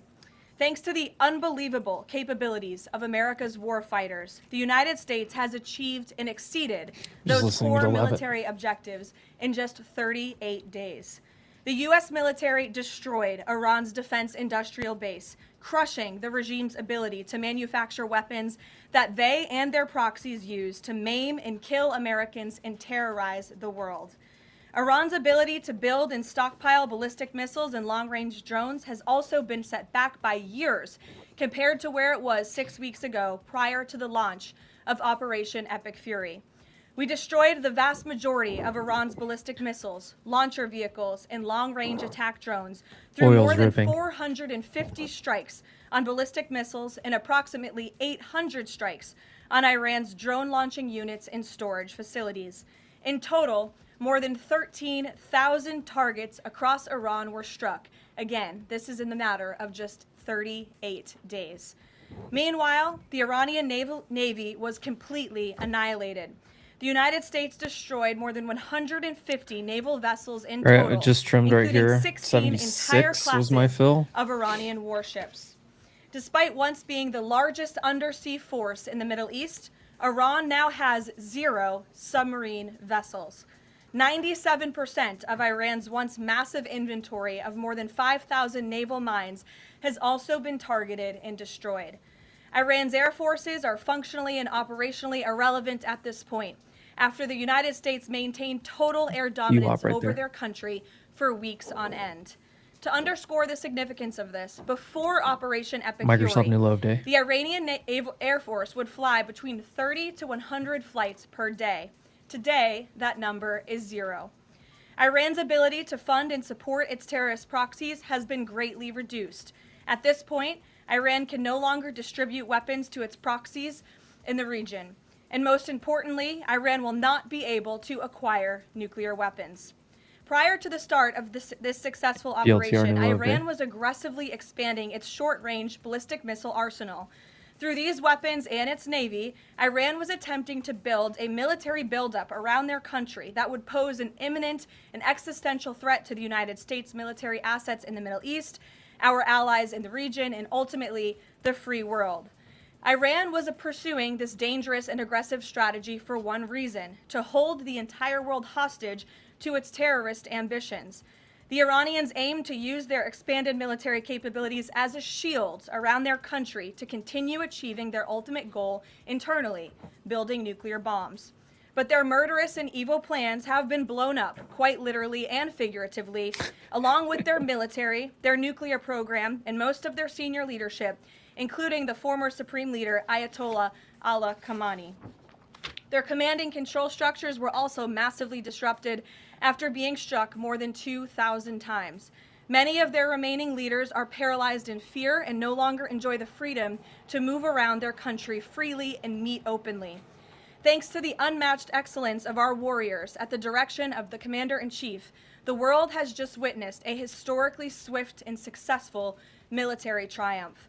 President Trump started Operation Epic Fury with strategic military objectives, and the United States has clearly achieved them. As we mark this progress, We also remember and honor the 13 American heroes who laid down their lives in this noble effort. I know President Trump and our grateful nation honors their ultimate sacrifice, and we will never forget them. May God bless their families.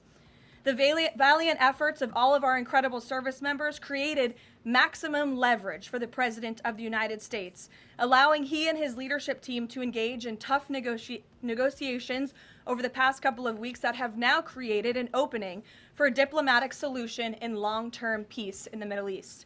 The President's maximum pressure and the leverage created by the success of Operation Epic Fury led to the Iranian regime asking for and ultimately agreeing to a ceasefire proposal with the United States. Iran could no longer tolerate being bombed or taking the gamble of what was to come following President Trump's 8 p.m. deadline last night. Iran has agreed to open the Strait of Hormuz, and as the president said, we have received a proposal from the Iranians that has been determined to be a workable basis on which to negotiate. I've seen a lot of inaccurate coverage today from the media about these negotiations and these plans already. So let me be clear and correct the record. The Iranians originally put forward a 10-point plan that was fundamentally unserious, unacceptable, and completely discarded. It was literally thrown in the garbage by President Trump and his negotiating team. Many outlets in this room have falsely reported on that plan as being acceptable to the United States, and that is false. With the president's deadline fast approaching and the United States military completely decimating Iran with each passing hour, the regime acknowledged reality to the negotiating team. They put forward a more reasonable and entirely different and condensed plan to the president and his team. President Trump and the team determined the new modified plan was a workable basis on which to negotiate and to align it with our own 15-point proposal. The president's red lines, namely the end of Iranian enrichment in Iran, have not changed. And the idea that President Trump would ever accept an Iranian wish list as a deal is completely absurd. The president will only make a deal that serves in the best interests of the United States of America, and he as a negotiating team will focus on this effort over the next 2 weeks, so long as the Strait of Hormuz remains open with no limitations or delays. These extraordinarily sensitive and complex negotiations will take place behind closed doors over the course of the next 2 weeks. I would strongly advise the media against running with narratives that have no basis in fact. What Iran says publicly or feeds to all of you in the press is much different than what they communicate to the United States, the president, and his team privately. Never underestimate President Trump's ability to successfully advance America's interests and broker peace. President Trump has a proven track record of achieving good deals on behalf of the United States and the American people, and he will only accept one that puts America first. With Don't that, watch I will what take he your questions says, today. I'm watch sure you what have he a lot of does. them. In our new media seat, we have Shane Harris with the AMAC Newsline. Shane, thank you for being here. Why don't you kick us off? Yeah, thanks for having me, Caroline. 2 questions for you. First, following the president's announcement of the ceasefire, if this is indeed the end of hostilities in Iran, what is the president's message to the American people about what was achieved for our country through Operation Epic Fury? Sure. I think I just laid out a significant portion of that in my opening remarks. 6 weeks ago, the president looked the American people in the eye directly, and he told them that he launched this operation to take out the imminent threat that was posed by Iran. And that threat has now been greatly destroyed. Their Navy, their missiles, their defense industrial base, and their desire and their plan to build a nuclear bomb inside their country is no longer going to be allowed, can no longer happen, thanks to the remarkable success of Operation Epic Fury over the course of the last 38 days. That has been absolutely achieved, and now we're moving into the next phase of this, which is a negotiating period. Let's get Peter Ducey going today. I like Peter on this, Ducey. and to hopefully broker an agreement that can achieve long-term peace in the Middle East. Yeah, and then second, Yeah, what is back. the president's message to American my seniors volunteer. who have a much higher voter participation rate and they're likely to be Microsoft fell swing vote apart. in the midterm elections? Well, the president Meta loves our held. seniors across the country. Meta held. And as I'm you not know, stopped the out. president God, signed the One I'm Big not. Beautiful Bill, Meta the held, working but families I tax bought cut the last year, 620s when you mentioned which it. greatly reduced taxes Paper on Social at Security $1.50, for our sold them at seniors. In $3. fact, thanks to the working Yeah. families tax cut, nearly It 90% of hasn't seniors stopped will out yet. no I had to longer go pay check tax on the boy. on their Social Security. That's a huge win for our seniors. seniors and also for our middle class my and God, working no, families across the Bumblebee country laugh. with the no tax on tips Spy provision could and the hold no tax right on here, by the overtime. way. Next week is tax week. You'll hear a lot from the president about how his policies have benefited the American people, and I'm proud to report that the president will be traveling next week to the great states of Nevada and Arizona to tout this historic accomplishment over the course of the next week. Thank you for being here, Shane. Gabe. Thank you, Caroline. Iranian state media is saying that Iran has now closed off the Strait of Hormuz today in response to Israeli attacks on Lebanon. What's the White House response to that? And you just listed many military successes. I understand that. But strategically, how is the administration arguing that Iran does not have more economic leverage than it did before the start of the war? Sure. Well, with respect to the first reporting out of Iranian state media, the president was made aware of those reports before I came to the podium. That is completely unacceptable. And again, this is a case of what they're saying publicly is different privately. We have seen an uptick of traffic in the Strait today, and I will reiterate the president's expectation and demand that the Strait of Hormuz is reopened immediately, quickly and safely. That is his expectation. It has been relayed to him privately that is what's taking place, and these reports publicly are false. There he is. Hold on. Say hi. Would die if a ceasefire deal wasn't reached. What's up? You're a traitor. To America. What's up, big guy? What's going on? That kind of language when talking Who's that about handsome man? civilian targets. And Wait. Looks like his mama. He kind of does. A little bit of both. I do see a mix. I do see a lot of you in there. Well, I understand That's the awesome. about the Baby Oracle. That's what we call you around here. most about his Super results, cute, buddy. and in Super fact, cute. his very tough rhetoric and his tough negotiating style is what has Oh, led my to the meta, result my that meta you are was all doubled. witnessing That's what today. happened. Iran Oh, publicly jeez. acknowledging last When night did you do that that? they have agreed or It that was they probably the wanted reload. this ceasefire with the Good United training States there. because they no longer could tolerate being bombed by our very powerful and lethal military, You've and that they have Spy committed trying to hold reopening some of the Strait NFTs of right here. Hormuz, It's which the president right will hold sandwiched them between two. accountable for, and it's something the administration is closely monitoring in real time. Danny. Should the world not take his word seriously? The world should take his word very seriously in understanding that Found the your president life is again. always most interested in results. And it was the Iranians who backed down, not President Trump. He said that they would face very grave consequences, as you just laid out, by the 8 p.m. deadline. Well, this if they did not meta's still agree gonna pay. to reopening the She Strait of going. Hormuz. Uh-oh. And what did they do last night? Good They agreed to Microsoft. reopen the Strait Little of paper. Are we going long or Danny. short? Oh, he's currently short. Would President Trump like to see Lebanon included in this peace deal? As you know, there's been increased Israeli There's strikes that on Microsoft just broke. dozens of casualties there. Sure. Lebanon is not part of the ceasefire. That has been relayed to all parties involved in the ceasefire. As you know, Prime Minister Hi, Netanyahu put out a Microsoft. statement last night in support of the ceasefire, in support of the United States' efforts, and he's also assured the president they'll continue to be a helpful partner throughout the course of the next 2 weeks. Is there any thought, though, that the president might like to see Lebanon included in a future date, given that it seems What do you to think? be Should we trim that? causing or potentially undermining Should we the take some Iranian profit? ceasefire? Again, this will No? continue to be He discussed, said I'm no. sure, between the president and Prime Minister Netanyahu, the United States and Israel, and all of the parties involved. But at this point in time, they're not included in the ceasefire deal. Jeff. Thank you, Caroline. Will the U.S. take part in talks with Iran in Islamabad on Friday? I can announce that the president is dispatching his negotiating team, led by the Vice President of the United States, J.D. Vance, Special Envoy Witkoff, and Mr. Kushner to Islamabad for talks this weekend. The first round of those talks will take place on Saturday morning local time, and we look forward to those in-person meetings. What role does the president see for the U.S. in monitoring or helping with the Strait of Hormuz going forward? I think the president commented on that this morning. We're going to continue to monitor it very, very closely. We will be helpful in any way that we can, but we fully expect Iran to do this, and the president has made that quite clear as well. It's, again, as his statement said last night, this ceasefire is subject to the safe reopening of the Strait of Hormuz. Again, this was just determined last night. We understand things take time, but that's the president's expectation, and he will hold everyone to it. Sure, in the green blazer. Thank you, Caroline. Sure, and then in front of you. But Andrew, you can go ahead. All right. You're not wearing a green blazer. You can... I am actually wearing a green blazer. It's a little brown to me, but go ahead. Fair enough. Regarding the president's rhetoric, when the U.S. invaded Iraq in 2003, George W. Bush said in a message to the Iraqi people, that the military campaign was directed, quote, against the lawless men who rule your country and not against you. Yesterday, the president threatened to destroy Iran's civilization, the entire civilization. Not the Iranian government, but the Iranian civilization, the Iranian people. The U.S. has been a moral leader for most of its history by fighting wars against other governments, not against civilizations. How can the president claim that America can ever have the moral high ground if he's threatening to destroy civilizations and not casting wars as fights against other governments?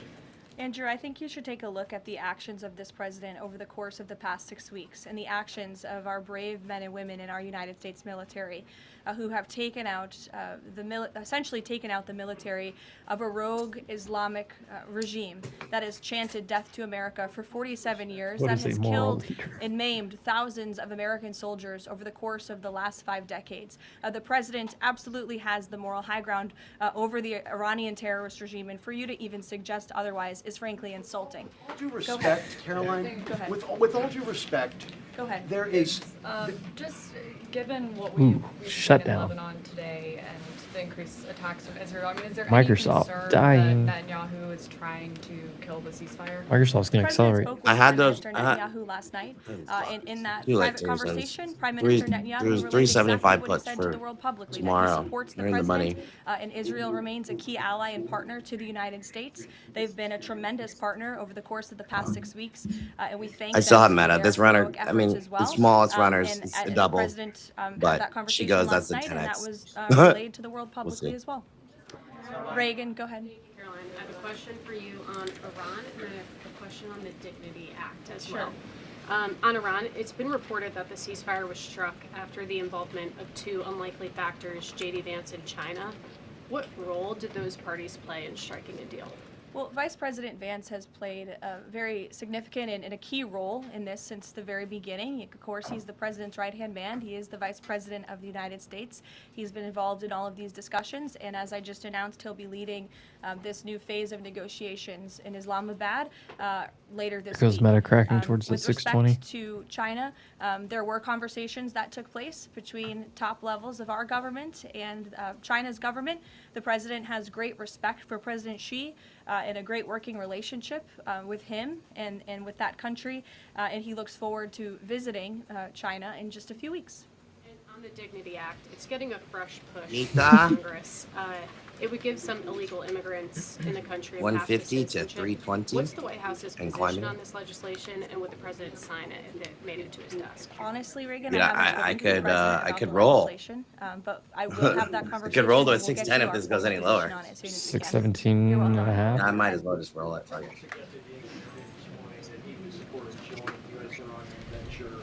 Charge tolls for ships going through the 615. Strait. Does the president believe that the U.S. should earn revenue? Only thing from the is Strait of spy Hormuz still. going forward?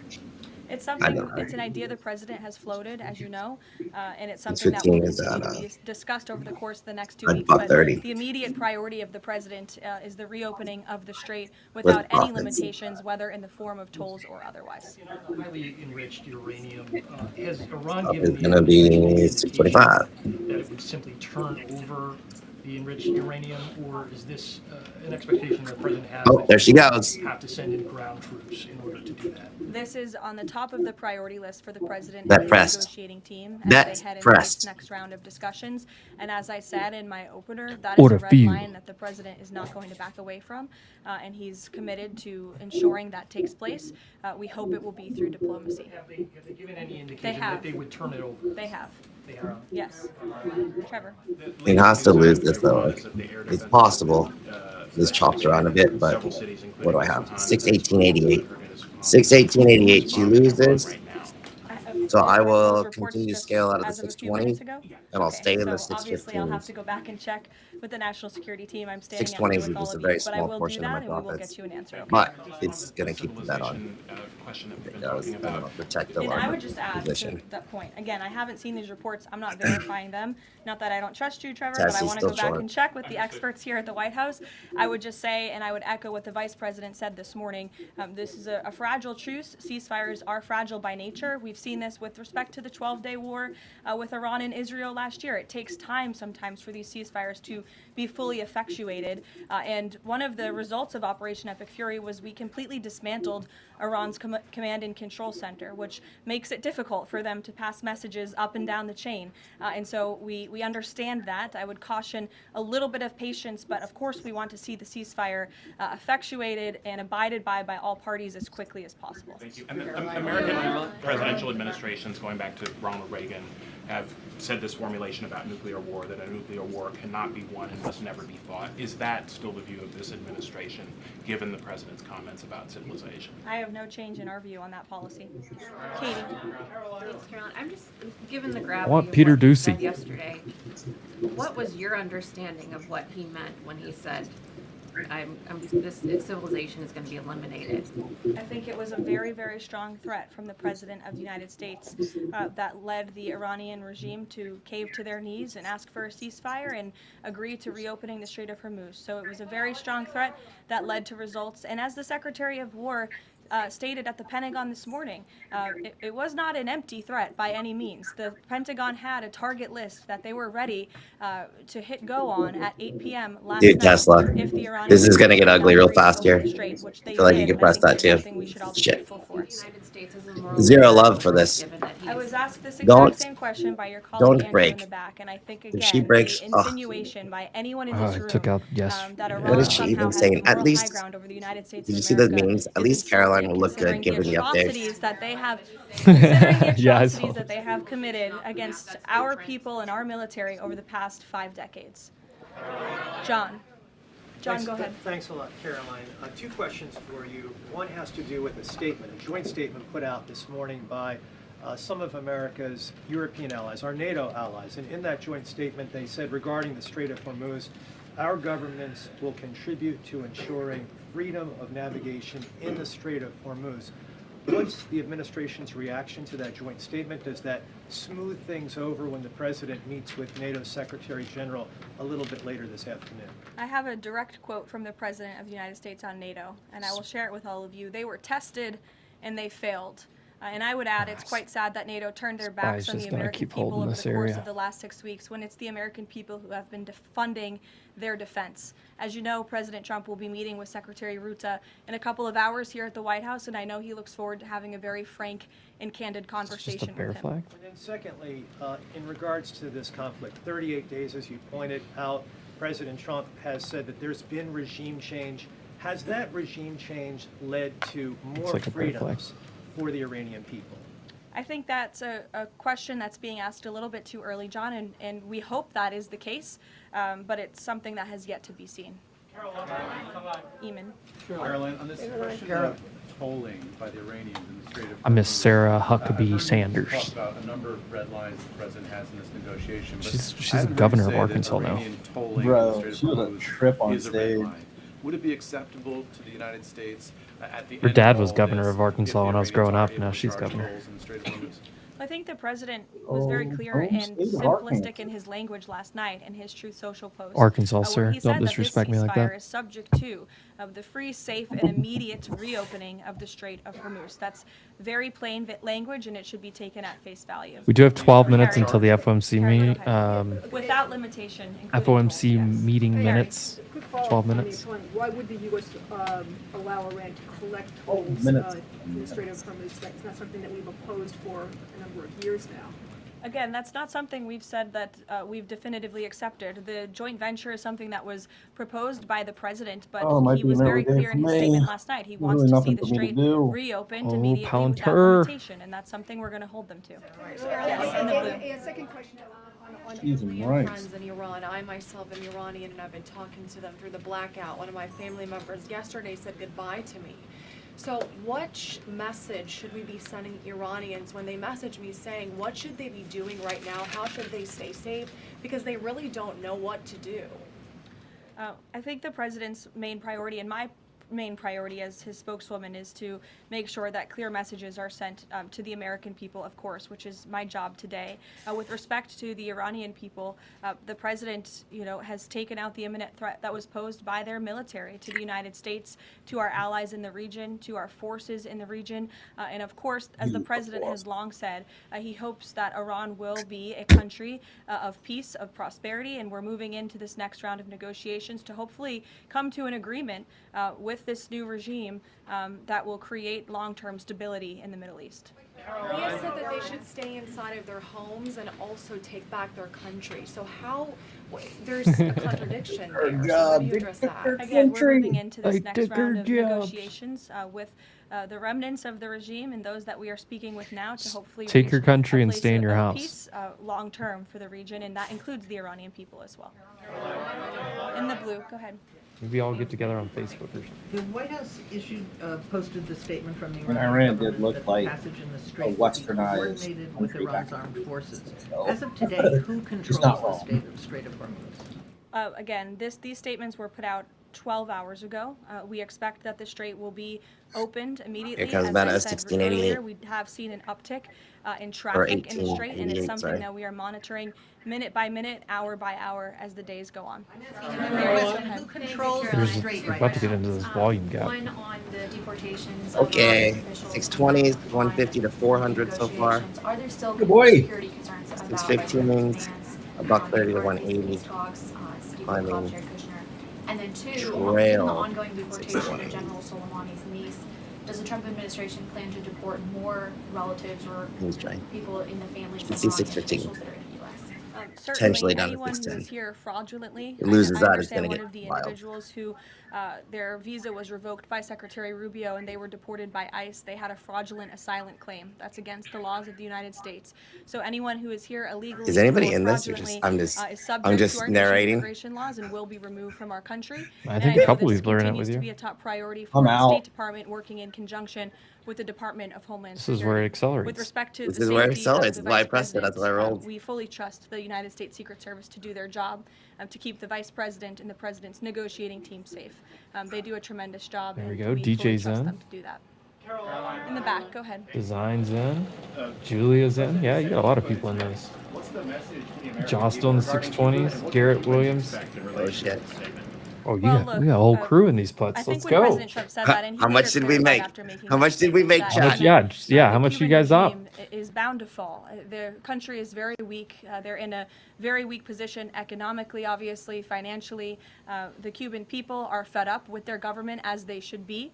And these talks and discussions continue to happen at the highest level of our government. I don't have any updates or announcements for you with respect to Cuba policy today. Good to see you. Thank you, Caroline. I'll still hold Secretary it. Hegseth said this morning Didn't that matter. U.S. troops would be sticking around. You Can you got expound Inputs. upon that, what we should expect from U.S. troops in theater for the next 2 weeks and beyond? I was in when it was I would going up defer at you to the Pentagon 200%. for any specifics on Oh, going up is good assets too. that have been There in we go. place in the Middle East, but Ooh, take Billy the Gibbs Secretary having a at big his day, word, and also the 3,500. President Nice. has reiterated This this week as we're well in his invading own words, Cuba. of that we're not going to move anything immediately. Again, this is a 2-week ceasefire where we hope at the end and we expect at the end. No, we'll Brian's have comment here, a I good think, is agreement between the United it's worth States and Iran, highlighting. but in I've the been too scared to meantime, take trades we're going to today. ensure that our military What's a good reminder? You is don't always have to at the trade ready every of the single day. Commander-in-Chief.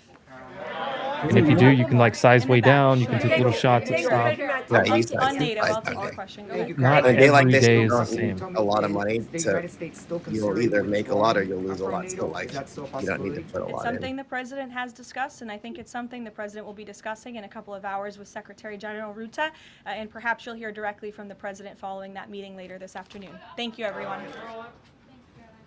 All right. It's the She done? trail on the 620s hit. Good job. All right. Meeting minutes in 7. Good shit paper. Still have 615s. We'll see. But I will say, like, Brian, that's like a day like today can be a big opportunity for some traders, and it can be a horrible day for a lot of traders as well. And it Trying can to be a catch day to them just do at nothing. half.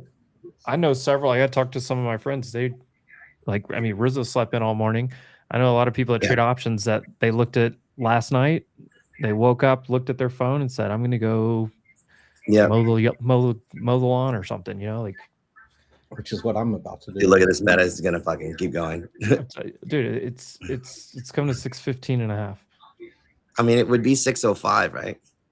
Well, yeah, it would 610 maybe. We'll see. Opening drive high. Yeah, Tessie. 609, Tessie coming in 610. hot, dude. Just it's not cool. Jordy's been in. I don't know that the meeting minutes are going to be bearish. And they could be interesting. Tessie 340 is at $1. Not horrible. All right, I'm jumping off for a little bit. I need to get some sunlight. Well, 345. 345's at $1. I'm sorry. All right, Brady. I'll be back. These are 0 days. 345s. At $1, 0 day. They're 90 cents really. Stop 347, 347s. This is fully in just a down channel on Tesla. Yeah. You don't even have to draw it to see it. I mean, Jesus. It's almost like an accelerating channel, like a what do you call those that math parabola thing? What's it called? Like an arc? I don't know. It looks like a shoe drop.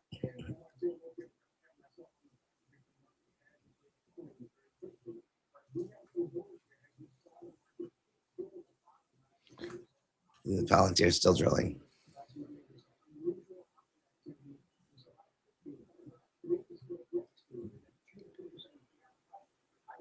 Where'd the boy go? What do you call it? Vertex maybe? I don't know. It's been so long since I've had high level math. 95. It's like half of a parabola. It's not going to be fun. This cracks. It should be 35s. Friday low. Pull a Palantir.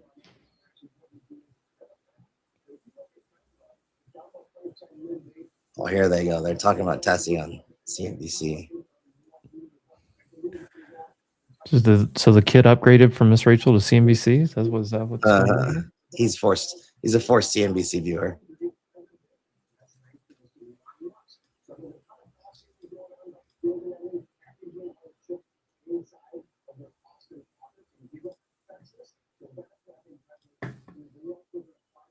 The bottom Look at side this guy. start stopping out here if it goes any lower. Voila. Where's Casey? Yeah, I'll be right back. I gotta check on the boy.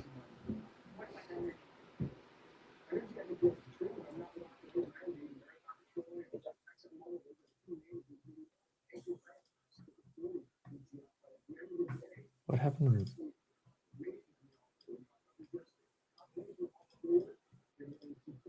I'm flat NQ. I'm not MNQ. I'm not trading this. This is chop chop. I'm just sitting in runners from up higher. ES is strong. SPY's holding NFPs right now, so it could get another little pop. I mean, look at this 15-minute on SPY. Looks like it wants to go higher. Now, some of your tech names are weak at the moment, so you've got a little divergence.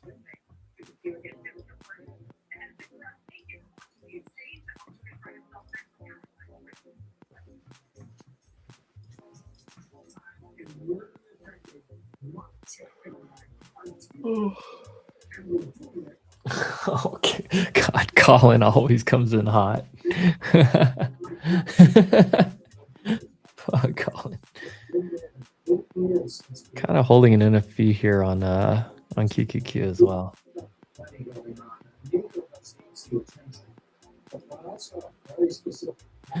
Replace Ms. Rachel for Jim Cramer. Can you say short? Yes, that's right. Short. I like that. Casey, what are you doing? Eating?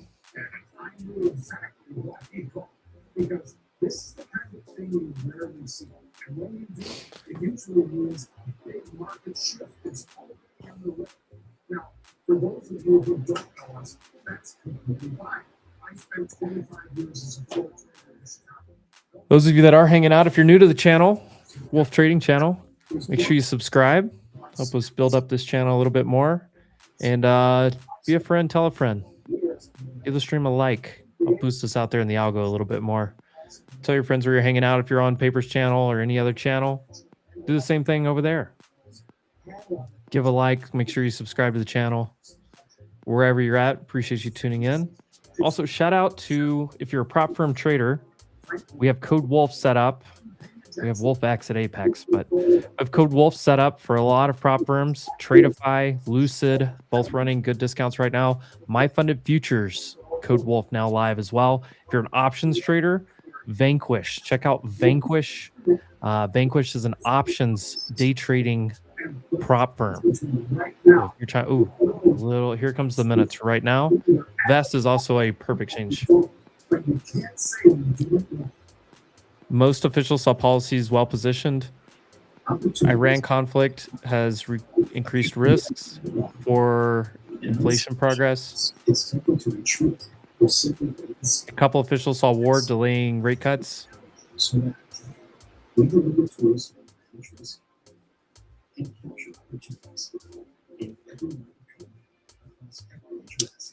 Oil shock might cause more inflation, said several officials. Well, that's economic a no-brainer. forecast weaker in March than in January.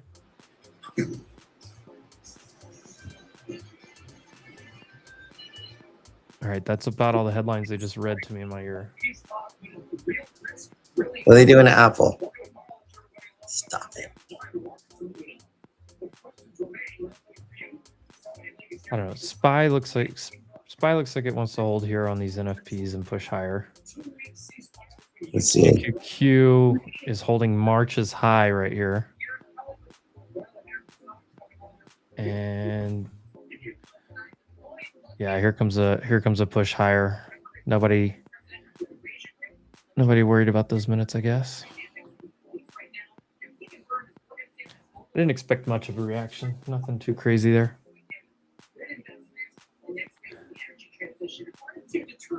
That full readout will start coming out for everyone. He's holding.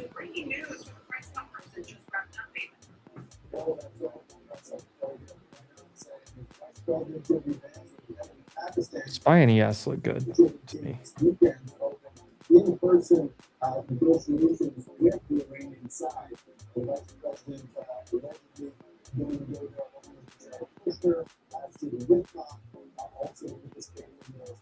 Meta.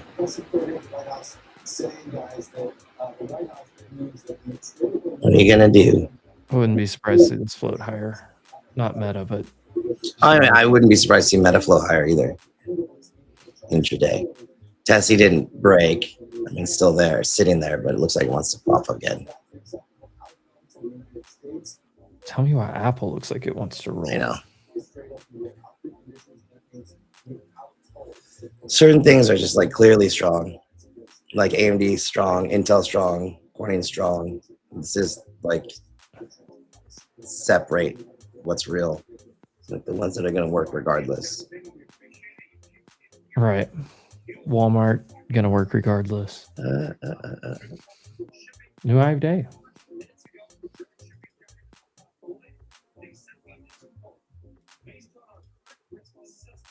Your banks are popping up now. Tech is actually the weakest part of the market. I mean, IGV's red. Really? IGV's red. SMH is okay. So you have SMH is strong. IGV's down. RSP. Look at RSP.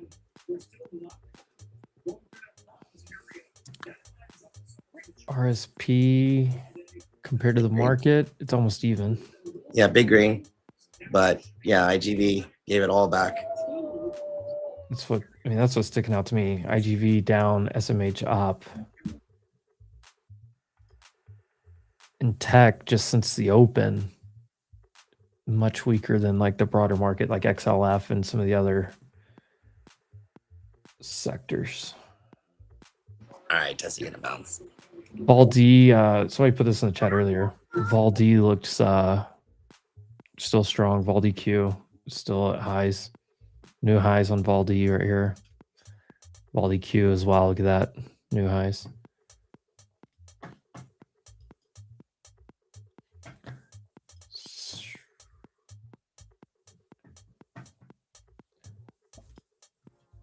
I pulled up CAT earlier, actually, Casey. Let's go to new all-time high. Caterpillar is one of my favorite stocks for the foreseeable future.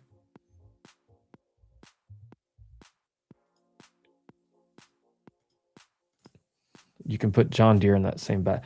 I mean,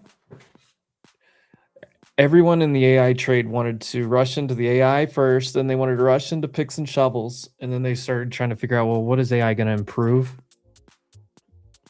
And a lot of people thought about like biotech stocks. You saw that trade try to become crowded and go all over the place because crazy FDA stuff and pre-revenue companies or buyouts, whatever. There's a lot of mess in the biotechs at times. You can get asymmetric risk reward, but the one thing that a lot of people missed was industrials. And that was where my focus has been, at least in the investing side of things. Caterpillar, John Deere. I mean, look at these charts. I'll never forget. I've told this on the stream before too. I was sitting there scrolling Instagram one night. I see like it was something from Caterpillar, the company, on my reels. And this guy is literally sitting he's sitting at the same desk that Paper's sitting at right now with 6 monitors in front of him or whatever. And he's controlling like road paving equipment that was doing a parking lot from his desk.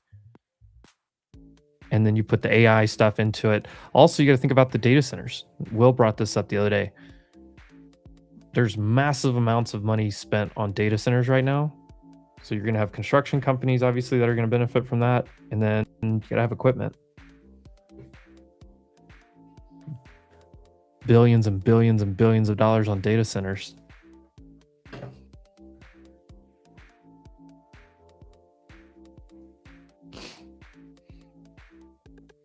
Oh yeah, Matthew's all over it right there. Iran and the Gulf need a lot of CAT equipment. Yeah.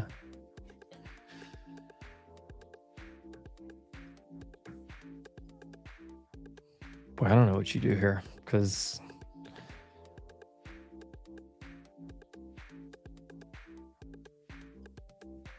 you're about to get one of the highest closes of the day on SPX.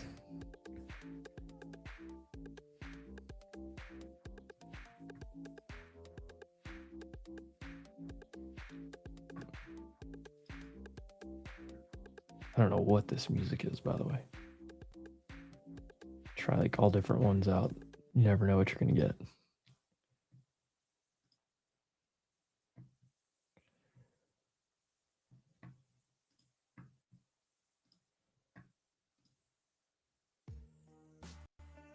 APP. Ooh, yeah, that's ugly. App 11. Pop into the 50-day, immediate sell-off, gap fill and immediate sell-off. And trying to engulf previous day. That's rough.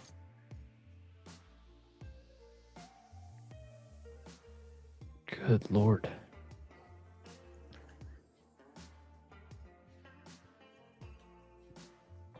God, look at Salesforce just dying.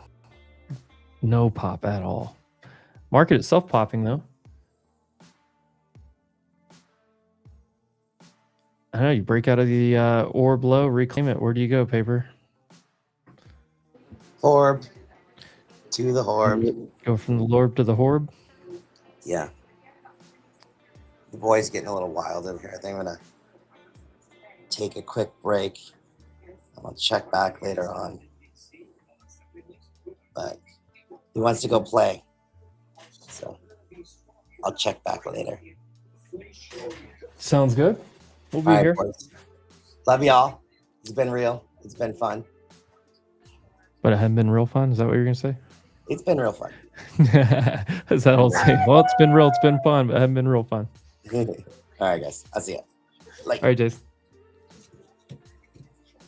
Big shout out to Paper Gains coming through the stream today. See, maybe he makes it back.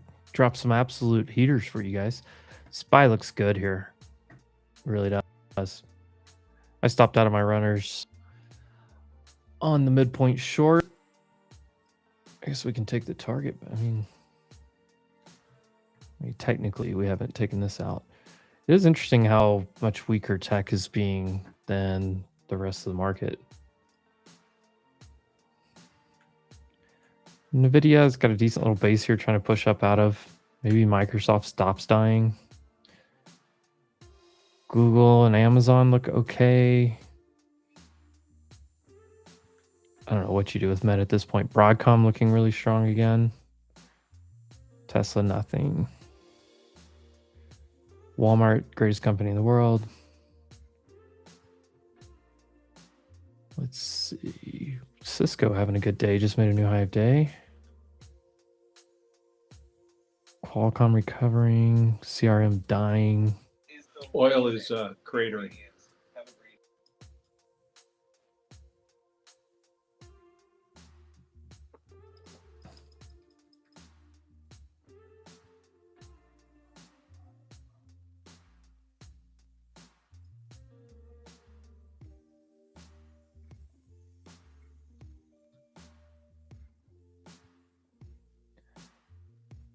I haven't seen any like new headlines.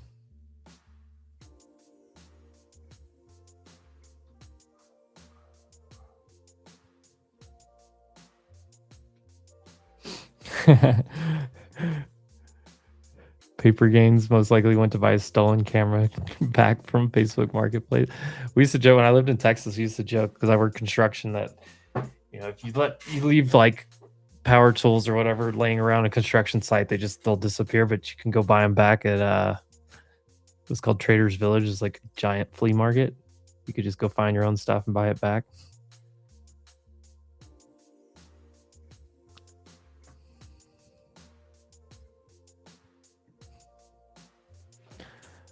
I don't know. I don't have much to work off of here. Very choppy spot.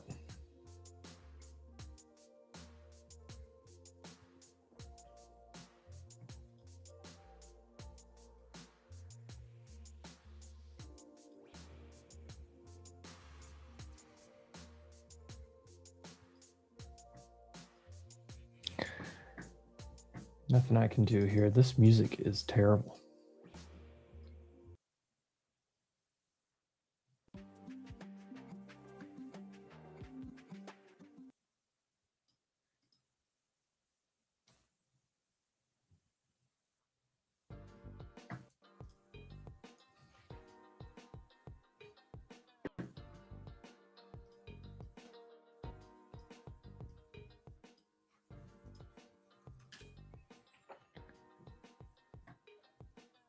I don't know, is anything moving right now? Like moving?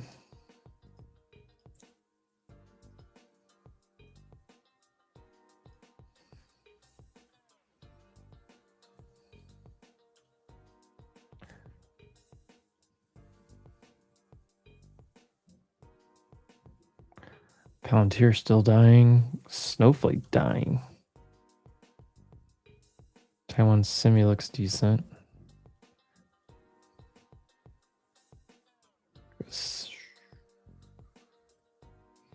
Banks are pushing.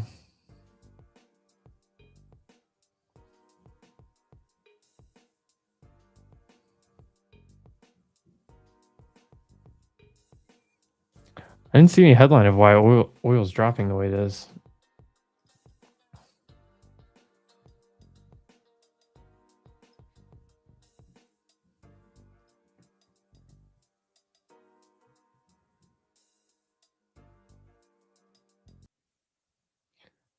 I don't know, there's like a bunch of like AI music fake options or whatever on here. I don't know, it's just weird when it's just dead quiet in here.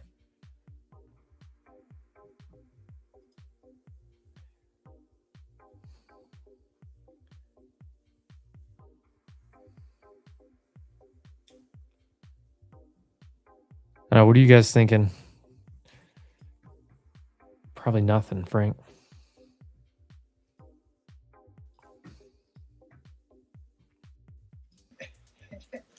No, we had a little pop here. See if we get a higher low.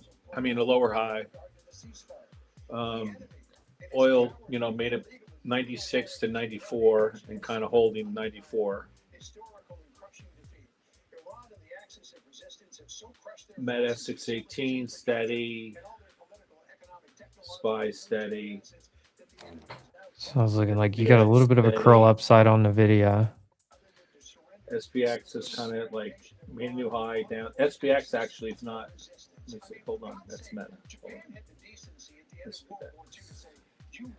SPX looks like it wants to go to the highs.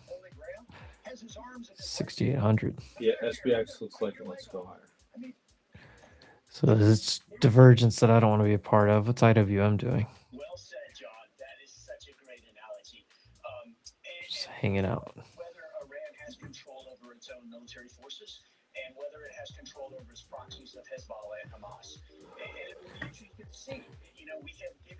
Jose says Tesla's getting ready to launch.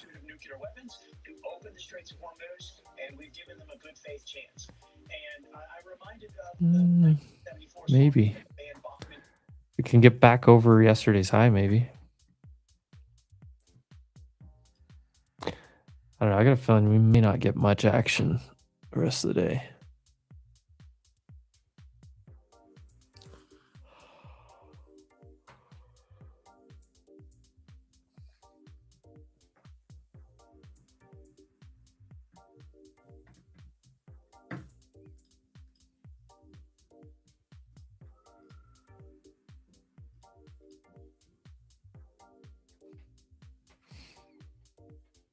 Microsoft's getting no love.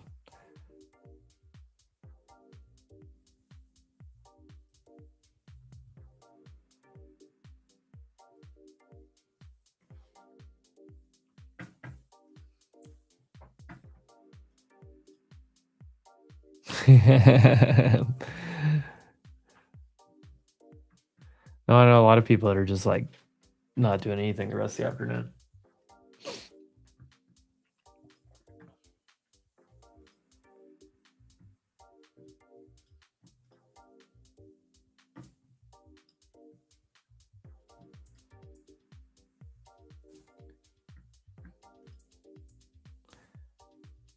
Yeah, he's like 30-minute. 30-minute looks really strong on ES. The Dow pushing up now. Ooh, gold made a new low a while ago.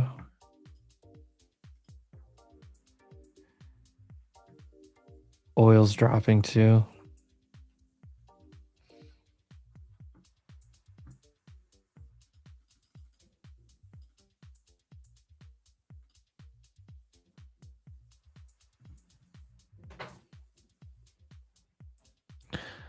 White House set to discuss a potential withdrawal from NATO. Current headline.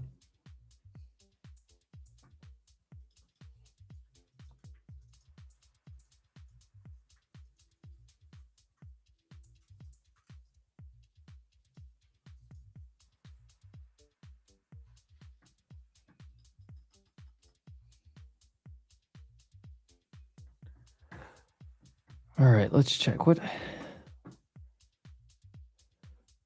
Like this poll. Will the ceasefire hold through the negotiations? 78% of you said no chance.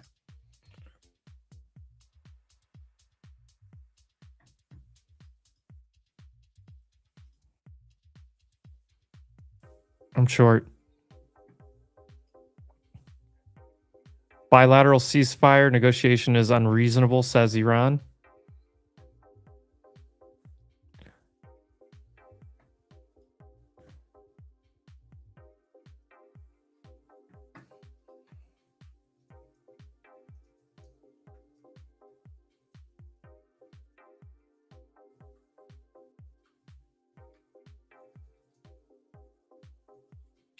There it is. That's the headline we needed.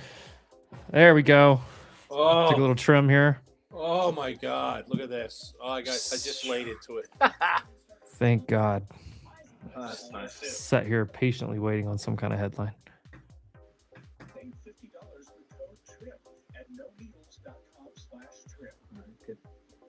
It's a nice 50 points instantly. Let's see. Take off half and see if we can ride it.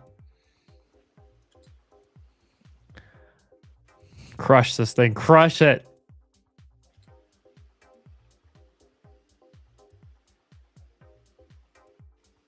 Oh my God.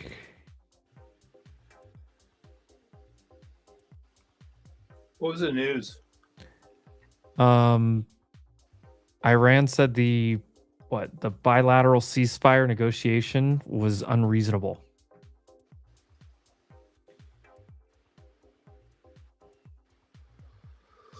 Start up the engine.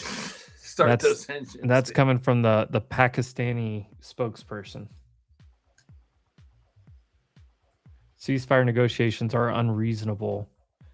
Pakistani spokesperson.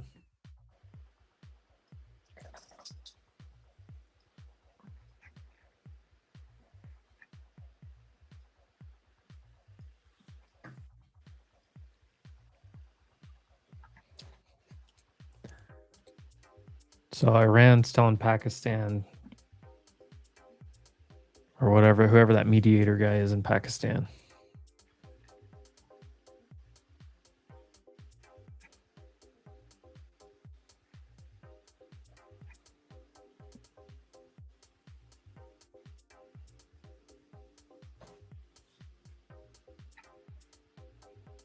Just a few minutes ago, a statement on the violation of 3 key clauses of the 10-point proposal before the start of negotiations. Oh, there's a whole response out right now. I'll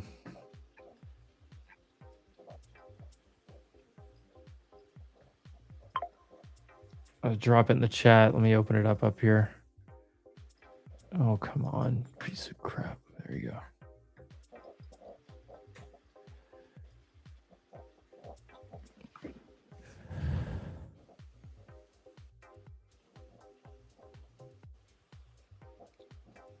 Bro, financial juice is slacking right now. They need that Ryan juice. Non-compliance with the first clause of the 10-point proposal regarding the ceasefire in Lebanon. The entry of an intruding drone into Iran airspace. Denial of Iran's right to enrichment.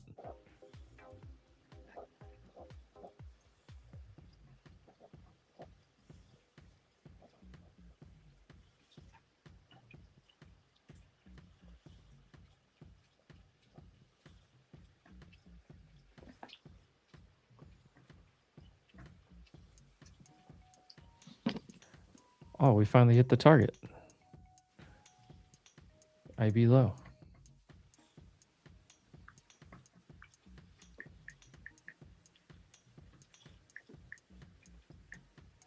Yes, sitting on.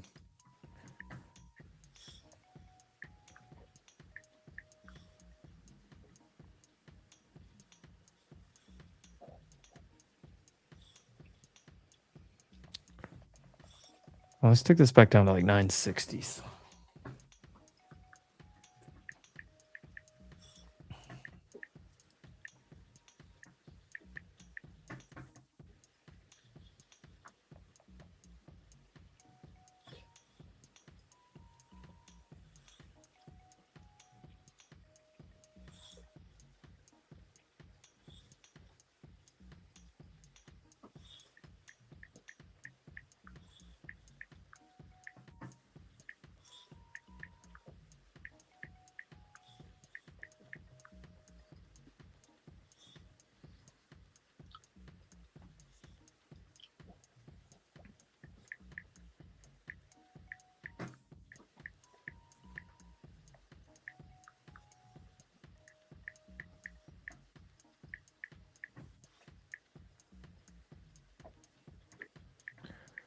What are they gonna do? We almost made it 24 hours.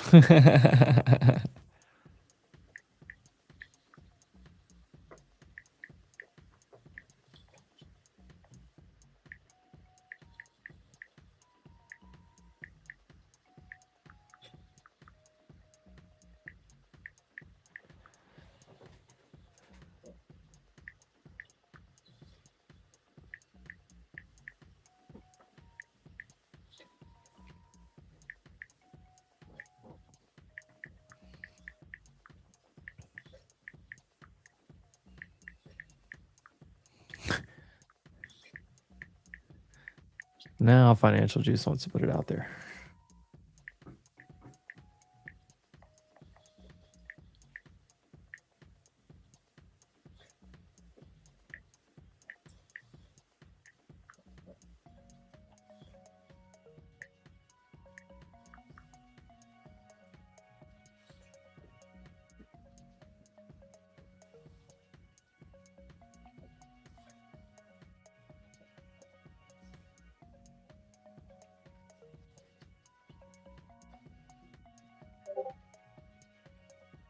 A lot of put buying is hitting the tape right now.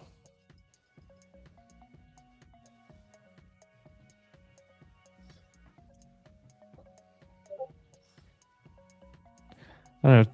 Tommy, where you at? We got our trade. The main bulk of our trade. Midpoint, rejection, got to IV low. Look at that. Boom.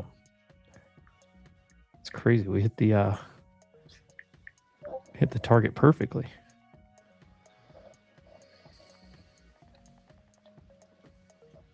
I got stopped out of it in profit, and I just took it again right when I was watching the tape get kind of funky, and I heard that headline. I just started slamming it. Who wants the long oil? That's not a terrible thought.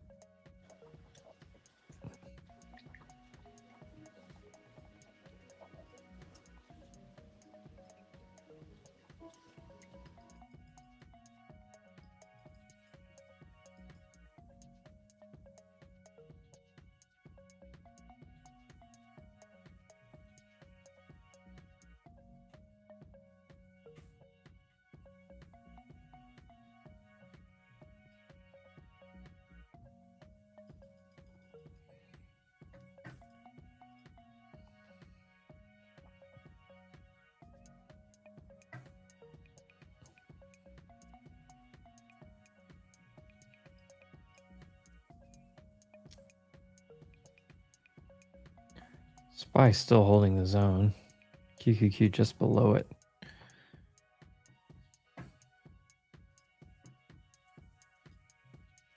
Long Oxy.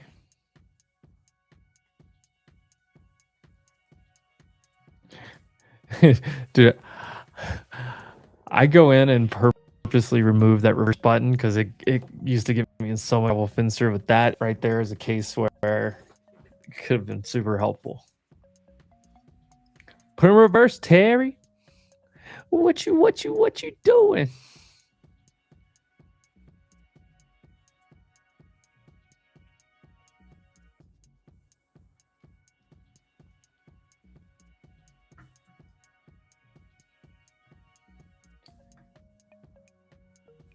Yeah, still hadn't got back to IV low, which would be the break the low, you come back into here, and you play it back down to here.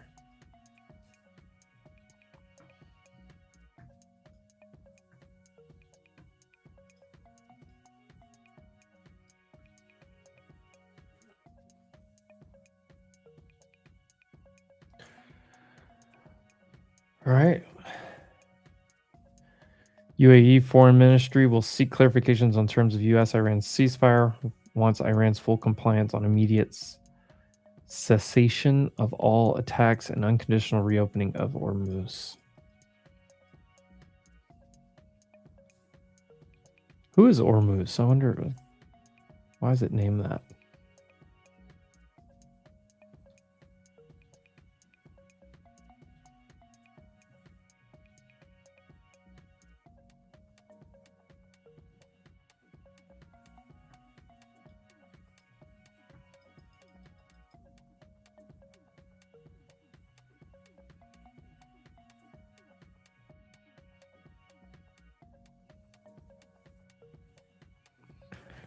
So basically three breaches is what Iran is talking about here. And if anybody was on those metas,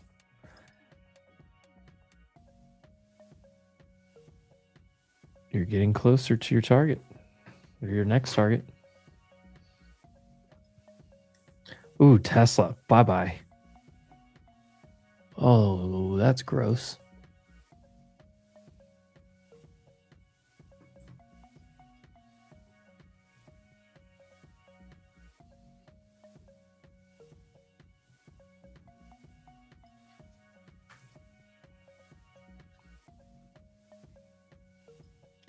Here's that piece again right here if anybody wants to read it while the market kind of consolidates.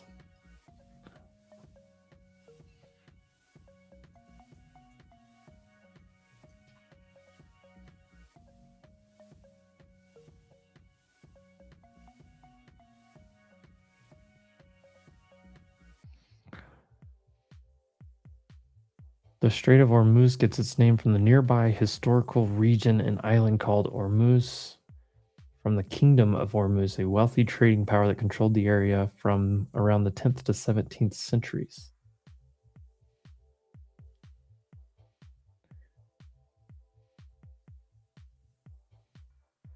Okay, well, learn something new every day.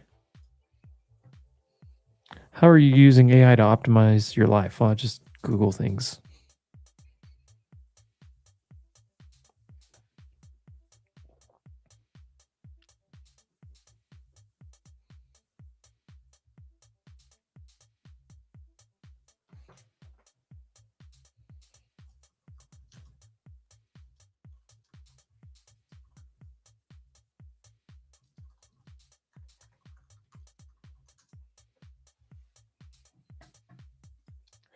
Crude futures just settled. Boy, Tesla is dying.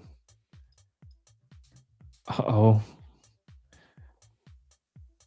What is this lovely surprise? What's up? How are you doing? Hamma right? Jamma. What's up? What's going on? Just taking little shots at some trades here and there on some headlines mostly. Nice. Yeah, we just had that little dip a few minutes ago. Yeah, we got a little Iran response saying that the ceasefire is unacceptable or unreasonable, I think was the correct term. What a surprise. Didn't see Yeah. that coming. I honestly, this came about 4 hours later than I thought it was going to come, but Right. either way, Tesla's drilling still, new low. What have you been up to? Have you traded much today? Yeah, I traded a little bit. I mean, if you didn't catch that first sell-off, it's been real choppy today. So it's just kind of sat in that same range since that first sell. I did actually short Tesla. Tesla's been just horrible. Like on the weekly chart, those top wicks on every single weekly candle for the last like week and a half, just want nothing to do with that. So yeah, every push, just people selling Tesla. And that was like, Paper Gains was on here with me most of the day, and it was like, you look for what's weak in a strong tape, like what's strong in a weak tape, those kind of things. And like just Tesla immediately sticking out. Microsoft is the other one. Yeah, Microsoft hasn't had much of a bounce at all. It's trying to consolidate, but it just gave it right up. Yeah, I call this the roll off the table. When it comes down and it just like goes sideways and tries, and then it just can't. It just runs out of steam. The price gets compressed enough that the buyers holding it eventually give up. Exactly. On the flip side of that, Netflix has done really well. It's kind of hitting a little at the $100 mark. It's just kind of been, bouncing a little bit in that area, but overall it's held up better than most. And that little double top, if we could break through there, we could get some movement there. So we'll see. Yeah, I think a lot of it's, kind of market dependent. It feels like the market is just, when you get this big of a gap, I mean, this is almost a record gap up. Yeah. Like point wise, it's got to be a record gap up on the NASDAQ. It usually gets pretty choppy because it's just searching, back and forth where buyers and sellers even going to be, kind of a little price discovery for a little bit. But then you have names that are kind of trying to move independently of that. If the market cooperates, those things will get a nice boost. If it doesn't cooperate, or it could be choppy. So you could sit in Netflix and maybe it holds. If the market pulls back, it maybe it just slight fades. Yeah. But if the market cooperates, it pushes you. Yeah, exactly. That $100 is a pretty major level on Netflix. I'm also kind of interested. I know a little bit of it is hype with, the shuttle around the moon, this and that. But Rocket Lab has been kind of consolidating in an area that I'm definitely interested in if we could finally get over like the $72 area, it could get Yeah. a nice, it bounced right off the 200 really nicely. So it's one that I'm definitely interested in because it's sitting like in that volume shelf consolidation. And if we could break through there, it could get a little bit of a and like news-based catalyst. I mean, a lot of people talk about like the SpaceX IPO, this, that, the other. So it could be one that longer term, I'm talking through the next 6 months or so, could start to get some buyers again. I've just definitely been watching it off that 200. It looks nice. Yeah, I really like a couple things here. One, my thoughts, I actually mentioned this earlier this morning, but just to reiterate this, I mean, there's new people coming in and out of the stream. Obviously, Emma Jamma, thanks for coming. I haven't got to talk to you in a while. It's great to have you on the stream. I'm very bullish the space theme in general.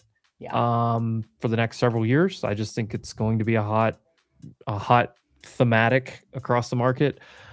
I definitely think the SpaceX IPO is probably a continued bullish run up for space until that IPO, and then I think it's going to cool off for several months. I think the IPO is probably going to be around the peak. I mean, maybe not the exact peak, but I think that's where the near term peak will be in space stocks, and then they'll reset for several months, and then you'll get continuation from there, like some nice dip buys. So the other point I want to make here is this chart. This chart looks really good to me. You see previous consolidation here, consolidating in the same spot as previous resistance. I like that. Yep. I also like how, obviously it made a huge run. It came down and it's starting to base. And in this base, you had a base that, fell apart and reclaimed. So like I look for that as much as anything. When you accept back into something, you usually traverse it.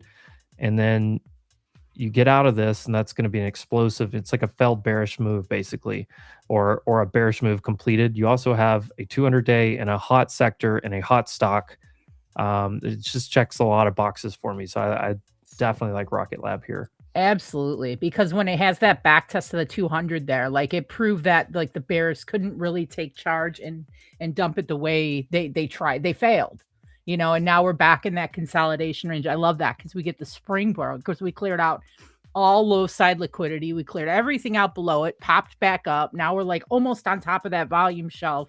So like really 72.50 into 73, I think 100 could come very easily. We know this stock loves to rip. When it gets hot and it gets a little bit of momentum behind it, it'll move 7, 8, 10% a day. So absolutely. I agree with everything you said on that.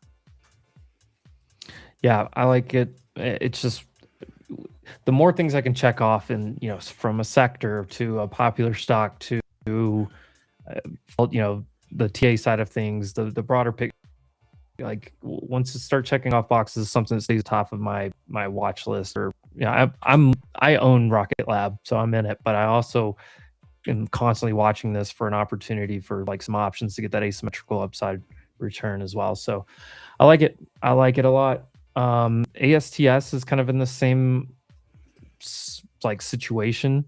It didn't quite make it to the 200-day, but I mean consolidation in this kind of area. Oh, yeah. But I'm watching this thing. The previous high here probably needs to clear again. Maybe just get back over 100. I mean, it did get stuffed at 100 today. I see that, but your overall trend is up. I mean, you're still holding, some nice trend here. You still got a decent amount of consolidation here. Yeah. As the market's done this thing is done, kind of the opposite. It's like set and held. And like these reactions from when it tried to break down under the 78 area, the reaction that you got here, and look, this right here, big green volume candle. Yep. I love that. You're back over all of the moving averages on the daily. So I like this chart setup. Yeah, this one does actually look great too. And every pullback, we on the weekly, we're establishing higher lows. It's still in the trend we want to see. And like everything today had that pullback. We had a massive gap up with some pullback, and I was getting a lot of questions like, well, now what if a stock looks great and you obviously don't want to long it like after that gap up day? And I tell them tomorrow will tell the story. We want tomorrow's daily candles on these for like swing trading purposes, of course, Right. to be inside bars or better. We don't want to lose the floor of today and have the entire day sit in that gap, because then it's probably going to want to come down and fill these gaps. I'm talking about everything from Apple, Microsoft, everything that gapped up today. Like worst case scenario, want an inside bar and start forming a base there, because if we get into that gap to the downside, because the market's been really shaky as well, sellers sell a little quicker. Because like today, thank you for the comment there. I see that. Thank you, E-Trades. And so we knew the selling was coming this morning, regardless, news catalyst or not. We knew people were going to take profits on a 3% gap up day. Yeah, I'm and interested to see what it brings. anybody that's like been sitting in maybe some drawdown, they have some positions they might have wanted to get out of. They're going to look at this as an opportunity to okay, hey, let's mitigate some stuff and reset. And then, like you were kind of alluding to there, going to kind of wait and see. I mean, I would expect us to pull back. We don't have to fill this gap. We could, we might, we probably will in a few weeks or something like that. But for the trading purposes and just in general, if I'm looking at this and I see like SPY kind of come back down in here, maybe get back to the 200-day, but coming back down 669, mid 660 somewhere in here, start to put in a little bottom wick. But I look at those other daily charts of stronger stocks that I like, and if those are putting in that inside bar like you're talking about, while the indice is weaker and kind of finding its way down, QQQ same way. If QQQ kind of comes back down to this consolidation area, maybe 600, maybe undercuts that a little bit, 598, 595. But if we do that, which would be normal retracement, but you have a daily candle on a Meta, on a Google, on an Amazon or something that does that inside bar like you're talking about, that to me is a really good sign, and that's where I would look to try to take that shot to the upside. We are breaking back down here a little bit. Got under VWAP on ES, kind of rolling over H here. I'm looking for continuation. Personally, I would like to see NQ. Now that it hit the first target there at IB low, I would like to see it maybe hit the figure down here, this morning consolidation. I'd really like to get back to 960s if possible, but I'm going to be trimming along the way.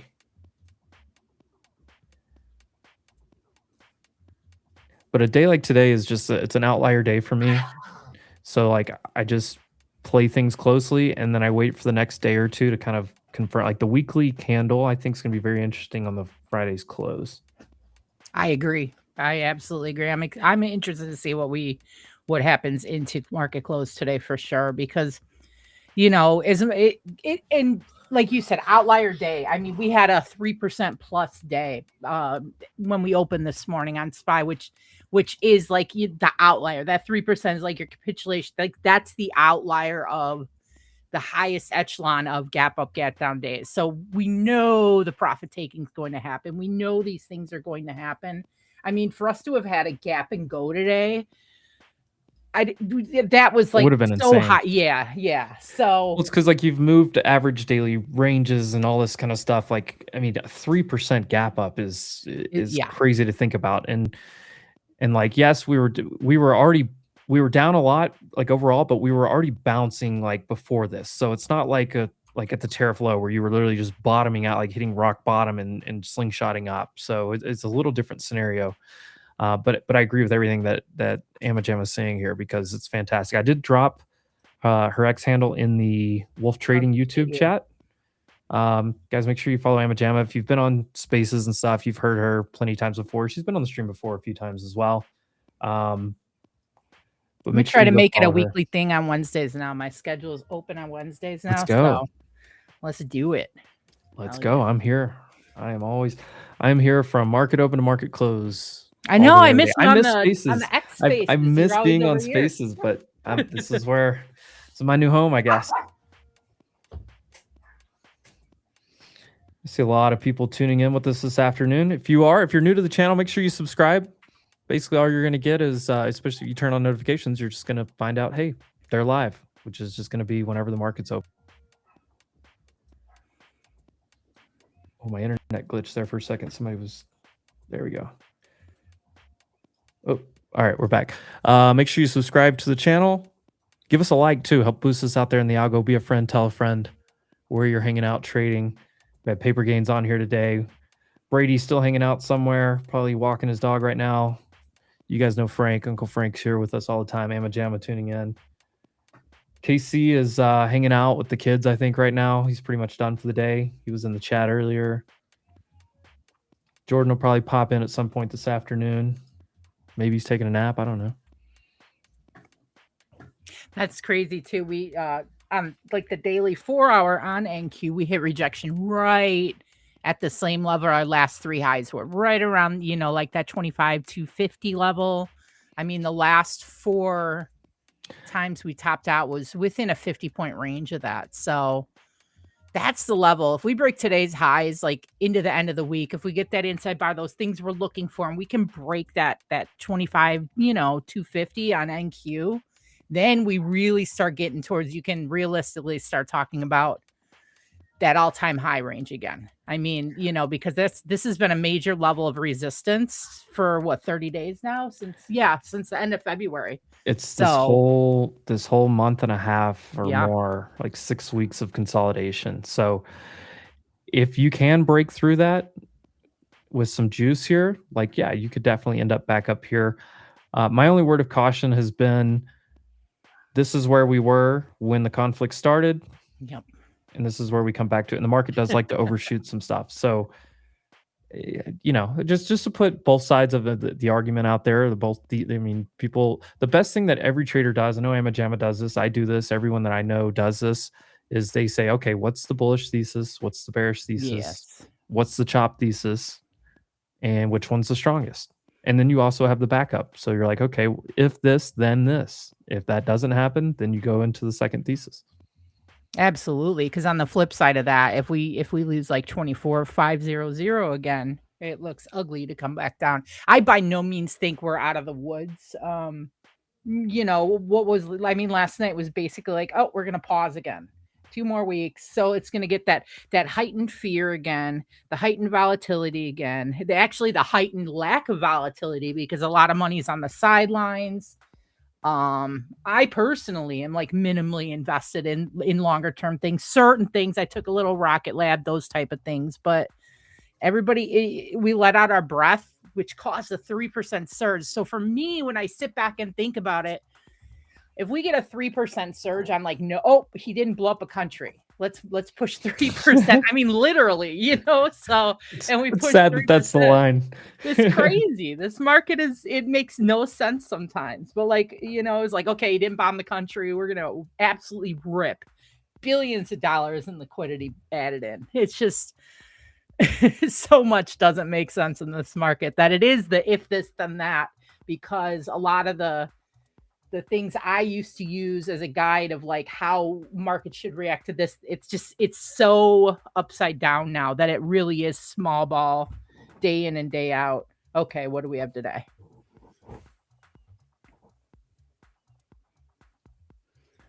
Jordan's with the Boricuas en la playa.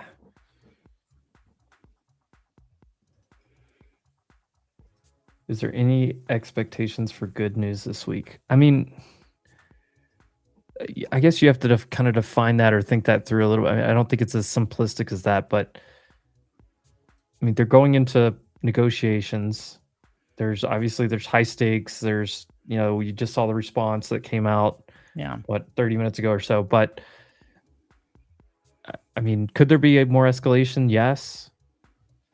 But overall, I mean, are things tracking back towards some type of peace deal, whatever it looks like, or is it tracking towards something? I mean, is there ever going to be a clear winner?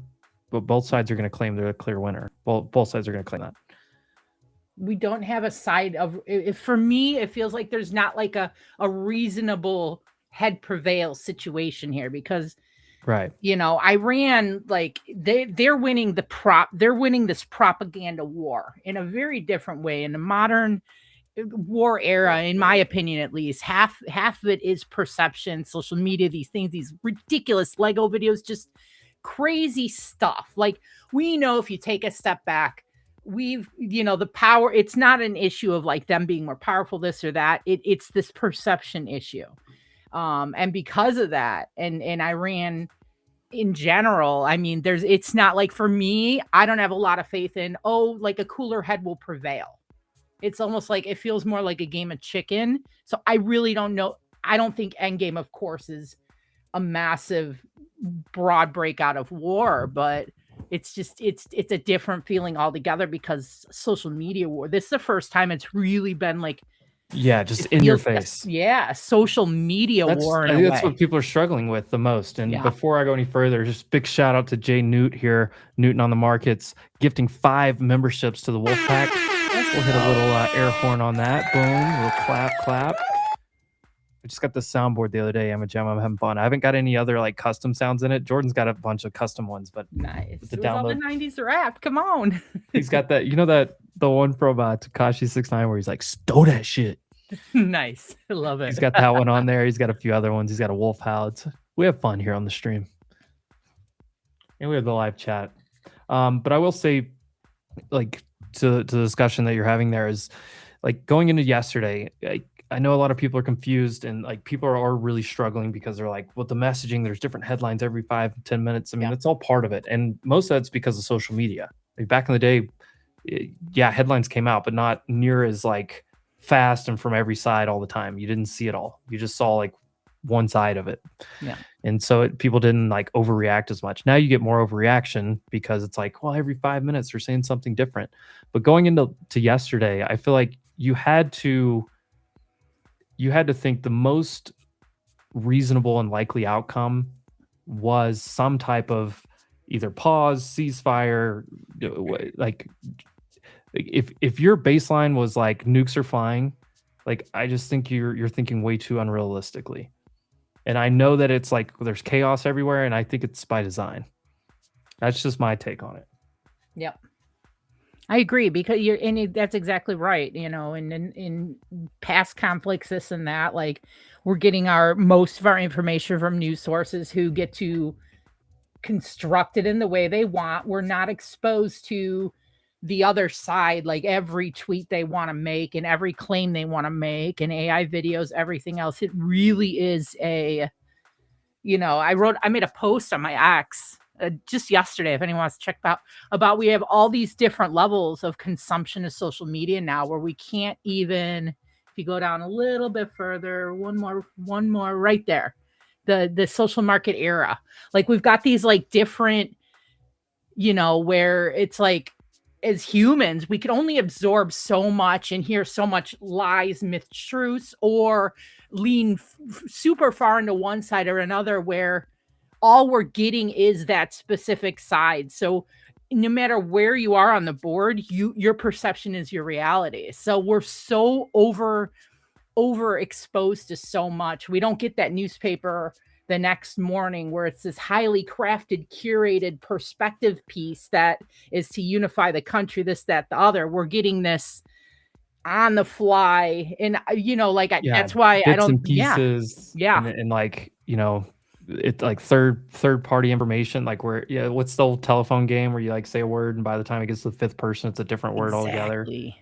And the other thing, like the markets in general are so much different. They overreact to a lot of things. You have all these algos that are trying to hedge and protect, but then you also have the fact that you get all this information, you can react in real time is still a new thing for stock markets in general. Yep. I always explain this to people because they used to, and if you study the history, I mean, I wasn't trading back then, but I've studied the history of it.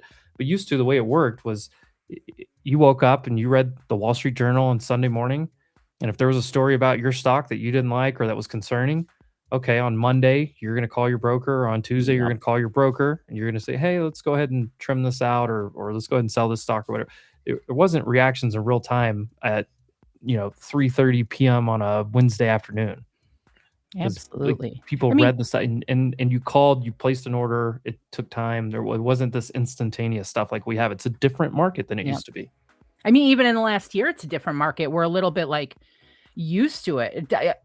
Almost exactly a year ago, we got like a 10% move on the SPY in one day over just an announcement, a whisper of tariffs.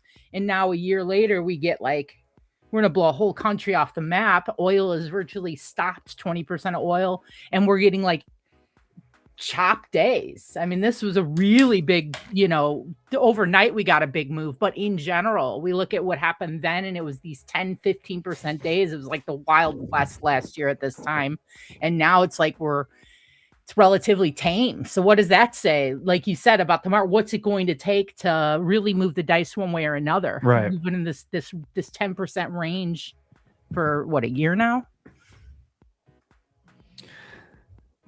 I am going to go ahead and take a little more trim here on the shorts as we come into this consolidation, but I still want 960s as pretty much my full target for this trade.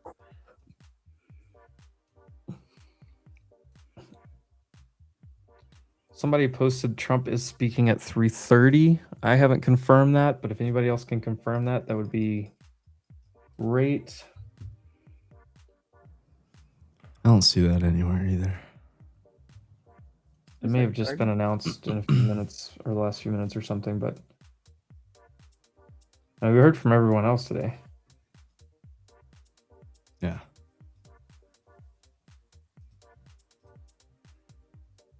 You shorted this hemp?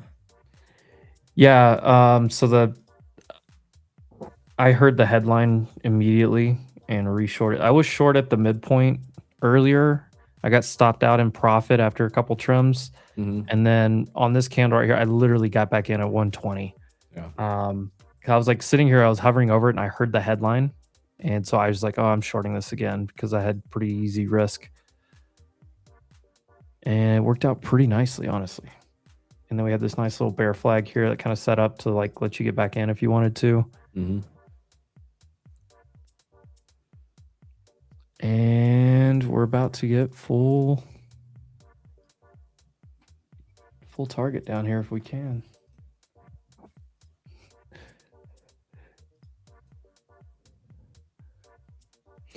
Took a couple of losses trying to short it earlier, got it back on one, and then big trade. And I was short going in today, so it's been a pretty good day. I battled my ass off last night to make $40. Oh gosh. I would make money, I'd give it back, I'd make money. I haven't touched this thing all day. I was net red last night because I made I spent more on commissions than I even made on the freaking trade. Yeah. I was like P&L was like positive 40 and my commissions were like 78 or something. Like just stupid. Yeah, I decided to take the day off. I was like, you know what? I should have done last night, 850 points. I'm just gonna sit out and wait for something. Well, the open today to me was pretty clear. It did show, yeah, it did. Like we dumped.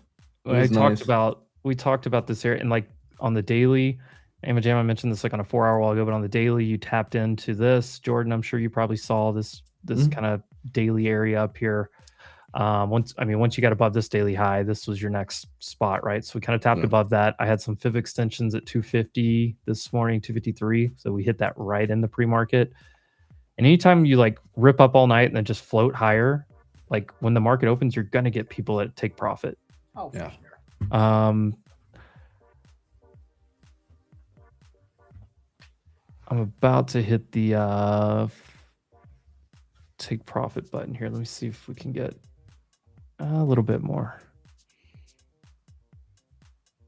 All right, I'm going to go ahead and hit the trim, just leave a little small runner here in case it just falls apart.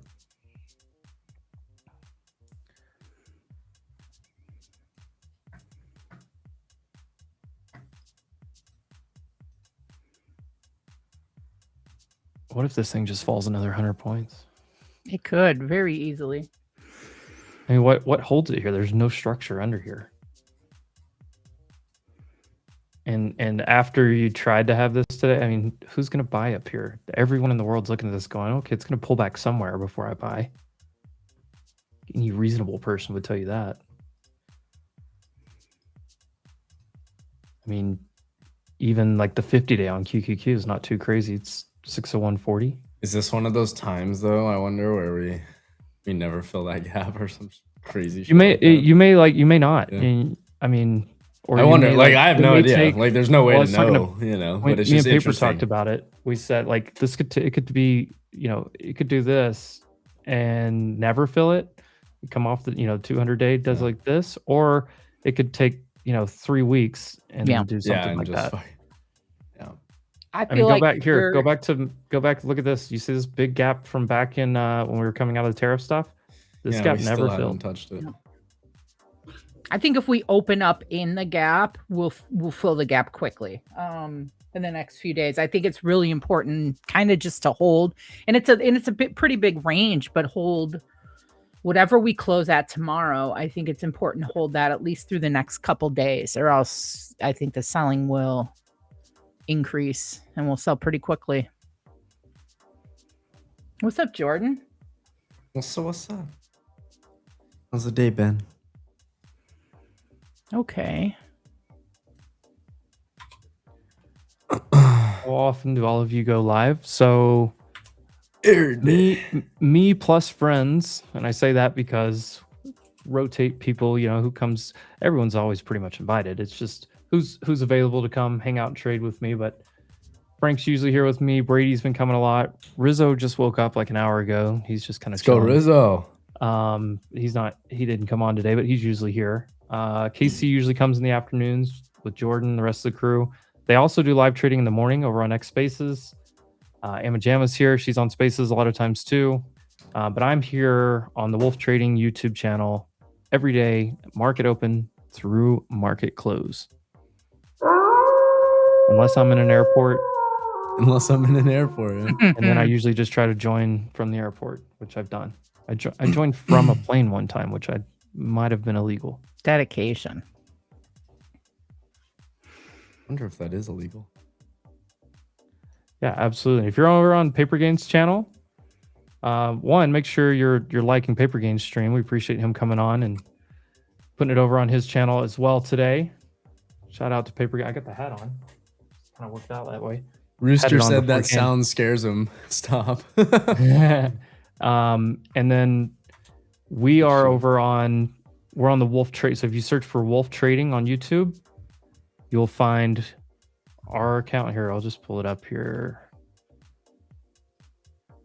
View your channel right here. Wolf_trading X is the actual @, but if you just search Wolf Trading, you should find us. And if you look, we're live all the time, every day. And then also I will say this, shout out all the people that join up here with us. Shout out to all of them. Amajama, for example, Paper Gains, who was here earlier, me and Brady, or Reese, as you see his name on here. A lot of us are either in or own Discord communities as well, with a lot more in-depth stuff. If there's a certain trader that you really like, their style matches you want to learn more, the best way to do that is probably go check out their profile, look for a link, and check out the Discord communities that they have. Love you trading here with us, of course, live for free.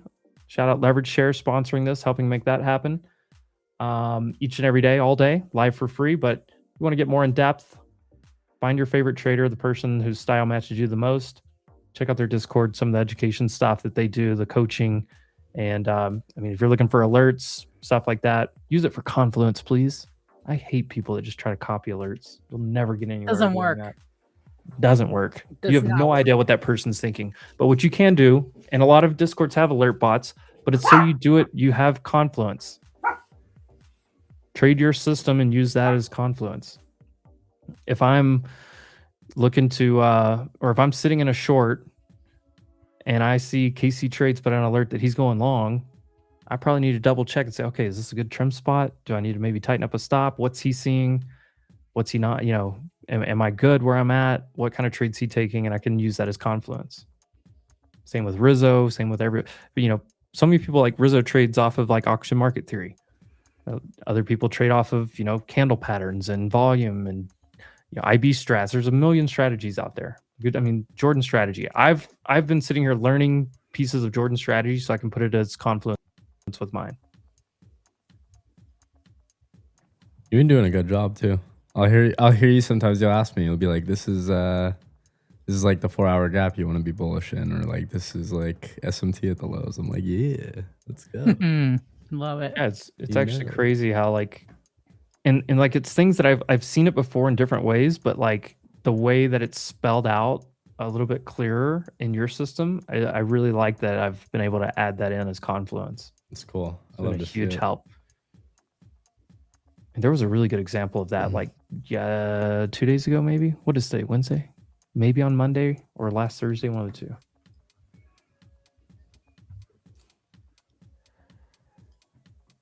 All right, let's see. What, power hour?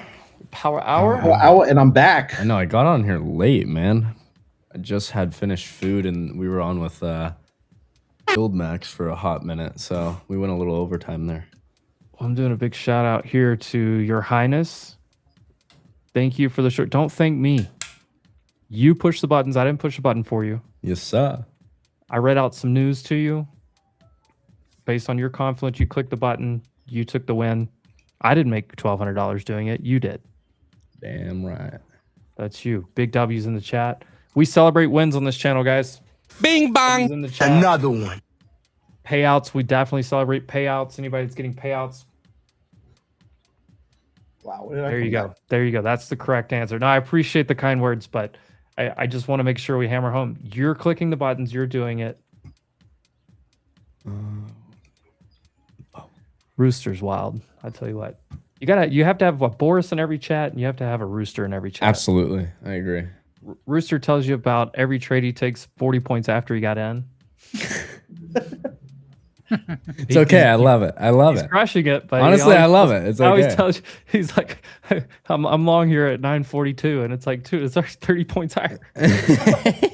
Moving I love fast, it. moving fast. His levels are solid. His levels are solid. I'm not hating on him. I'm just saying you got to have that guy in every chat though.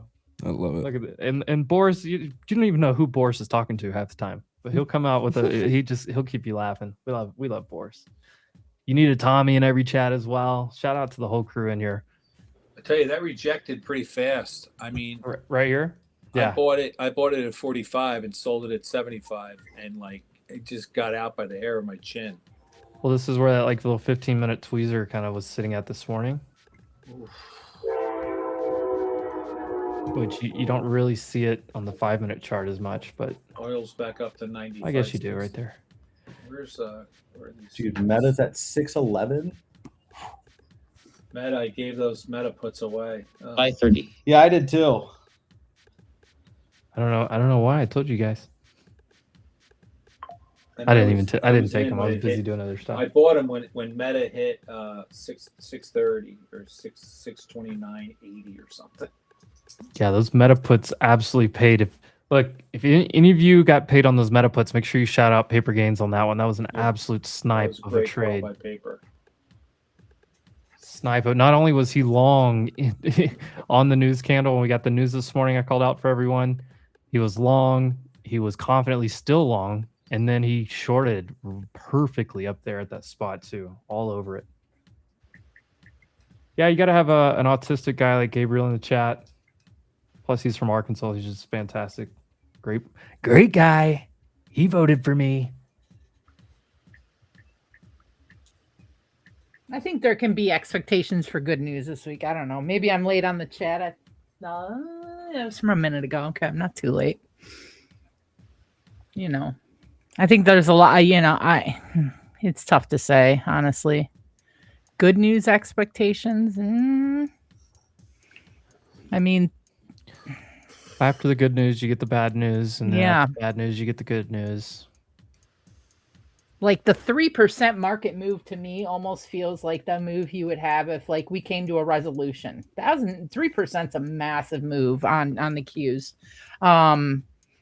So for me, it's going to take really big news to have any sort of, blueprint of that again. So Right. I'd be wrong, but and if you think about like everyone in the world was looking for this. There was people that were, trying to position for this and some, but anybody that has been short, or like, so if you were short when this was starting to break down, you were comfortably taking some profit down here, and some people were, come back up here to back test. They're saying, okay, I'm going to keep my portfolio hedged until we get some good news.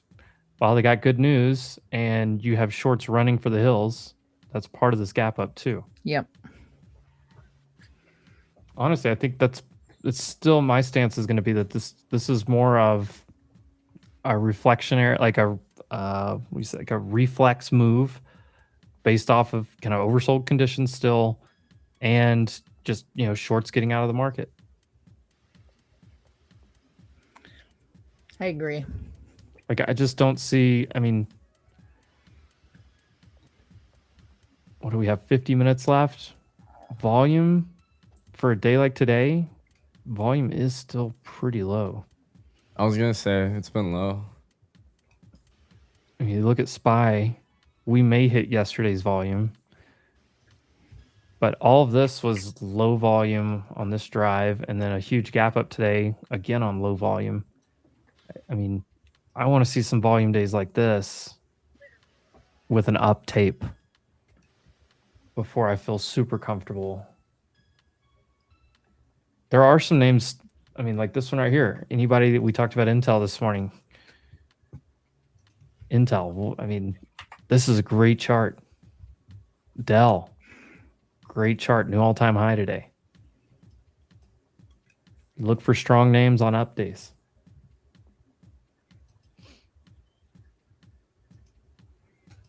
Microsoft, Tesla, red on a 3% gap up day. What does that tell you? Yeah, Tesla and Microsoft, I don't want anything to do with long Look yet. at Tesla's trying to go to yesterday's low. That's crazy. Father Jordan, I didn't even see you here. It'd be crazy to tell you that Boris, I made good to see you, brother. 700% on Microsoft calls this week. Yeah. I made 120% on Microsoft calls. I cut them this morning. Yeah, exactly. But I made some money on Microsoft longs. Yeah. Well, and the thing is, there were several names that were either just washed out or holding strong. You had two categories of things that people were saying, okay, if the market bounces here, if we get some good news, I'm going to be long these names. And then when you get a huge gap up, what did everyone do? They all took profit this morning. Absolutely. You'd be crazy if you didn't take profit this morning. Yeah, because when you look at the Microsoft daily, it was starting to build a little bit of a base. Whereas if you look like the Tesla daily, it wasn't reclaiming anything. It was still just straight down. So I went in on Microsoft on Monday because what I saw was, and my expiration was actually today. So I saw that the 9 and the 21 hasn't met yet on the daily. And I was like, all right, I'm going to get this balanced, at least the retest of the 21. You pulled up the daily this morning. Perfect. It had a nice extension off the wick, and it looked like it was going to tap the 21 to the T. Like Nebius is a great chart. Could you be a little bit overextended here? But like, I mean, buyer stepped in on this one at this 120 area. I mean, if you're waiting to get back in, I don't. I mean, it all depends on your time frame and stuff. But I mean, I think any dips, I think you can work into a Nebius. I mean, I don't know. You broke this downtrend. You have. See, we looked at this one earlier today too. You had a huge box of consolidation here. You have a 200-day holding. You have bottom trend line holding, and then, I mean, this is your cup and handle if you're a pattern trader.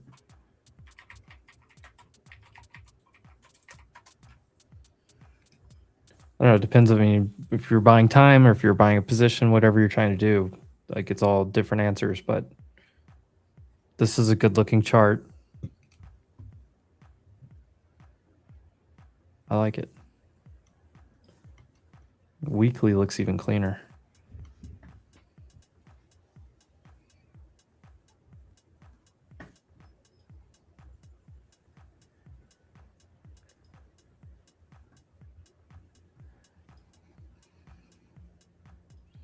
See, one thing that I am,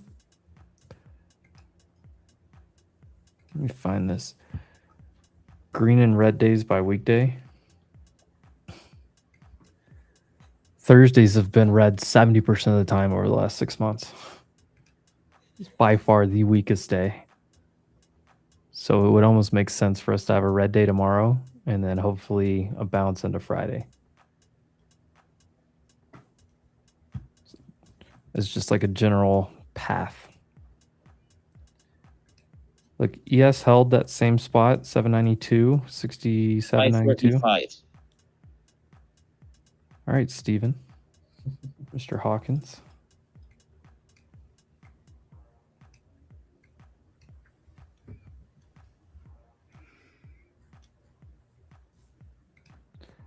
Nice dip on energy today. I mean, that's the other thing. Energy, multi-year consolidation breakouts on XLE and several of those big names within XLE.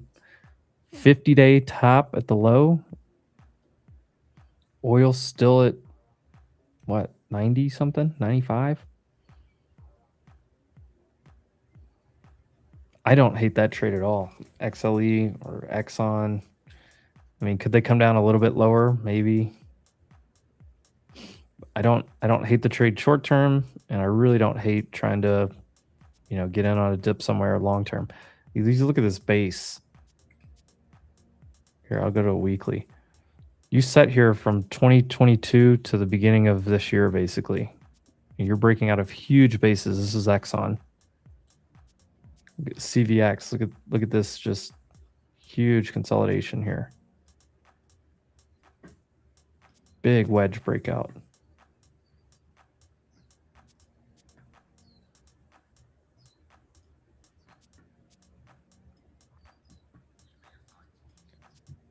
Jordan, how much is your drip? Glad we're asking the right questions today.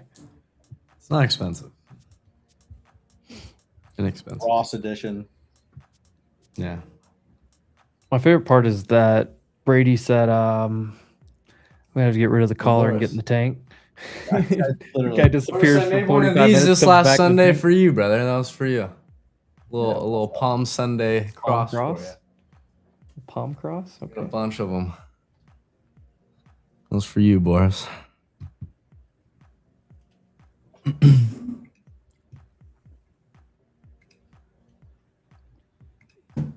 When TA doesn't work.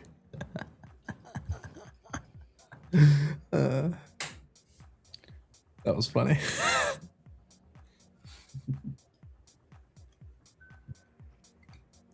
Go back to the roots. Let's see. Bear's Oil's gonna still bring it pushing here a little bit. Yeah, kind of. What's it? Crude Still looks like it down wants to break out. 15%. It bounced 3%. Yeah. Down like 18. Nvidia's been straight sideways in a box. Microsoft's still very weak. Look at this. Still red. Apple, nothing really. Google, not much there to look at. Amazon fading.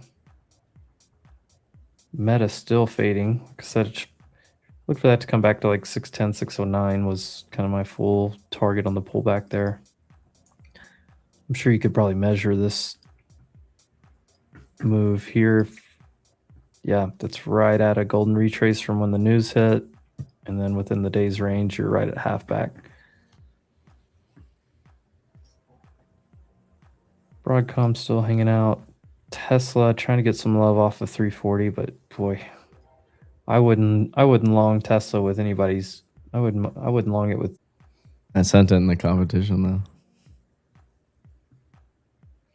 I mean, look, if you're buying it based off, yesterday on the gap fill. So here, like if you're a trader and you see this gap filling here, you see it getting pretty extended again off of a gap fill and a level to the left. Pretty interesting spots here, honestly. But, and then put in that hammer candle with, the potential of what was going to happen today. We talked about TSLG. You probably had a really nice move on TSLG that you could have got out at any point. How much did that move? Even if you bought it yesterday afternoon. Look at that. Basically a 10% move with no options. SMR, there's some headline around small like nuclear reactors and stuff. Some kind of update development. Didn't sound that big of one. Cindy the Penny seeing some data on his end within his systems. Tomorrow could be a sell day. I mean, to me, it makes the most sense, which almost makes me think, okay, is it too obvious that it won't even happen? But it just makes sense. I just think the timing of it's what gets difficult when everyone in the world's expecting some type of pullback, a little bit of a retrace. The timing of it becomes really tough.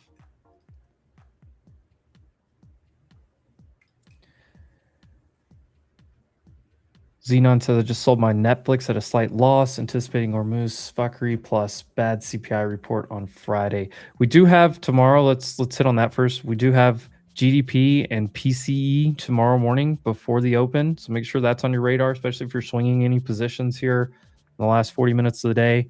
Just know what you're going into tomorrow.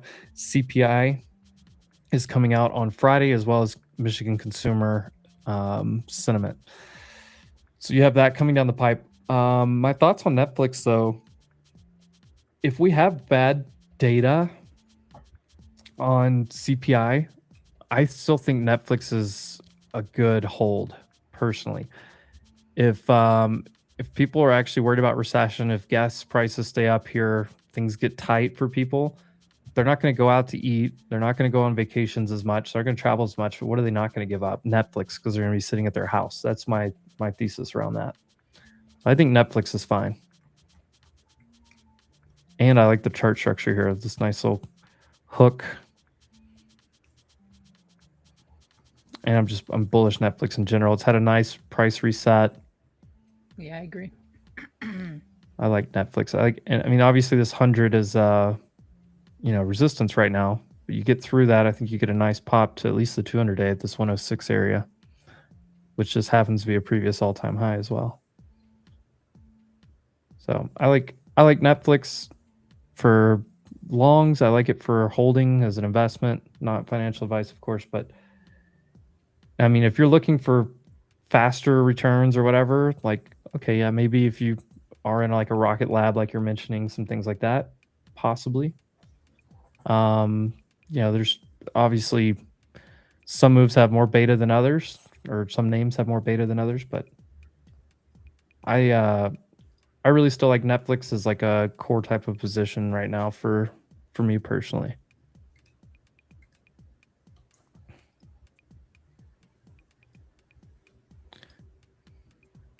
I can delete my target from earlier. 30 minutes, just a big old H pattern, huh? Oh, so it was the hourly. It was yes.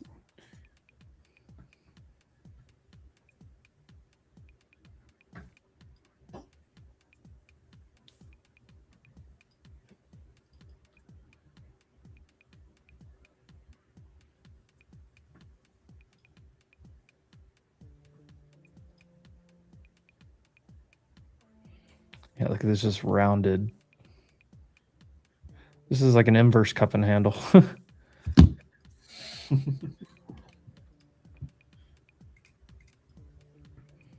All right, here we go. We're gonna take out these lows before the close. What's the H pattern? It's just like a lowercase h. You usually expect, so like, let's see. So when you have a down move that bounces and rolls, it creates this little lowercase h. And like, now if you get a higher low, yeah, sure. But a lot of times what you do is you get this kind of like this, and then it does kind of a little bounce, and then it breaks.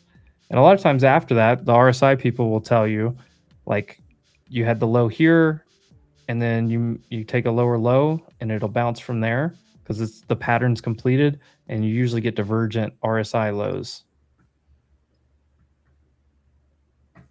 I wish I could find like just a quick example of that somewhere. If I see one, I'll tell somebody.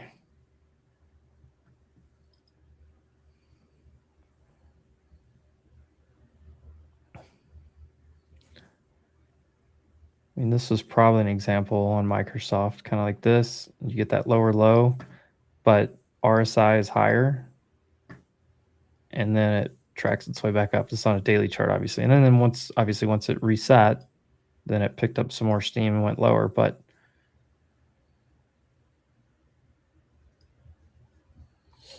It's hard to just find an off the cuff example sometimes. Looks like crude's pushing.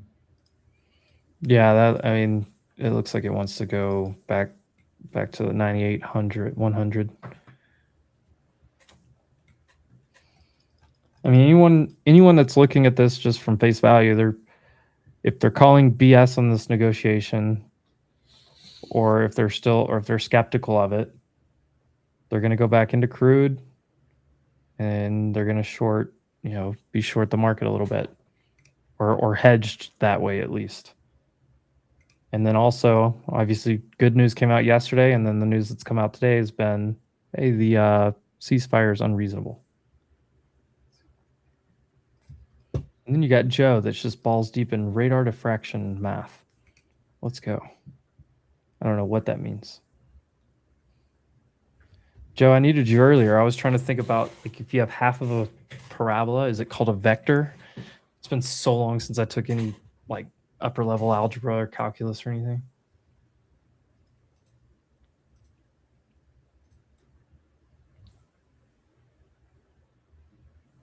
Okay, micron. So micron, the thing to remember here, let me just do this here. Micron trying to reclaim the 50-day and hold is fine. I mean, this right here kind of had divergent highs. You reset everything. You bounce pretty hard. You reclaimed into these lows, and you're traveling back towards these highs. So, like, if you look at this as a range, when you reclaim into something, you look to go to the midpoint, and you look to go to the highs of a range. Micron is one where, I mean, there's so much, high beta in this stock because of how much it's moved, but the current thematic is that there's a shortage on memory, and there will continue to be crazy spend on memory and crazy demand on it. So most likely, I mean, is it priced in? Probably not fully, but I mean, way more than it was before. That's why it's run so much. But chart-wise, where this box, and so I drew this box when we broke down, and look, you see how this wick right here came down and held this area, pushed off, and then boom, nice gap up. I mean, anywhere in here, you're probably safe to try to long. If it holds right here immediately on the 50-day, kind of this midpoint of this area, volume shelf is right here as well, 405. You start to push, then yeah, you start to look for the upper end of this box, 420s, 430. Value area high, 433.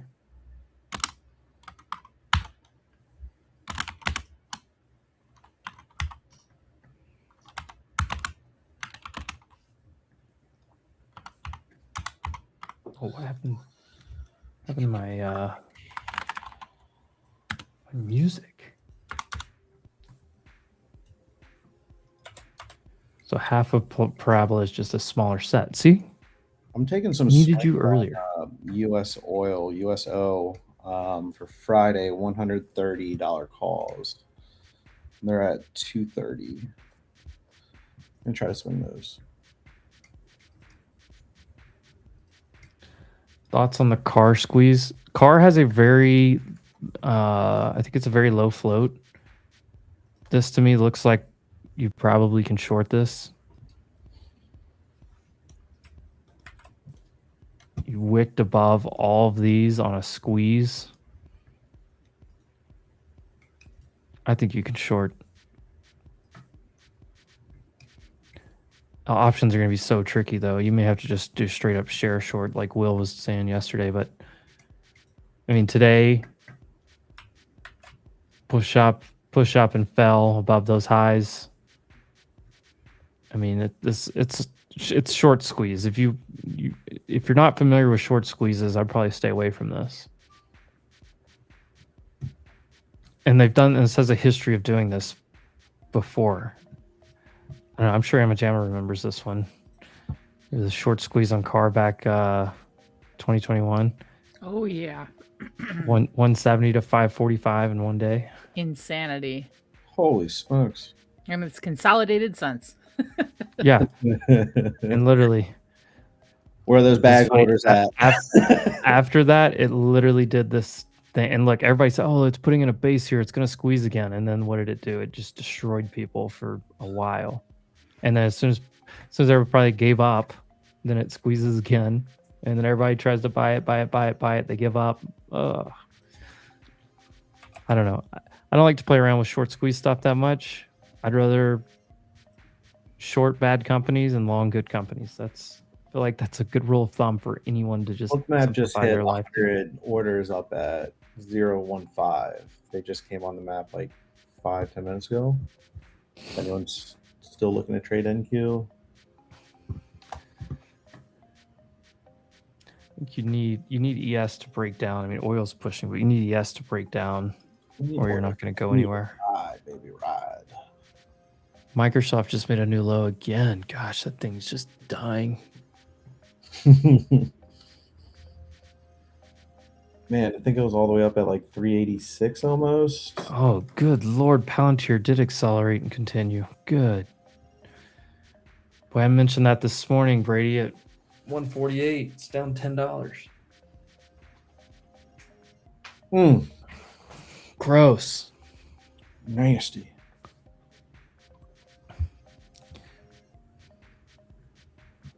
It's so comical to me that people are selling off Palantir because of the defense side of things, ceasefire. But they also bid it up because of the defense side of things, so it makes sense.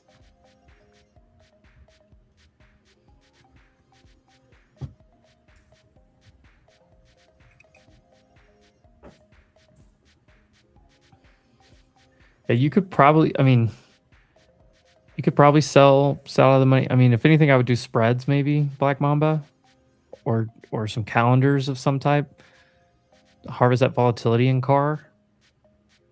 I wouldn't just nakedly sell calls because, boy, that could really put you in a bad spot if the thing does keep squeezing.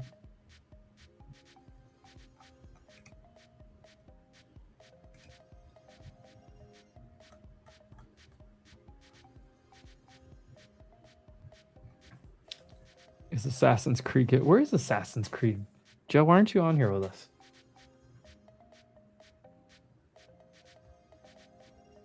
Probably because he's doing whatever he called it. Diffraction math.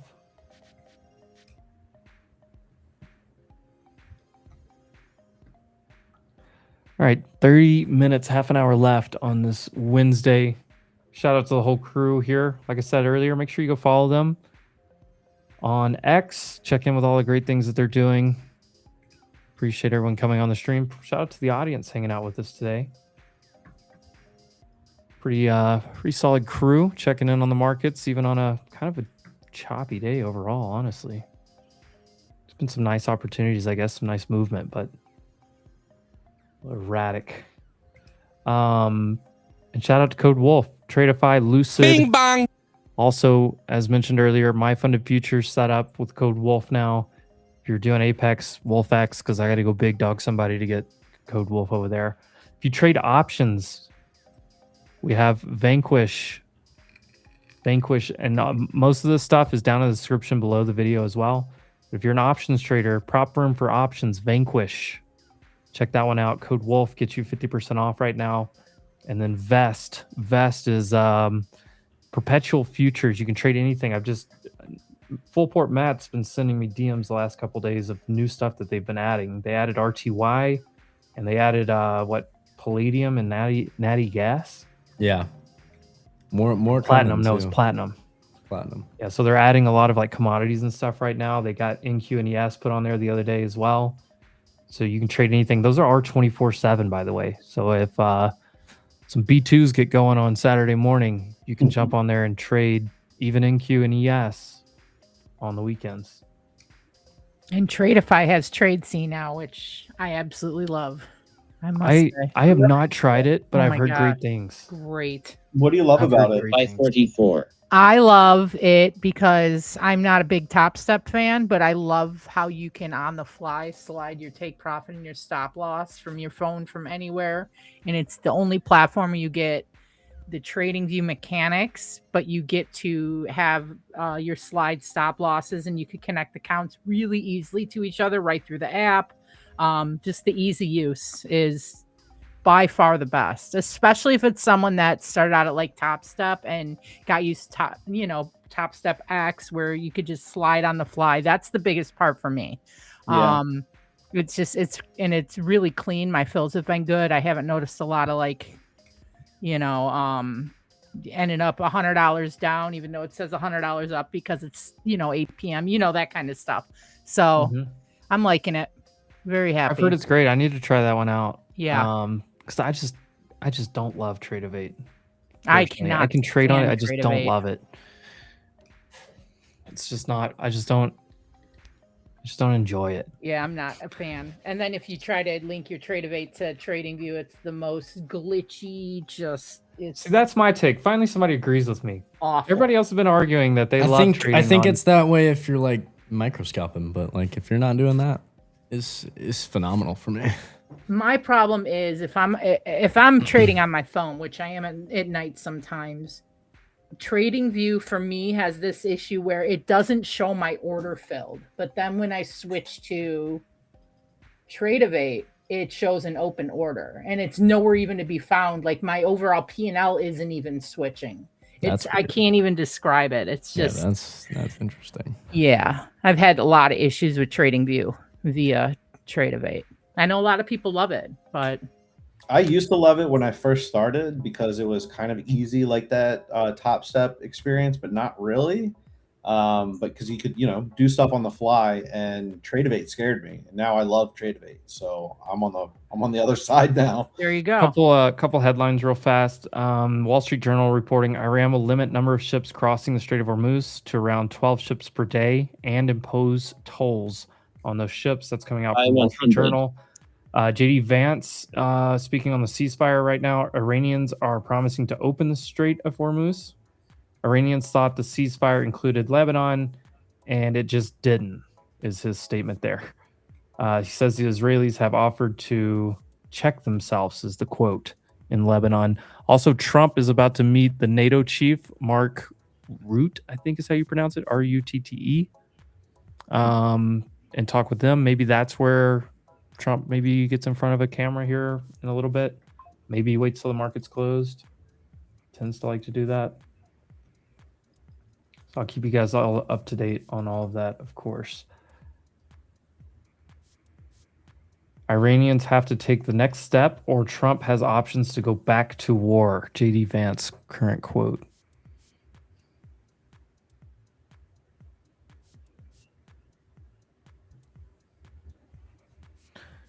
And quick reminder, we're not political on here at all. We just look at how it pertains to the markets. Yes. The money, where does the money go? I personally use TradingView to chart, and I do all of my executing within an actual broker of some type, whether it's Trade-of-8, whether it's on TopStep. I need to try out TradeC. You know what I tried out, Amajam? I tried out Wealth Charts. That thing was horrible. I cannot. It's the worst.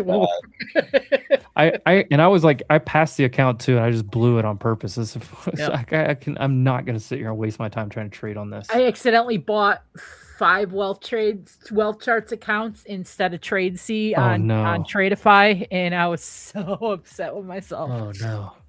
Yeah, I can't. Wealth Charts is so bad. So bad. It's like not good. It's like they're trying to overcomplicate it. The mechanics to just use it are so janky, and like they're more worried about they knocked off Trade-of-8. The next updates they should make on these prop firms is allowing you to like switch that if you accidentally buy the wrong one. Agreed. Like you should just be able to. If you go to them immediately, they'll usually switch it for you. You just can't trade it. True, yeah. But yeah, I hated Wealth Charts. TradeC though, I've heard great things about it. I just haven't tried it yet. I liked Ninja back in the day, and honestly, I've heard Ninja's getting better. And Ninja does have web version now that you can use on Mac, which was part of the reason why I stayed away from it. Me and Jordan had a good conversation a few weeks ago with a guy from Ninja. They're doing a lot of upgrades and updates to the Ninja side of things. Yeah, I think I'm Ninja's happy. good. It's my favorite of any that I've used. I never So tried them. I just like the easy use.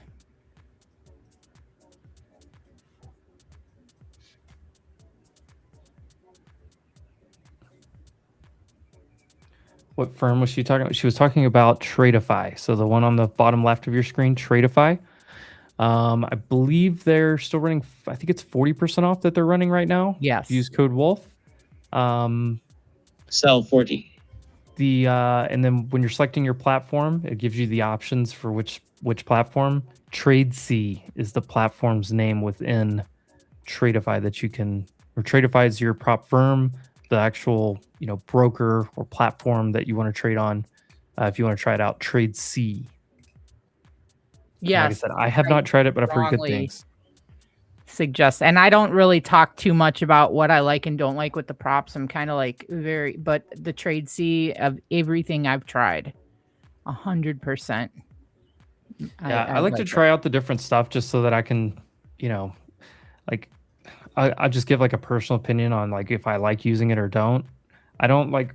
I mean, I don't ever talk bad about prop firms, different ones or whatever. But I will say like, hey, I've tried this one out. I like it. I'm using it, or I'm not. That's kind of where I just leave it. Yeah. Like right now, I'm trying out Lucid. I like Lucid. I trade on Top Step the most. Lucid and Tradeify are the three that I use right now. I need to get back into my Vanquish account. I've just been so focused on all these futures trades. You should get a take profit trader account. We need to get set up with them too. My Funded Futures, I've heard good things about. We just got set up with them. I know a lot of people in chat were asking for that one, so we got that one. Yeah, We're gonna I get like an updated graphic. 1-day payouts. That's what I've heard. The payout stuff's great. Jordan's Yep. done a lot with them. Yeah. MOC is in 47. 8 minutes. Their live accounts are great too.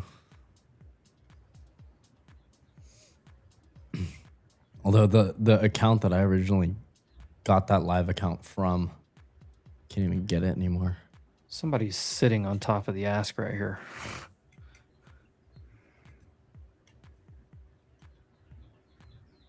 They don't want this thing back over 25K today. No, that 103, 104 sitting there. If I had to just guess, I bet this MOC is probably a sell side. Anybody that built any positions are probably going to rebalance to the downside here. For automation trading, I don't know that the size matters as much as your sizing within the strategies themselves, but I'll let Jordan speak on this one a little bit more. And then Tommy's in the chat too. Tommy can definitely comment on that in the chat. Yeah, I mean, exactly what you said. The actual size accounts don't really matter. It's more of a matter of just how you're sizing against your actual drawdown. So like a 50K is going to have a 2K drawdown. You want to keep the sizing definitely minimal. But obviously, the bigger the account, like the more you can work with a little bit there. So, but there's not a best account. No, it's personal preference. Are you looking to pass? It's personal. Personally, I don't mind consistency rule at all. Some people hate it, want nothing to do with it. So it's really personal preference. If you're more an impulsive type trader and tend to blow up accounts really quickly, I think it'd be good to try consistency rule, get you to slow down a little bit. At least that's what I've learned. The slower the better. Something with a daily loss limit. Yep, exactly.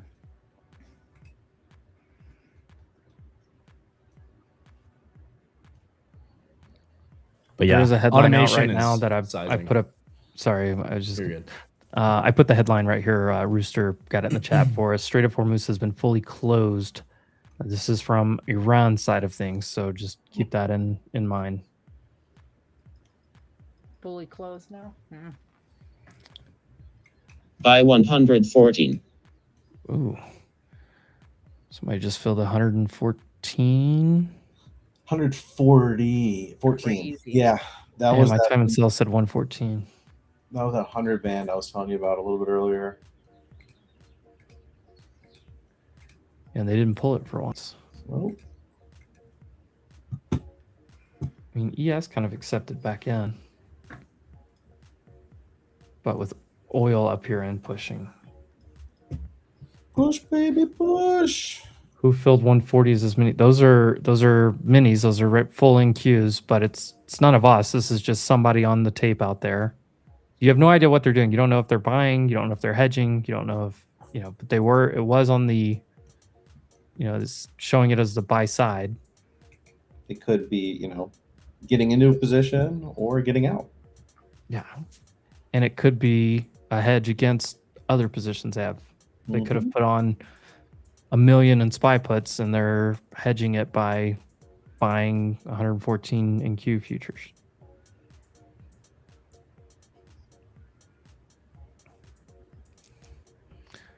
Let's see, or do we just square off to VWAP here? Push it back to 65. 30-minute or below in VWAP. Yes is back over VWAP.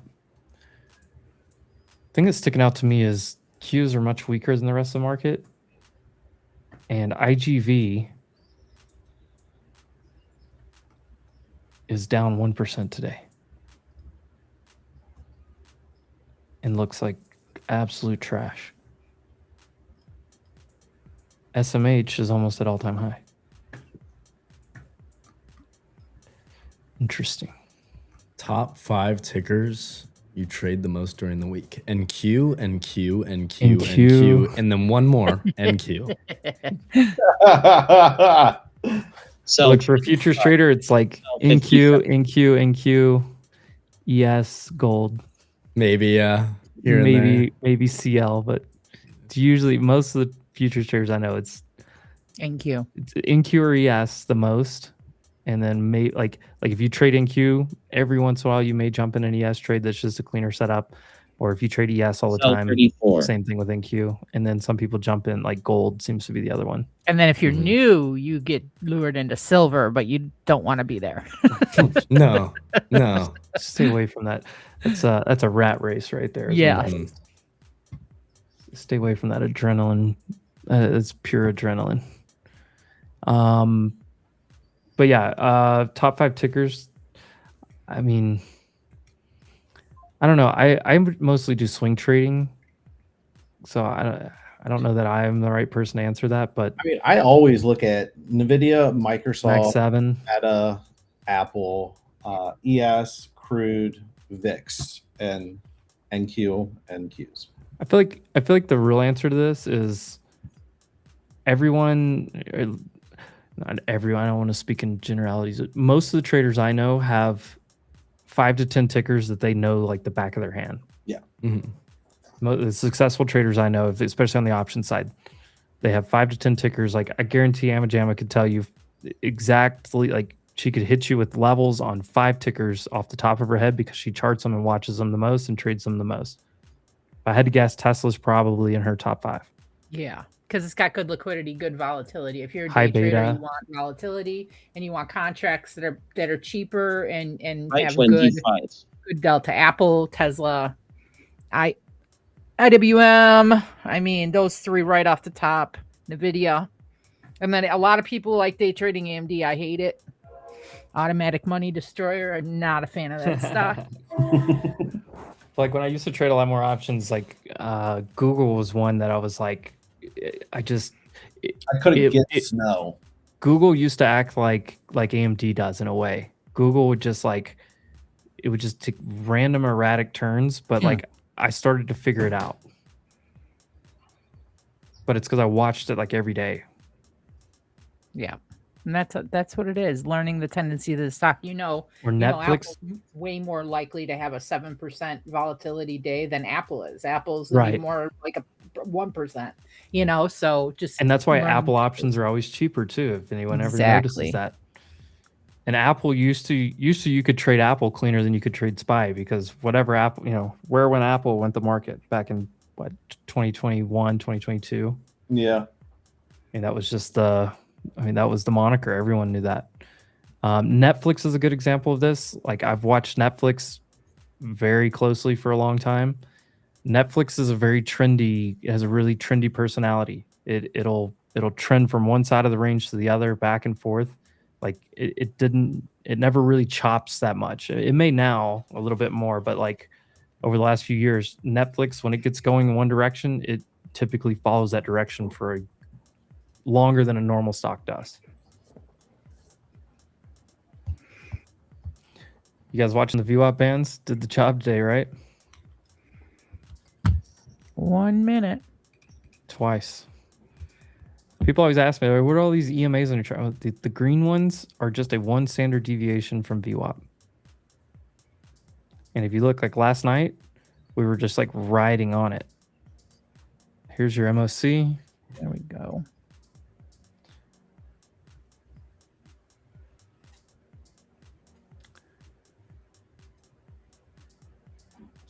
Oh, I clicked on the wrong thing.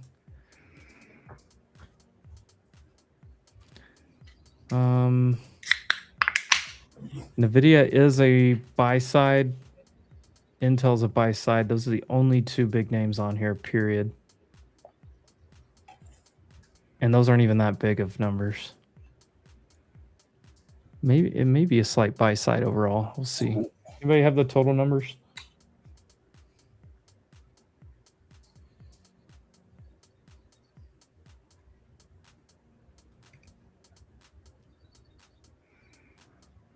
Financial Juice usually posts it, right? Yeah, they usually do, but I don't see it. They're slow sometimes.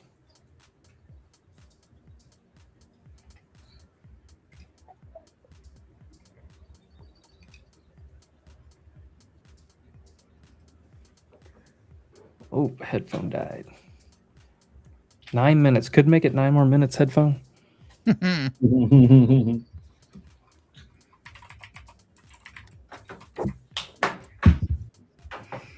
The Warhead energy drinks are extremely sour. Oh, that made like the sides of my mouth tense up just hearing that. Ooh. Oh, this is a buy side. 200 or 2 billion S&P, 1.2 billion Nasdaq. It's actually a decent sized buy side.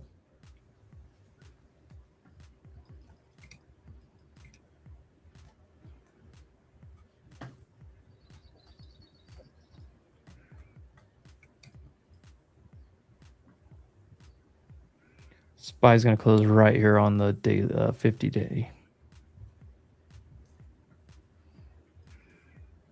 How about that? Crazy. Right on the 50 day.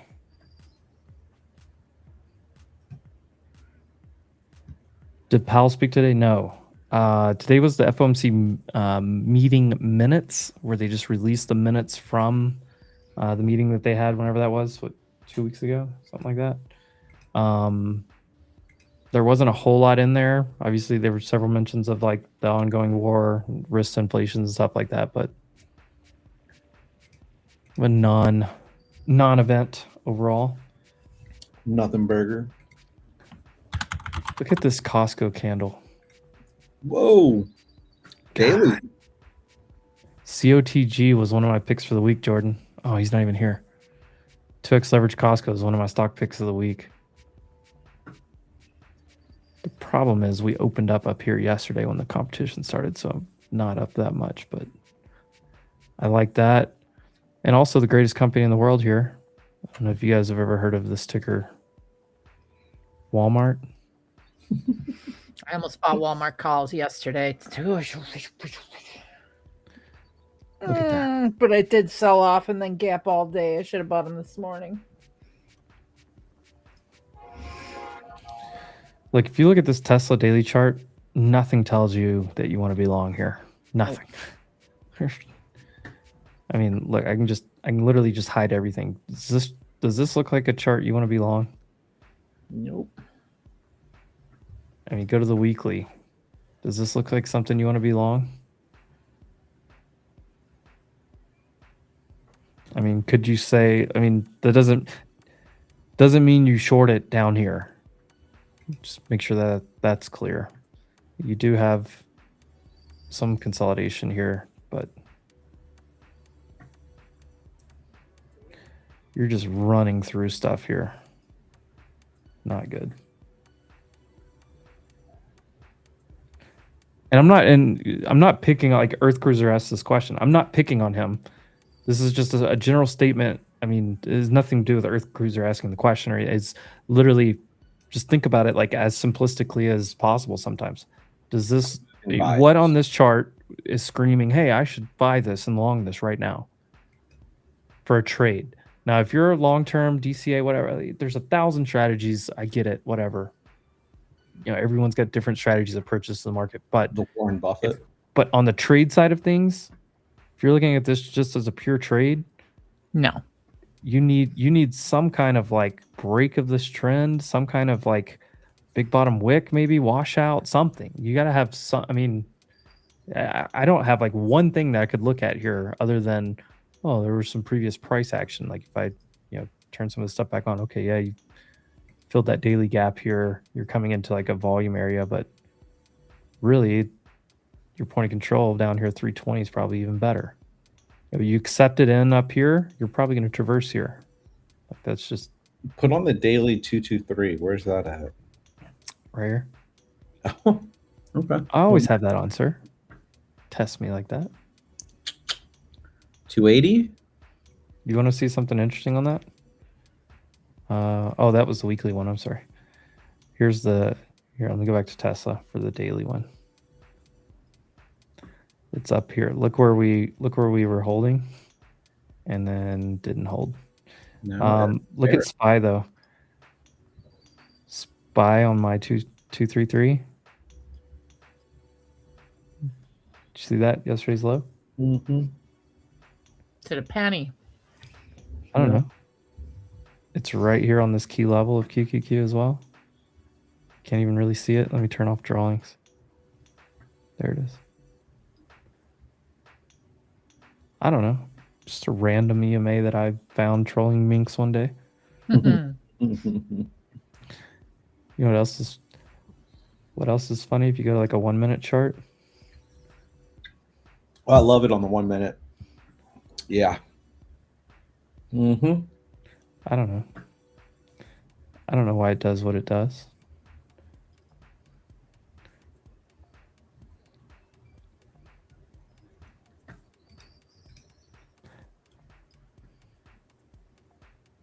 Got me adding the 233 to my chart now. Damn you. Yeah. In the 113. What's crazy is like, and I have it like on a 5 minute a lot of times. Look, here's the 5 minute. Bing bong right there. Look at it here on ES today. I don't know. I mean, some people use a 200. It's pretty similar if you use a 200 EMA. Yeah. I don't know. Pretty close.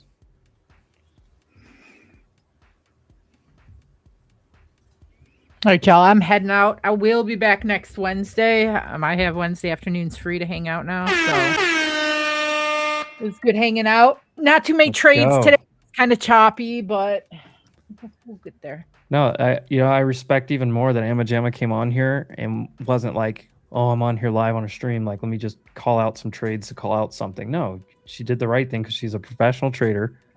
Didn't call out a bunch of stuff. We talked through markets, made plans, had good conversations. Amajama, thanks for coming by. You rock. Thank you guys. Bye, Ryan. Bye. Nice chatting with you guys. I will be back next week. Peace out, guys. Later. Let's go. Take care. Big shout out to Amajama. Well, didn't do anything here into the close, but it's all right.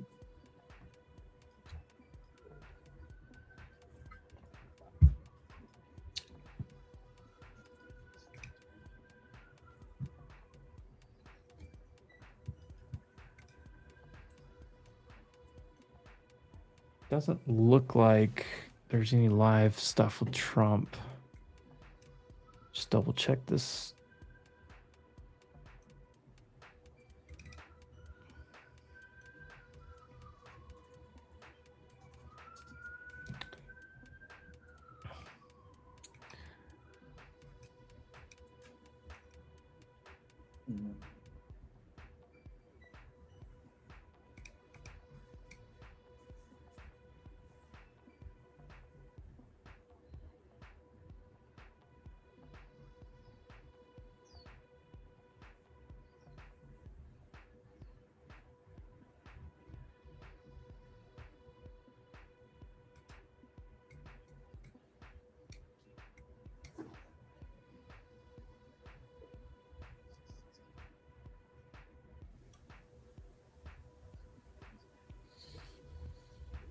Yeah, I don't see Trump. Trump's not live anymore.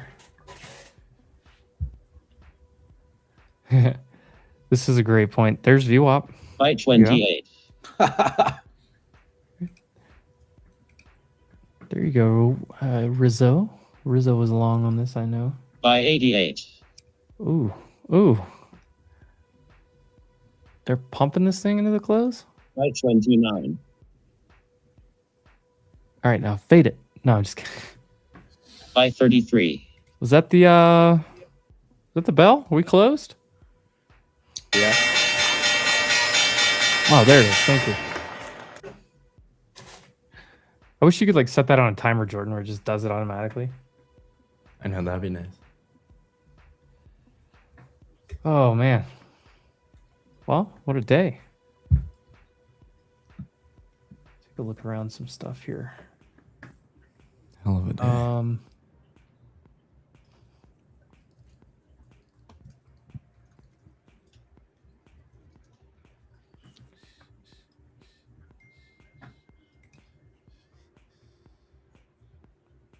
Do you know are we getting full port Matt stopping by today? Yeah, he's coming by. Hell yeah. And I am dropping off. Heard that. I think he has a Happy hard Brady. stop at 4:30, but other than that, we good. Laters. Later, Brady. Follow Hello, Brady on Instagram. How many did you get today? A dozen. Jordan, go follow Brady on Instagram. I do. Yes. Oh, you already do? I got to Yeah, get yeah. 1K followers to go live on Instagram. He tried to send the stream live over there today, and you have to have 1,000 followers to do it. Damn, I didn't even know that. I didn't Yeah. know. Like I'm blue check marked and everything. Like you guys need like 1K followers. All right, I get it. Whatever. Just post some reels, you'll get there. Yeah, that's true. Need to get more active on that, anyways. Damn it, 30 minutes crazy here.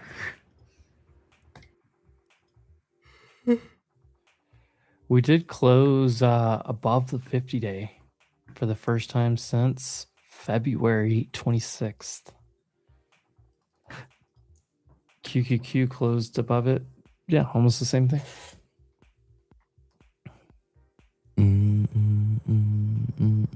This is where like the True Social comes out, and it's like death from above or something crazy. Death from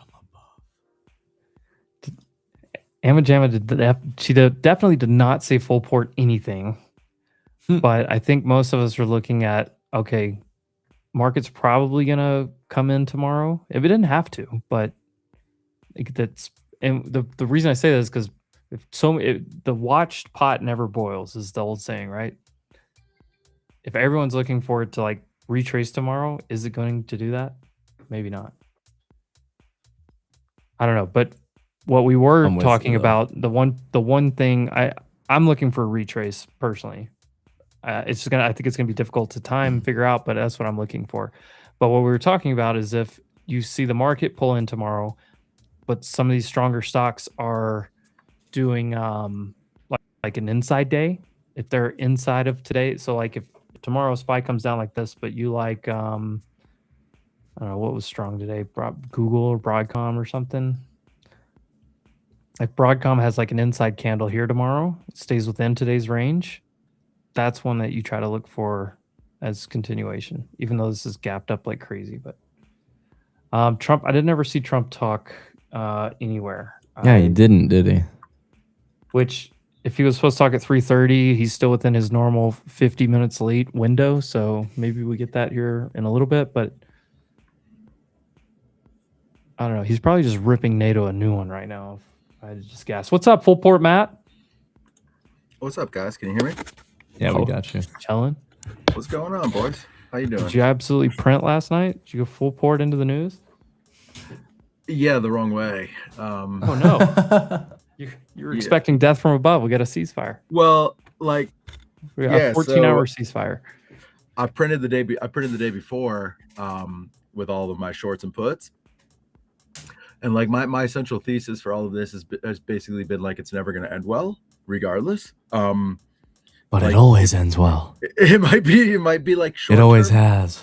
And well, short term, like I don't know. I mean, I was just like very, very bearish on a lot of things, and I know that like trading with leverage is probably not the greatest thing for like a long-term outlook, obviously, because whether you're trading options or whether the market's moving quickly during the day or whatever. I mean, it's better to trade perps. But I'll be honest with you, I had some like puts open and some stuff like that on some options, and like I just got crushed yesterday. I like all of that stuff happened essentially like after I was able to close out any of my positions. So it was like I just had to wake up the next morning and get murdered. But being myself, I have cost averaged and increased my leverage. So we shall see how this plays out moving forward. But I do full port. I mean, it always just looks better when you buy another position and then that number comes down. You're like, oh, I'm closer to even. You know what I mean? So we shall see. But I have been printing on perps, crypto perps, like yeah, I just like have been kind of learning from you guys a bit and like tuning in here on kind of some of the like charting, and been using it, and it's been working out. Let's go.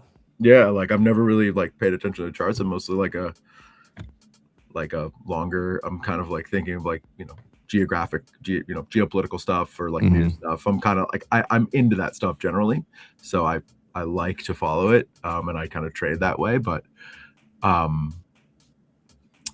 I don't know. I've been being exposed to so many different theses and like different ways to trade, and you guys are really good at what you do. So I'm learning, and I'm kind of incorporating some stuff. I love it. You see that just came out, M? Yeah, I was looking at the Wall Street Journal.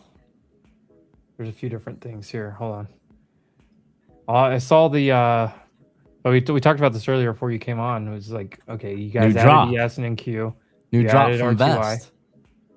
What? New drop from Vest. The new tickers. Yeah, we got some new tickers out. You're getting into. I just understood you of saying you're dropped. No, Like, new wait, drop. I got dropped? New drop. Like, what did I get dropped for? Yeah. We would never drop you. No, I saw it because like I looked at it. I was like, oh, Natty Gas? That seems like, you know what they call Natty Gas, right, Matt? They call it the Widowmaker. Really? Because it will just absolutely rip people apart. Oh God, I opened up a long on it with quite a bit of leverage. Maybe I should go check this position. Dude, the oh, I'm in the green. I'm in the green. Dude, the Henry Hub Natty Gas. Wild. Does it? Look at this. Look at this. So here's like daily chart's not moving at all right now, but look how like crazy it goes when you get like shocks to like weather systems, stuff like that. Yeah. So like, is Natty like obviously Natty Gas is going to react to like timing when there's increases and decreases in supply, and also like yes, well, weather. That's why I said weather.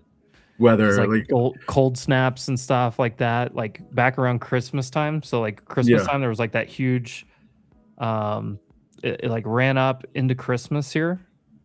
Let's see, where was it? Or it was like before Christmas. It ran up into like cold weather, and all of a sudden it got really warm, and then like those snowstorms that hit everywhere in late January. Like me and Jordan were out in Tennessee. We flew out like the day before it took Nashville out. But like boom, look at that. I mean, this is a huge move.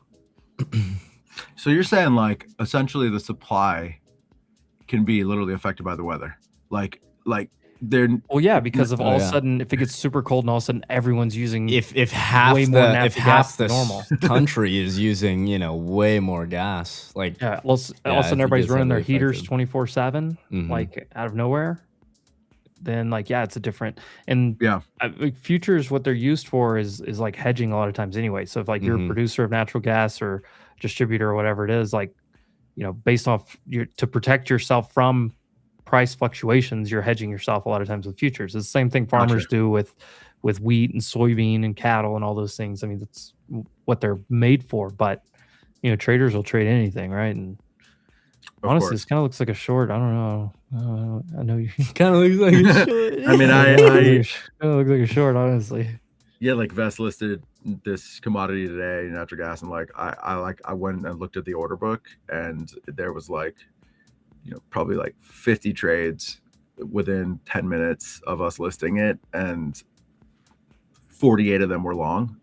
And I think like the thesis there, right, is like, oh, it's a like oil and gas commodity, and like it's going to go, it's going to go up. Obviously, if there's geopolitical, like this doesn't work out, or there's a failure in negotiation or whatever. I think that's like the thesis. But to me, I'm like, well, that doesn't really probably affect this particular commodity as much as other ones. I mean, like that seems like the surface thought to have. So I actually went short on it because I'm a contrarian, and I'm like, if everyone's long, if retail's long, I'm going short. That was like my thought. HCTI reverse this? split. Reverse. I just read the headline. Whoa. By the way, I have no fucking clue what I'm talking about or how to trade. Everyone knows that in here. You're good. You're you're learning. good. You got the first part down. Just buy or sell. Just send it. That's correct. No, I think it's super cool that you guys are adding a lot of these commodities and stuff on there and expanding out the different offerings. I mean, because the goal here at the end of the day is to offer 24/7 trading on anything possible in one spot. Because to me, the most frustrating thing as somebody that's kind of I'll put myself in the degen category in some cases, in the good sense of the word, maybe, if I can say that about myself. But I love to trade. I love to trade anything. But what I don't like doing is, okay, well, if I want to trade Bitcoin, I got to go over here. If I want to trade futures, I got to go over here. If I want to trade SPY or NVIDIA or whatever, I got to go over here. And so, like, I love that you guys are making that possible for traders.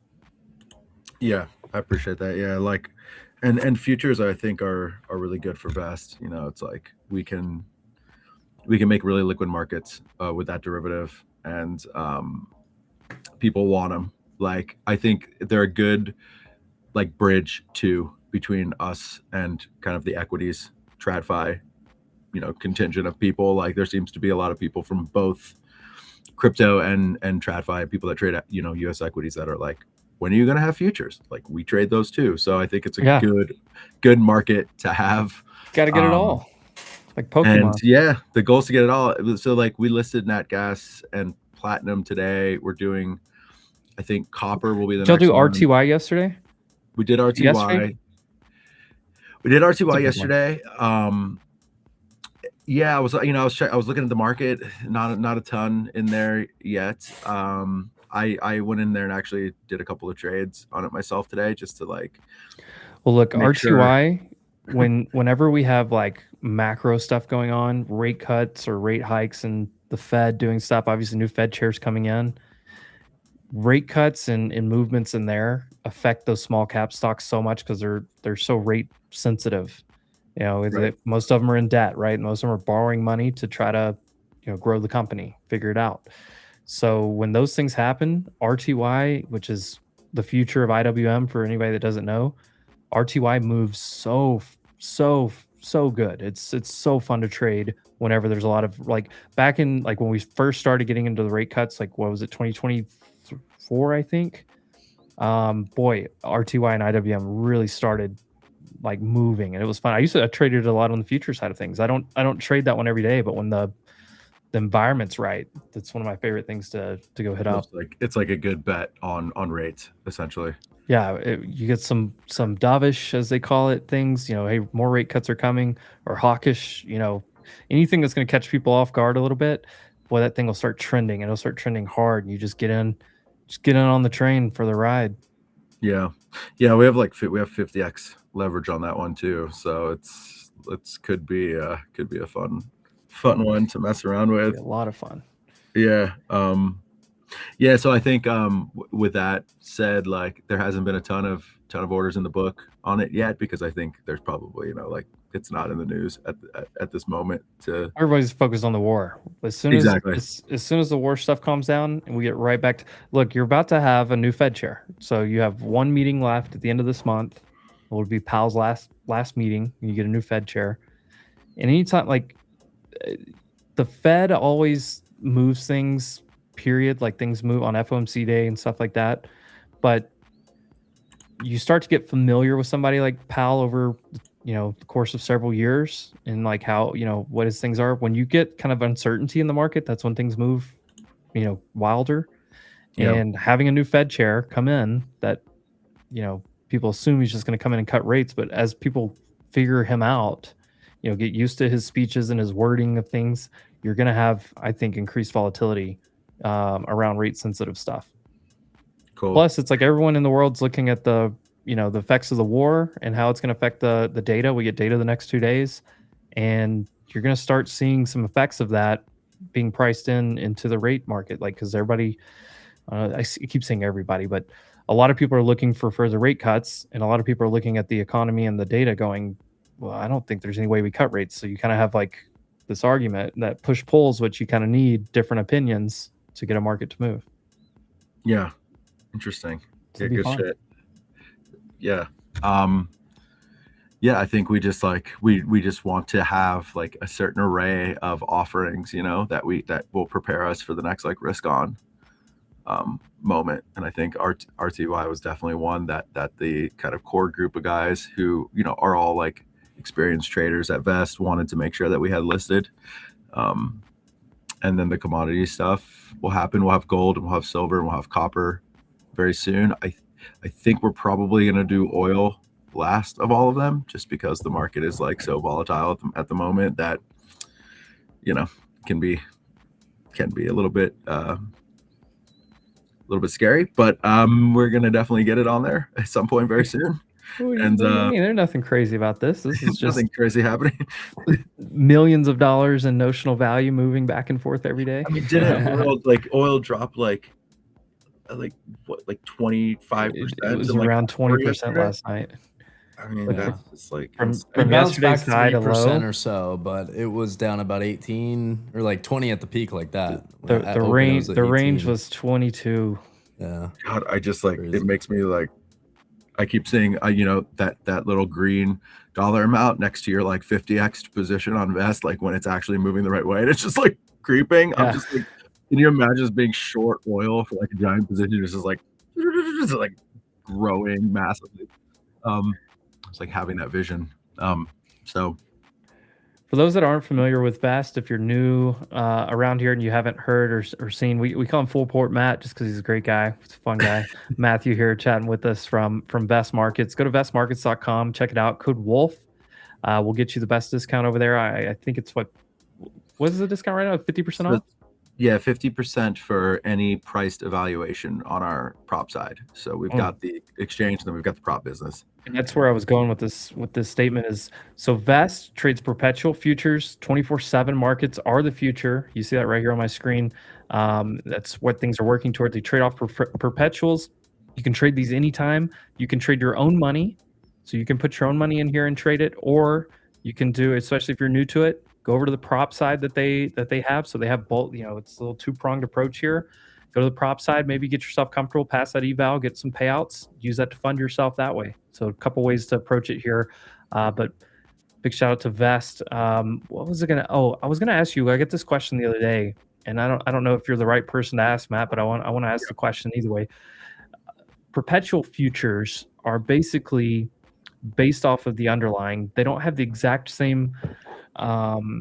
They don't have the exact same pricing, and a lot of people, like, that's kind of the first thing they run into. They're like, well, wait, QQQ, the perpetual futures trading 40 cents different or something than the actual underlying. But you can still chart and trade things the same way because it's going to move in tandem with it. But the way I understand how perpetual futures work is essentially you're creating a book around the spot and it's moving with that. But if everybody's on one side of the bid, if you've got way more people that are long than short, that's going to bump up the spread a little bit to where the future trades a little bit higher. And that's kind of how, like, I remember when I was learning like Bitcoin perpetual futures back in the day, that was kind of the way that I understood it. I'm just curious if you have maybe like an explanation around kind of how perpetual futures work and how they move. And they rebalance every so often. I don't know if it's 4 hours, 8 hours, or how you guys do that, but and if you don't have the perfect answer to that, I mean, there's a general explanation, but I was just curious if you had any thoughts around trying to explain perpetual future. I have like a fairly basic understanding of it, but it's hard for me to like regurgitate that to other new people. Yeah, I mean, it's like I think you're pretty much spot on. I mean, I think the short answer is that it's it's a market a market in itself, right? So like if you go and you want to trade an option, and you're looking at like SPY puts, whatever expiry time or date and time, like you go into that market and that market is moving on its own, right? So it has an order book, it has a bid and it has an ask. It's the same thing essentially for perpetual futures. Like we're just a derivative market, so we have our own order book. We do have an underlying like Oracle price, but obviously like if large orders come in on either side, it's it can affect the price. It can deviate from spot. Now, like, is it going to do that over long periods of time in insane directions? Most likely not, because people are using these derivative products for whatever purpose around the spot price, and or like if it ever went somewhere that wasn't dictated by the order book, we would just be shut down immediately because everybody would just be eating us alive. So like essentially it's going to move with the underlying asset, but it's a derivative product and it has its own order book, so it could be slightly different for short periods of time. But the overall trends will be the same. That's the kind of the short answer. There's a longer answer with like funding rates and how often those are, divvied to either side. Really what a funding rate is like, it's the key to kind of the engine to the derivative, the perpetual future, meaning like we have a spot price and we're oracling this data to it. People are then trading on either side, and if there's more orders on one side or more positions on one side than the other side, whatever has more of that side is paying the other side that funding rate in order to keep to keep it tied to spot to a degree. So it will always come back essentially because of that funding rate, but you will see deviations depending on what's going on in the book. Hopefully that makes sense. I think you're on mute. Oh, you're muted. Dadgummit. You're good.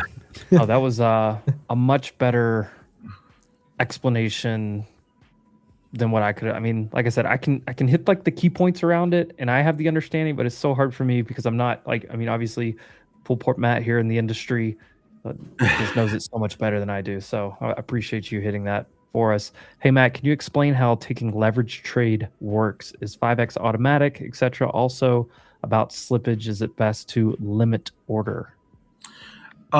So 5% is not automatic. You can trade any leverage amount that you want. So like depending on where you're at with Invest, like if you're on the actual exchange and you deposit cash onto the exchange, yeah, you'll see let me log. I gotta log in. Yeah, you're good. I can get on mine too, but like, so you can honestly just trade spot if you want. I mean, you could trade 1x leverage and just buy whatever asset that you'd like. I wouldn't encourage it, obviously, because like you're still paying a funding rate, so it wouldn't make any sense to not use any leverage at all on Vest.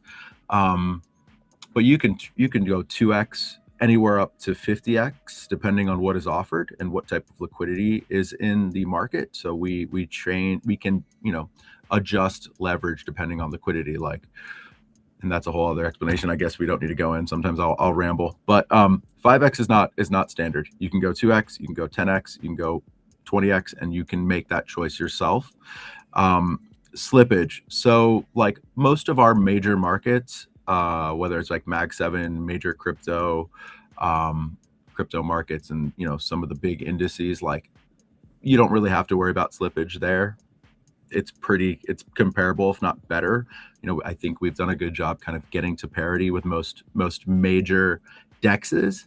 Some people will come to me and say, okay, great, but it's still not as good as trading US equities on in US equities markets. And like there is going to be a slight slight difference there. And if that's where you're coming from, if that's the perspective you're coming from, like, yes, you can use limit orders, but you have to understand, like, you're trading an awesome derivative product with insane amount of leverage, and you're using crypto, and it just is a completely different ecosystem. So to like be in that ecosystem is pretty great. And if you want to be over there, like, there's a small tiny price to pay, but most of the slippage is pretty damn good.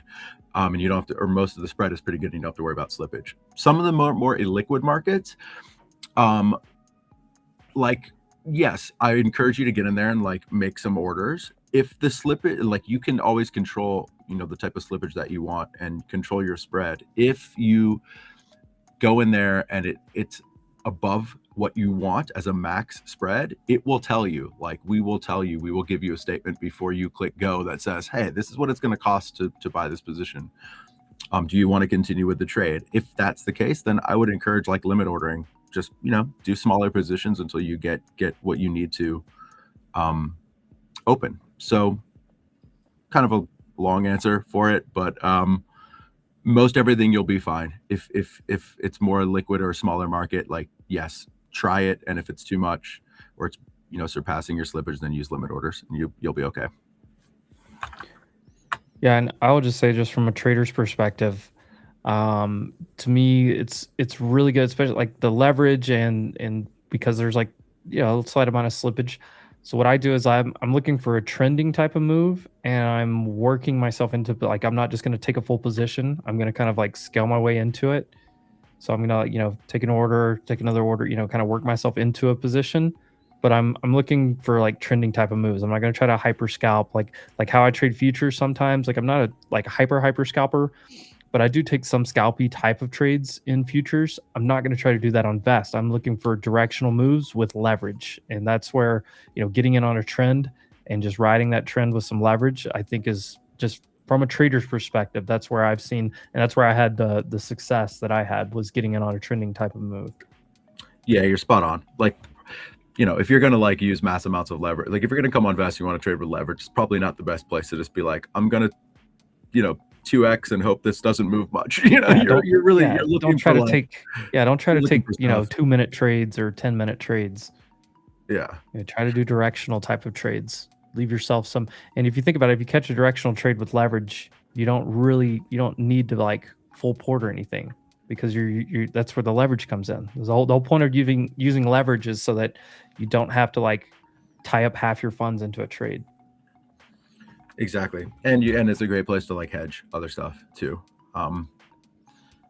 Yeah, and like, so anyways, like when you get into Vest and you're going to, you know, you have your account open, you have some cash on there, you click a market that you want to trade, there's like a little lever right there on the top right under claim profit.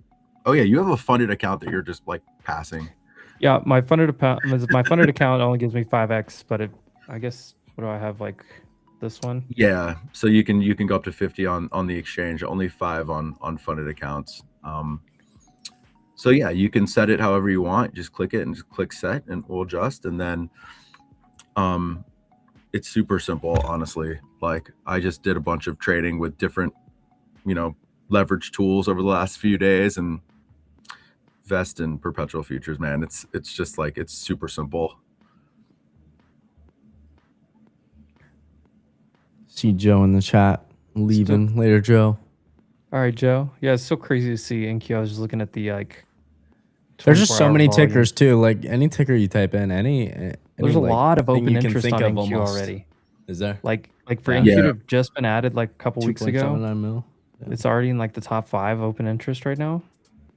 And obviously these 3 are always going to be the top 3 because they're cryptos, right?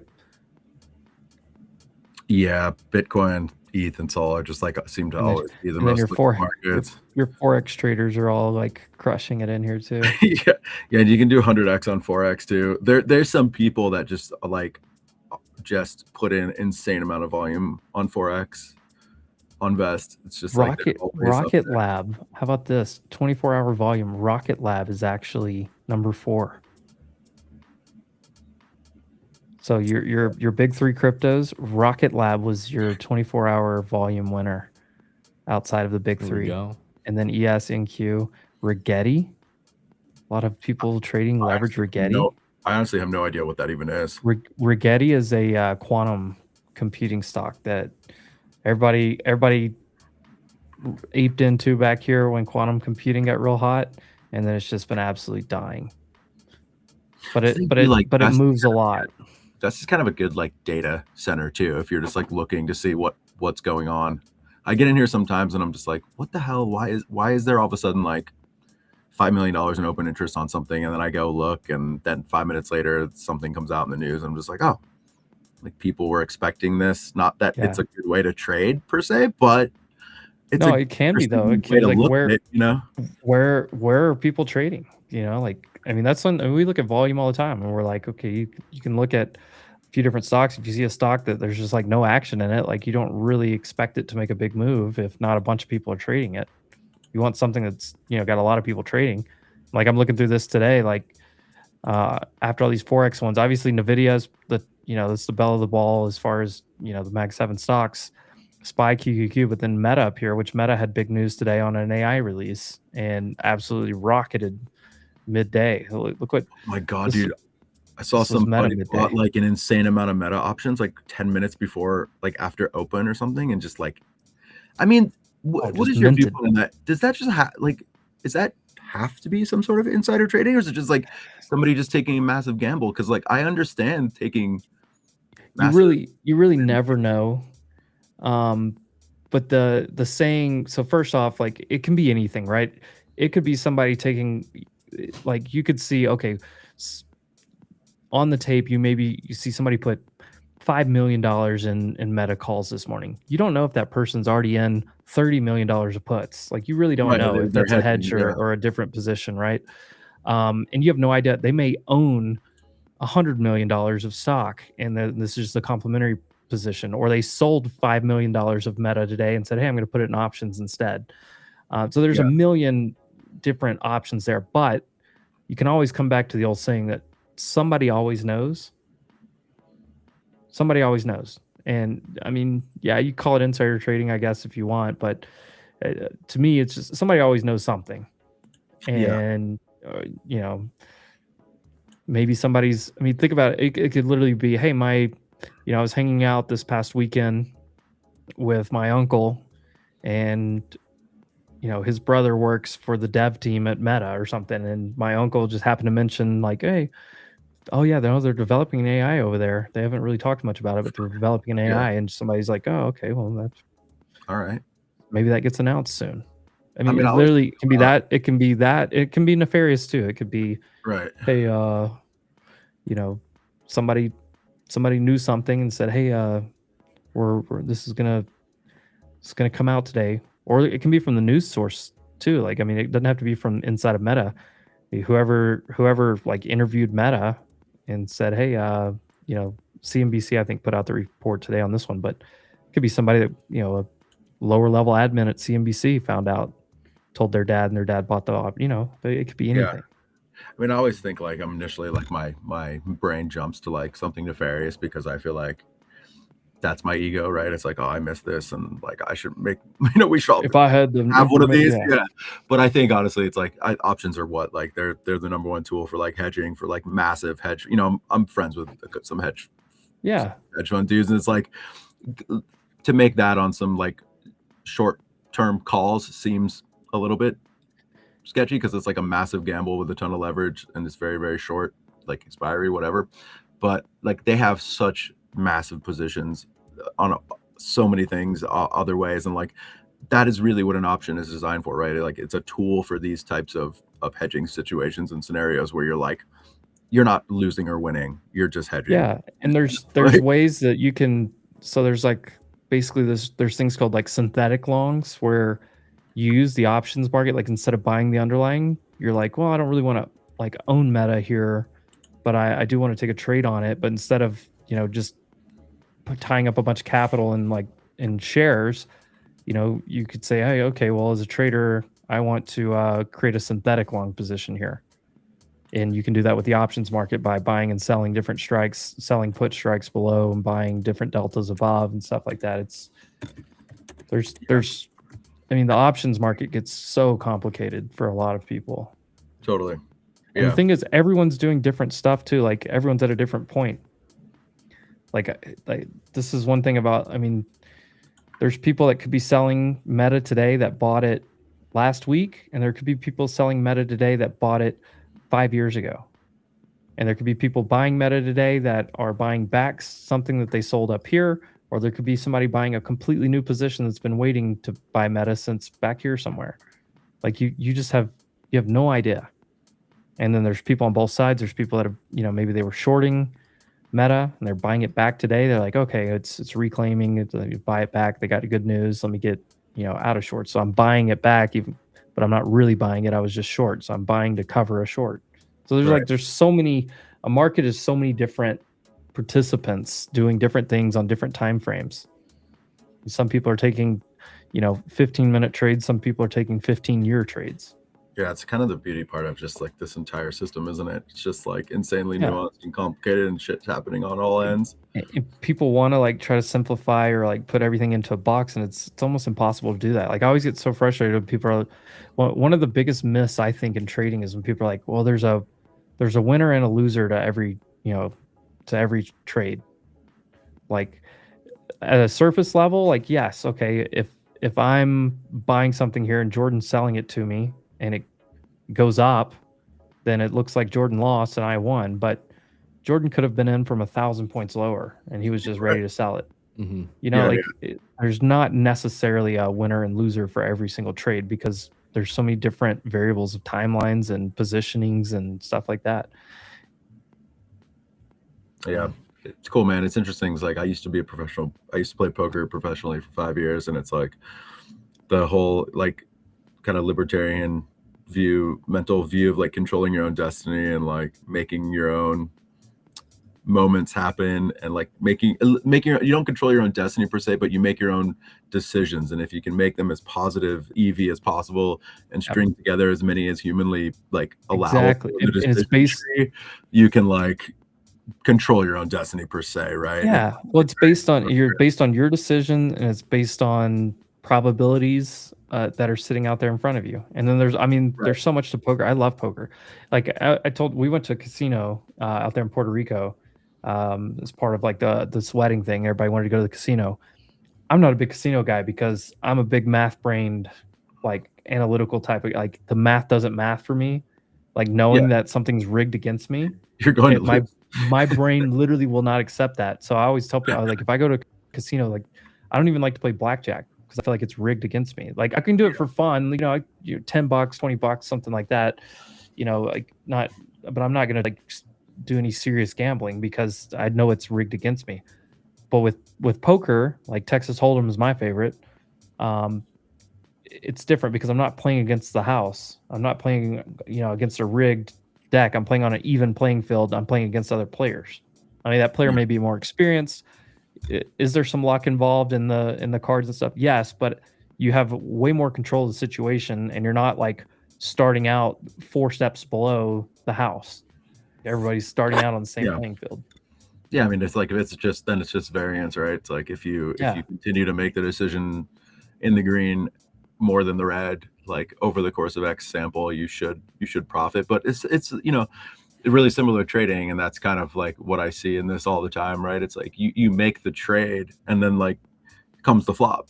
Like you can't control like the board texture, like what cards are going to come out or what the next card is, right? Like you've made what you think is the best decision possible to get there, and then that happens, and then you have to make another decision on the tree. Like, okay, well, then, this comes next, and this comes next, and this comes next. How does it affect like me versus him? What are our ranges? Yeah, like, what positioning are we? You get into like playing the player as much as you are playing the actual cards. Which is there's a like whole other aspect. It's so super interesting to me. The pieces are the same as like there's a million ways to play poker, right? Like you could look at it like strictly mathematically, with like plugging in algorithms into a solver and like studying each turn card and how different things would or each flop or each positioning pre-flop, whatever. Or you can say like this guy is losing it over there, like I'm gonna raise him every time. Like this guy like it's like a trader going on tilt. and the market just starts punishing you for it. It's the same thing. I've seen that in poker many times where Oh, it's so funny how many traders somebody go on just tilt. they go on tilt and they just start like, oh, and they, they'll like, I've been there. they'll raise you back just because they're like, oh, I'm gonna win this back. They got screwed on a flop and I'm all in the blind next river hand. card fucked them, and then they're like, oh, okay, oh, this next one It's really hard. It's like insanely difficult to not let emotions affect you, right? Like we're all emotional beings, and the amount of times that I've seen like good players miss spots or not achieve earning potential and or lose and go bust that shouldn't have because of emotions is like insane. Like the amount of conversations that I've seen in trading circles are similar to like poker circles that I've been in the past is crazy. I'm like, oh my God, these guys are talking like they're just like at a poker game and like very similar. Like, Sports betting is actually a pretty similar thing there too.